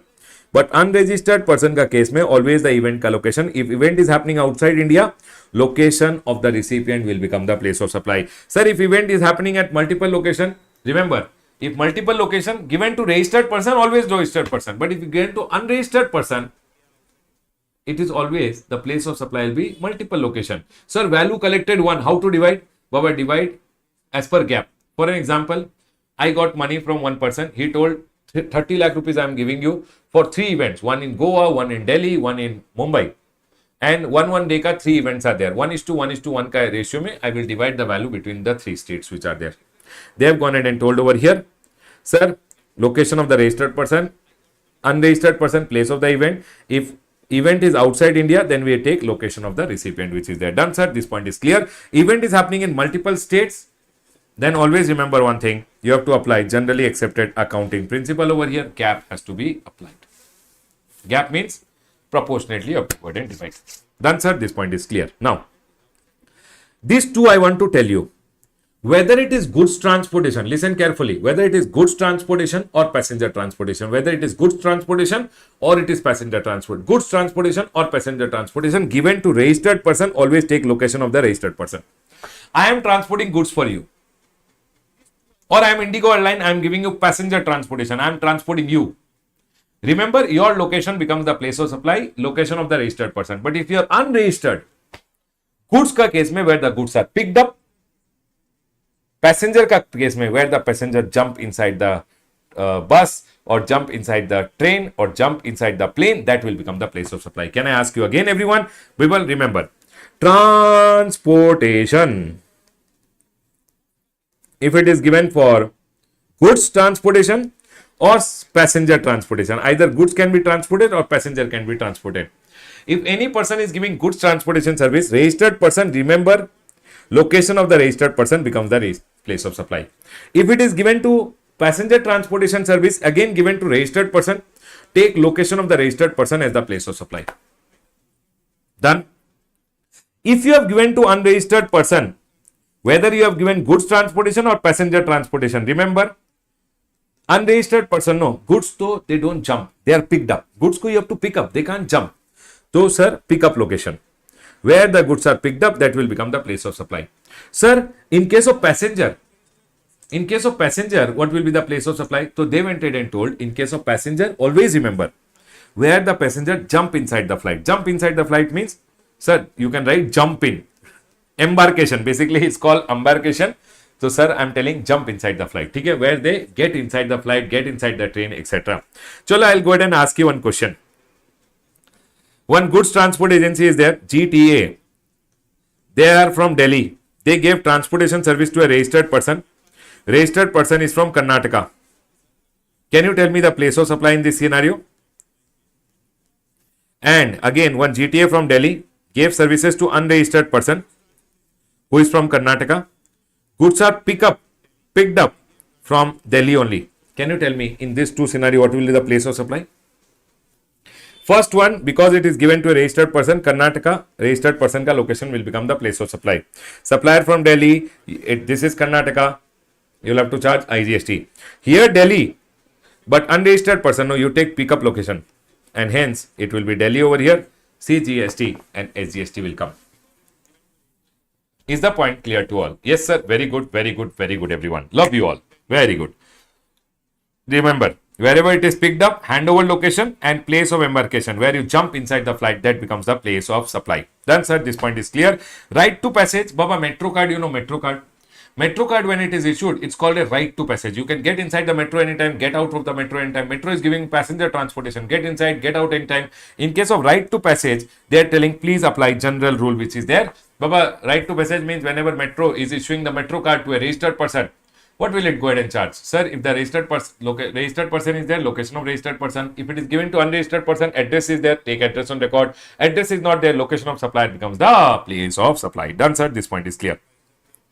Services given on board. First scheduled departure point. First scheduled departure point means what? Sir, for an example, one train is there or one plane is there. Plane is going ahead and flying from Maharashtra. It will go over here. Now it will go to Hyderabad, and from Hyderabad it will go supposedly to Assam over here. In this scenario, they are going ahead and telling what is the first scheduled departure point. Supposedly in the flight, service was given to you. Might be you wanted to see one movie. They went ahead and gave you the service of seeing the movie. Now, airline company will go ahead and charge you. Location of supplier. Airline is registered in Maharashtra. The service was given in air. Will the airline company sit down? Where is the service? Which statement is given? No. In this scenario, the first scheduled departure point, where did the airline depart from? That will become the place of supply, and that is Maharashtra over here. Done, sir. This point is clear.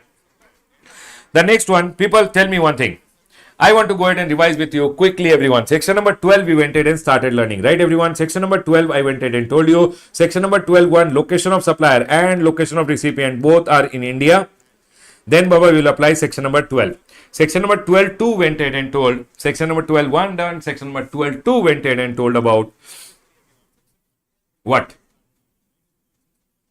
Tell me, section number 12.2 told about what? Section number 12.2 went ahead and told you, sir, in general rule, location of the registered person, please take it. If it is unregistered, sir, please go ahead and take address which is there. If it is address is not there, location of supplier will be the place of supply. Sir, immovable property mein what will I do? Take location of the immovable property as the place of supply. That's all, everyone. If immovable property is outside India, take location of recipient. Sir, performance based service, place of performance. Sir, event related services, place of the event will become the place of supply. Sir, organizing of event related services, organizing ke liye always remember, if you give to registered person, location of the registered person. If it is unregistered person, please take the place of event. If the event is outside India, then Baba, do one thing. If it is event is outside India, location of the recipient becomes the place of supply. Then I went ahead and told you transportation. Baba, transportation, I told you, it can be goods transportation, it can be passenger transportation. Always remember location of the registered person. I am telling you over here. If it is registered person, unregistered person, sir, remember pickup location wherever it is handed over the goods, and here passengers are not picked up, passenger jump in, place of embarkation. The last one, sir, services on board a conveyance, etc. when it is given. Sir, on board services means on board means whenever you are boarding a conveyance or airline or train, you are going in that, and ship you are going in that, and any service is given. Remember one thing, on board services may, it is always the first scheduled departure point. Am I 100% clear till here, everyone? Can we go ahead? Quickly tell me, everyone, are we all 100% clear till here? Very good, very good, very good, very good, everyone. Now listen to me very carefully. The next one over here is telecommunication service. Oh, Baba, RCB failed pathetically. I have gone ahead and told over here, RCB forever. Place in our heart. Students had gone ahead and told, sir, you make it like this. Okay, I am trying to remember, but I always remember RCB failed pathetically. Okay, only for classroom purpose. Baba, I love RCB. Okay, done. Telecommunication services which are there. Telecommunication services mein they went ahead and told, if whenever any telecommunication services are given, Guru says, sir, go ahead. Thank you, Guru. Chalo, here. Fixed line, circuit, dish, etc. ke through it is given. Always remember location of the fixed line or the circuit will become the place of supply. So for an example, I am giving telecommunication services and I have installed one fixed line in one person ka place which is in Delhi. Then the place of supply will be Delhi. Remember, where the fixed line is installed, that becomes the place of supply. Prepaid, postpaid mobile. I am BSNL Karnataka. I went in and gave you service. Your address. I have given you postpaid mobile ka service. Your address. I am from Karnataka. Your address you gave of Assam. I will charge you IGST. Billing address will become the place of supply.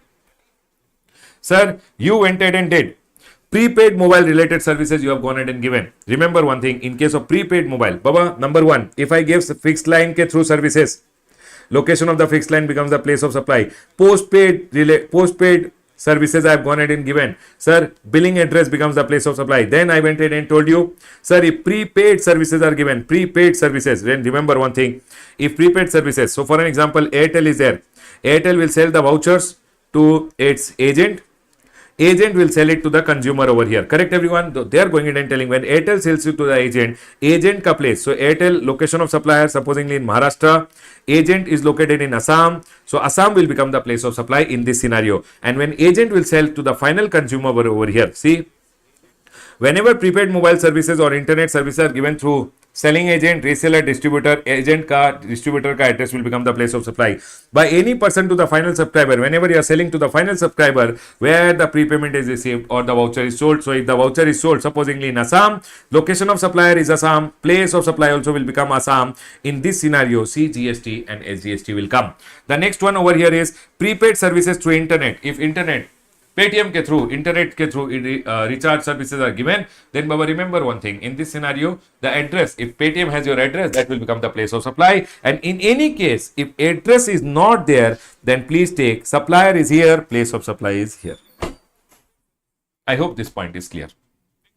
Sir, circuit wala point which you have gone ahead and told. Sir, what are circuits used for? For an example, for internet connectivity between two offices, Airtel went ahead and installed. Okay, you know what happened? I told Airtel, I want internet connection. Airtel went ahead and installed one circuit in my office. What is the place of supply? Where the office is? My office is in Karnataka. They installed the circuit in Karnataka. Place of supply is in Karnataka. Now what happened? I told Airtel that I want internet connectivity to be very strong between two of my office. They installed one circuit in my Tamil Nadu office and one circuit in my Karnataka office. Here, the place of supply will be Karnataka and the place of supply will become Tamil Nadu. Airtel is Karnataka. Airtel, correct? So for my Karnataka, they will go ahead and charge CGST, SGST. For Tamil Nadu, they will go ahead and charge IGST. But supposing they went ahead and billed me 1 lakh rupees over here, one single amount. How to go ahead and divide the value between both of the state? One pay CGST, SGST will come, one pay IGST will come. How to divide the value? They are telling number of circuits in the state. In Karnataka, one circuit is there. In Tamil Nadu, one circuit has been installed. 1:1 ka ratio mein you have to divide. That's all they have told. Sir, lease circuit installed in more than one state in the proportion to the value or terms of the contract or as per rule number 6. Rule number 6 says number of point. Either collect separate amount, bill separately.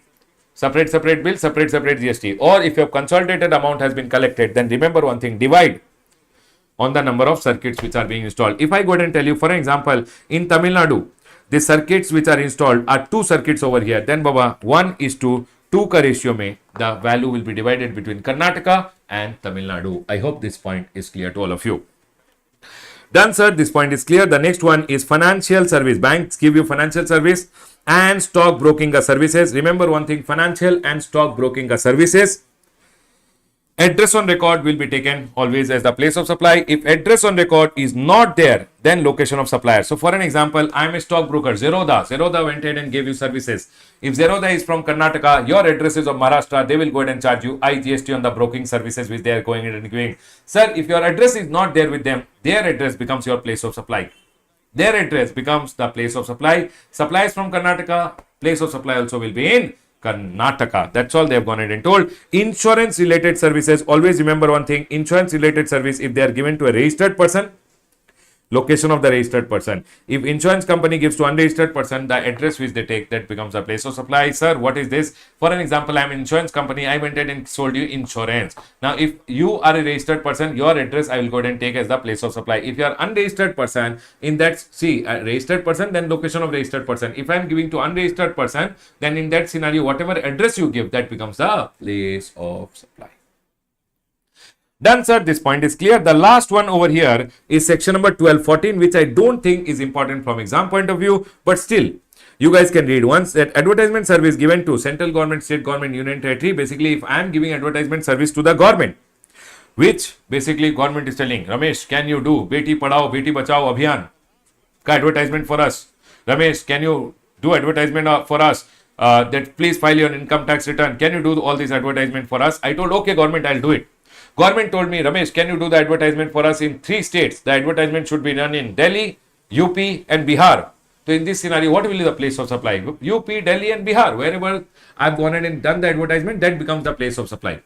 Now, in this scenario, they are going ahead and telling, whenever you are doing the advertisement, sir, what is the basis of apportionment or what will be the value of supply? So, sir, if supposingly I am an advertisement company in Delhi and the place of supply is in Delhi, I will go ahead and charge CGST, SGST. But if the place of supply is in different state, I will go ahead and charge IGST. Now, whenever government tells you to do advertisement, advertisement might be done in various states which are there.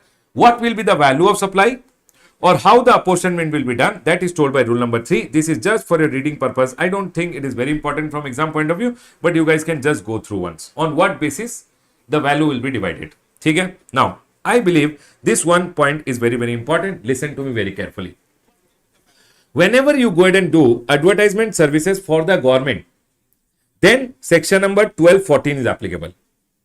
But if you are going ahead and doing advertisement services for anyone else, I'm not doing for the government, I'm doing advertisement service for you. Can you tell me which section will be applicable? If I am not doing advertisement service for the government, but I am going ahead and doing advertisement service for you, which section will be applicable? Can you guys tell me?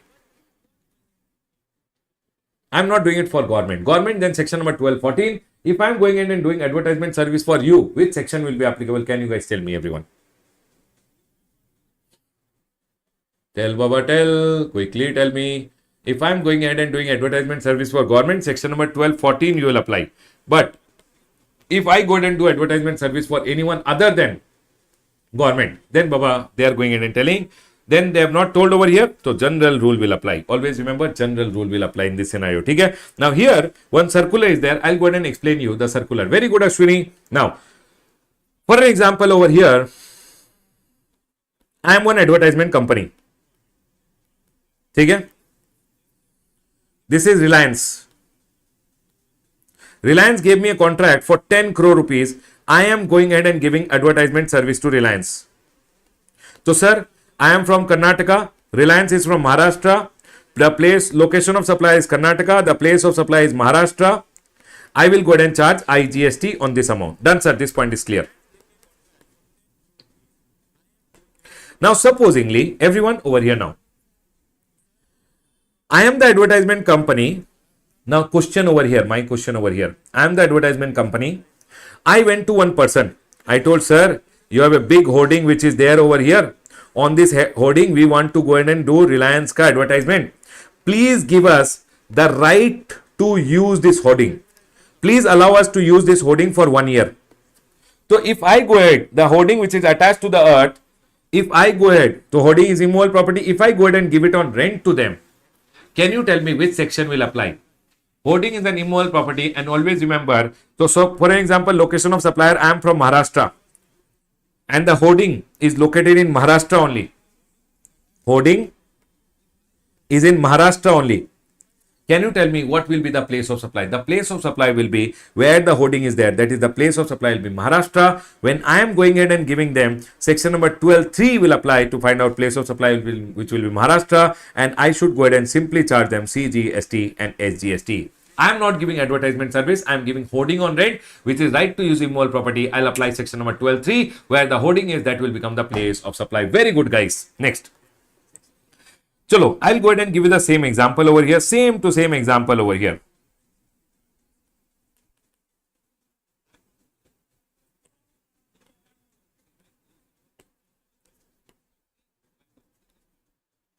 Supposingly, one advertisement company is giving advertisement service to Reliance. Reliance gave them 10 crore. They went ahead and approached me over here and they told, Ramesh sir, you give us the advertisement service. I told, what do you mean? They told, Ramesh sir, you arrange for the hoarding also, printing of the hoarding details which are required, and you make sure the advertisement is done for the 1 year. Everything we are going ahead and subcontracting it to you. So you give us advertisement service, and in turn we are giving advertisement service to Reliance, and they went ahead and paid me 2 crore rupees over here. My question to you over here, I am responsible for finding out the hoarding from the market, printing of the details, then making sure the advertisement is done. Everything is my responsibility over here. In this scenario, Can you tell me in my scenario? Here to section number 12 to general rule will apply. In this scenario, which section will apply? Can you tell me, everyone?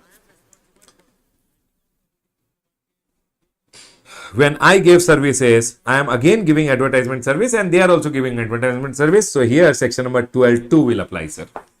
Because general rule will apply over here. I am not giving hoarding on rent. I am not giving immoral property on rent. I am going ahead and giving advertisement services. Done, sir. Is this point clear to all?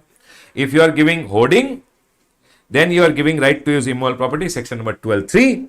But if I am generally going ahead and giving advertisement service and they are giving advertisement service, here general rule will apply. Section number 12.2 will apply. General rule. Baba, section number 12.14 is only applicable whenever you are going ahead and giving advertisement service to government. We are not talking about government over here.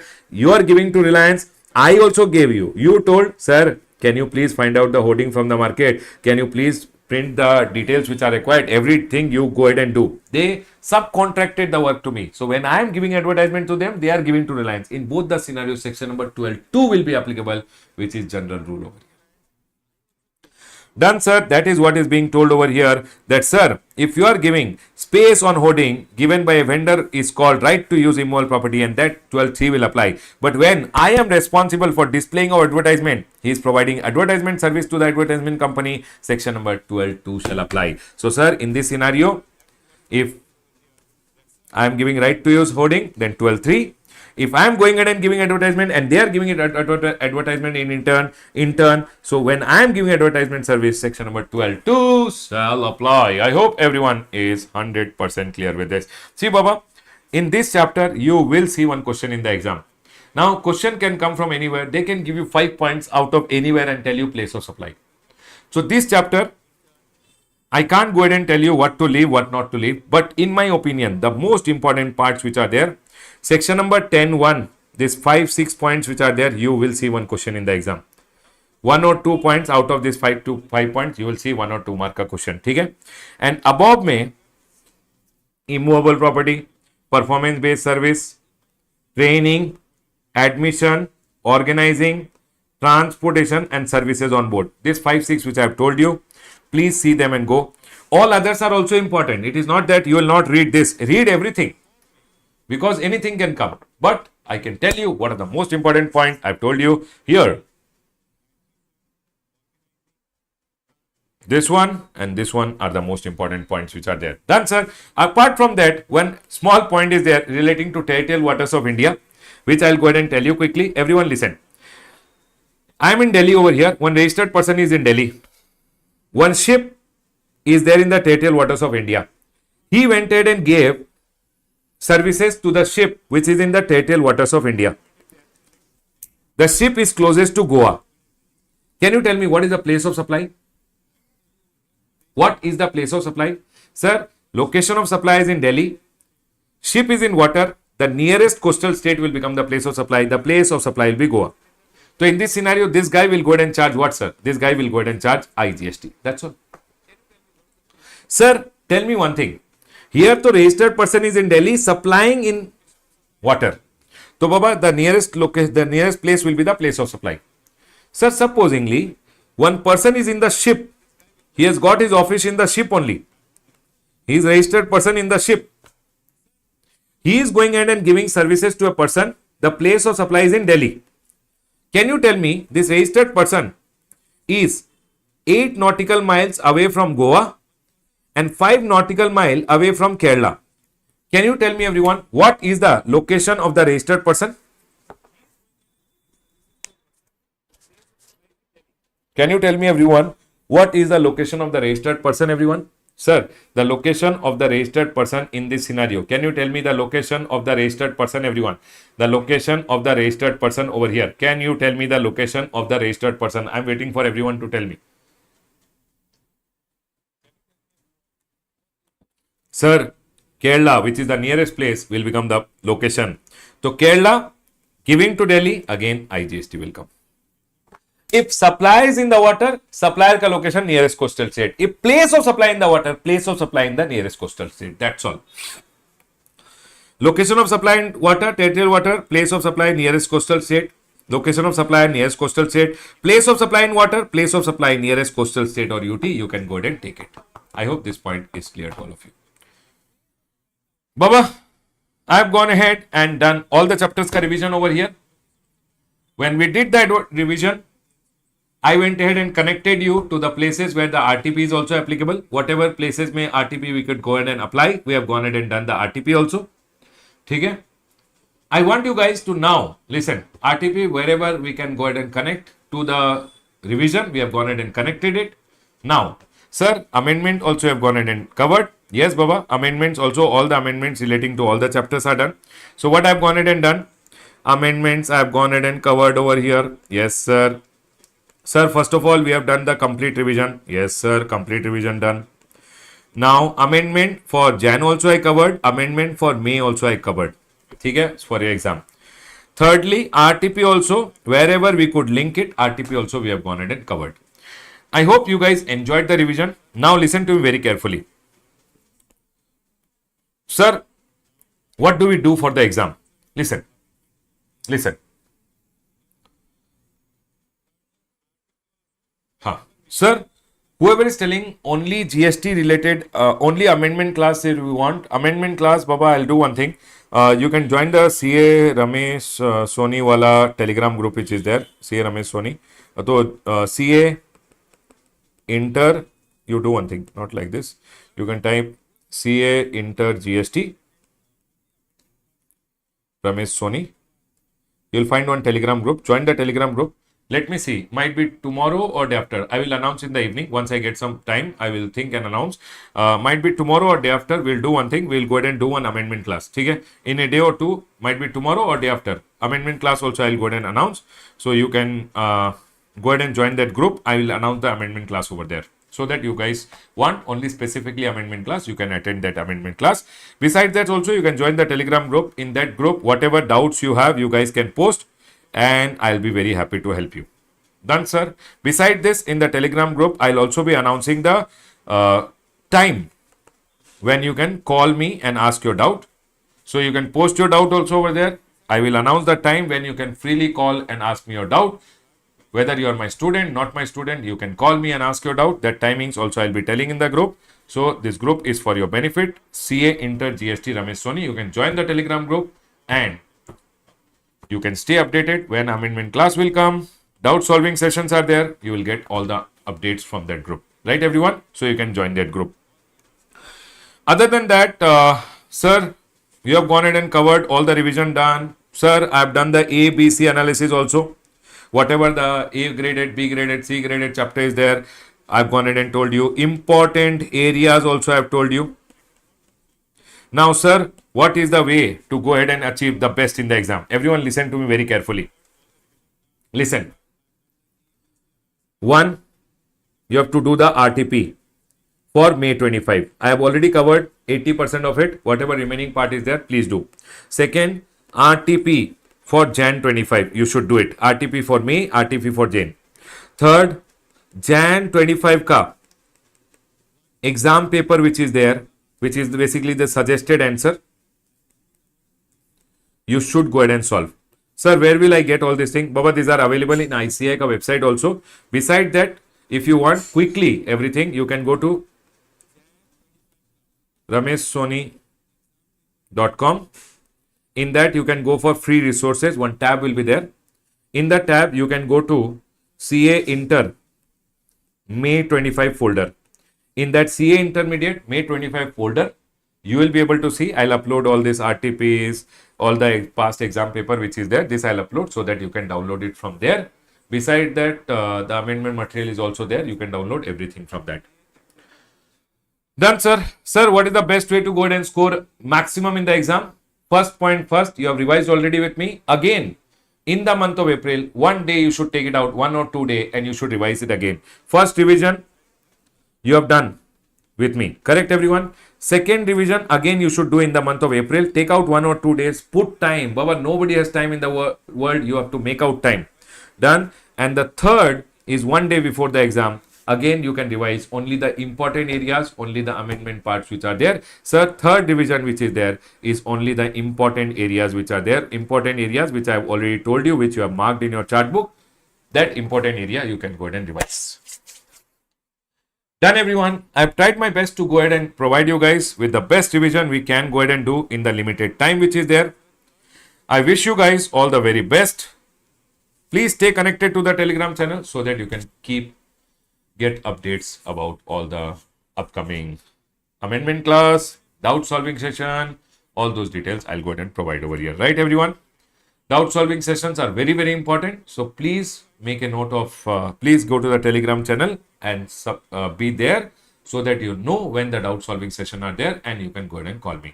Besides that, Baba, please subscribe to the YouTube channel and also like the video. Right, everyone? Chalo. I wish you guys all the very best. I've gone ahead and told you everything which was required from my end. Love you all, everyone. Next doubt solving session and amendment class I'll announce in the Telegram group. I'll see you guys in the amendment class. And all the very best, everyone. Please practice question answers. Love you all. Take care. Bye, guys. Bye, everyone.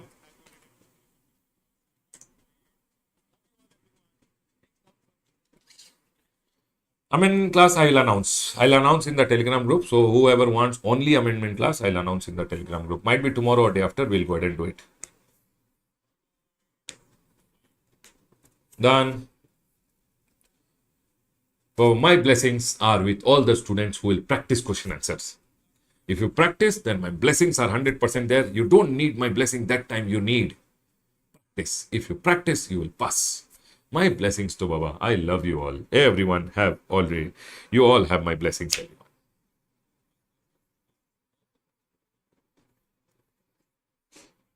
Right, everyone. Thank you, everyone. Thank you for joining in and being there. Whatever the important areas I've told you, please read it again and again. Please read it again and again, everyone. Right? Chalo, have a great day, everyone. Take care. Bye, guys. Govinda Swami, where is Ammu? Hey, Tarun. Shameless fellow. Start studying.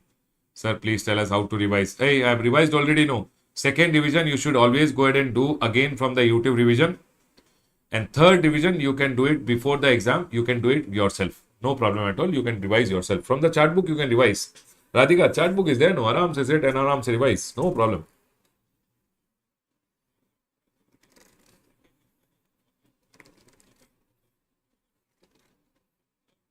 We need Kempama's blessing also. My landlady's name is Kempama. Next time I'll call her. She will give you all the blessings. Yes, Chetan, thank you so much. Love you too. Sir, how to start theory in the exam? Baba, theory, first you practice, then you will start understanding. First you have to write the law, then the observation, and then your conclusion. Law, observation, and conclusion.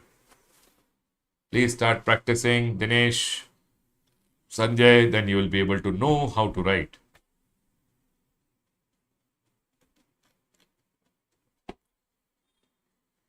Done, everyone. Bye, guys. Take care. Bye, bye, bye, everyone. So quickly tell me a bye and get lost. Quickly tell me a bye and run, Baba, run. Sir, you're telling her to get lost. Sir, ee sala cup namde. Yes, Baba, ee sala cup namde. Chetan, get up. It is morning. Sir, what do you mean to say? ठीक है. Can happen, but might not happen also. Yes, yes. This time cup is ours. Yes. Bye, everyone. Go ahead. Bye, bye. Bye, bye, everyone. Bye, bye. Take care. I'll go ahead and announce the dates for the amendment class. If you want, you can attend the amendment class and the doubt solving session in the Telegram group. Okay, everyone. Bye, bye. Bye, bye, everyone. Please practice question answers. Please practice question answers, everyone. Hey, I am Bablu. I am only Sandeep Reddy Wanga. You don't know me. I am only Sandeep Reddy. Correct? When I'm shooting for movies, I'm Sandeep Reddy. When I'm taking class, I'm Ramesh Soni. Done? Handsome. Ah, ha, ha. Thank you. Thank you. Chalo. Sir, 18th season. is jersey number 18. Chalo, people, please practice question answers. Please practice question answers, everyone. Done, Baba, done. Chalo, I have to run somewhere. Okay. Have a great day, everyone. Yes, all in one. I am director of my classes also. I'm directors for movie also. Done. All in one. Yes.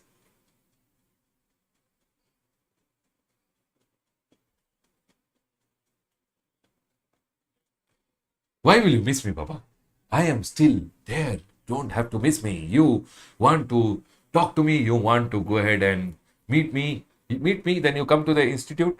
You want to talk to me, then you call me for doubts.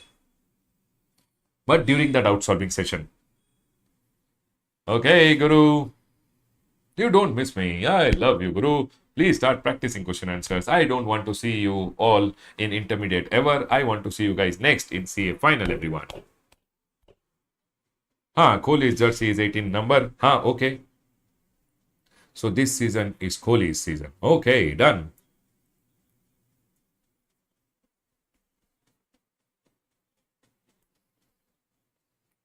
Okay, bye everyone.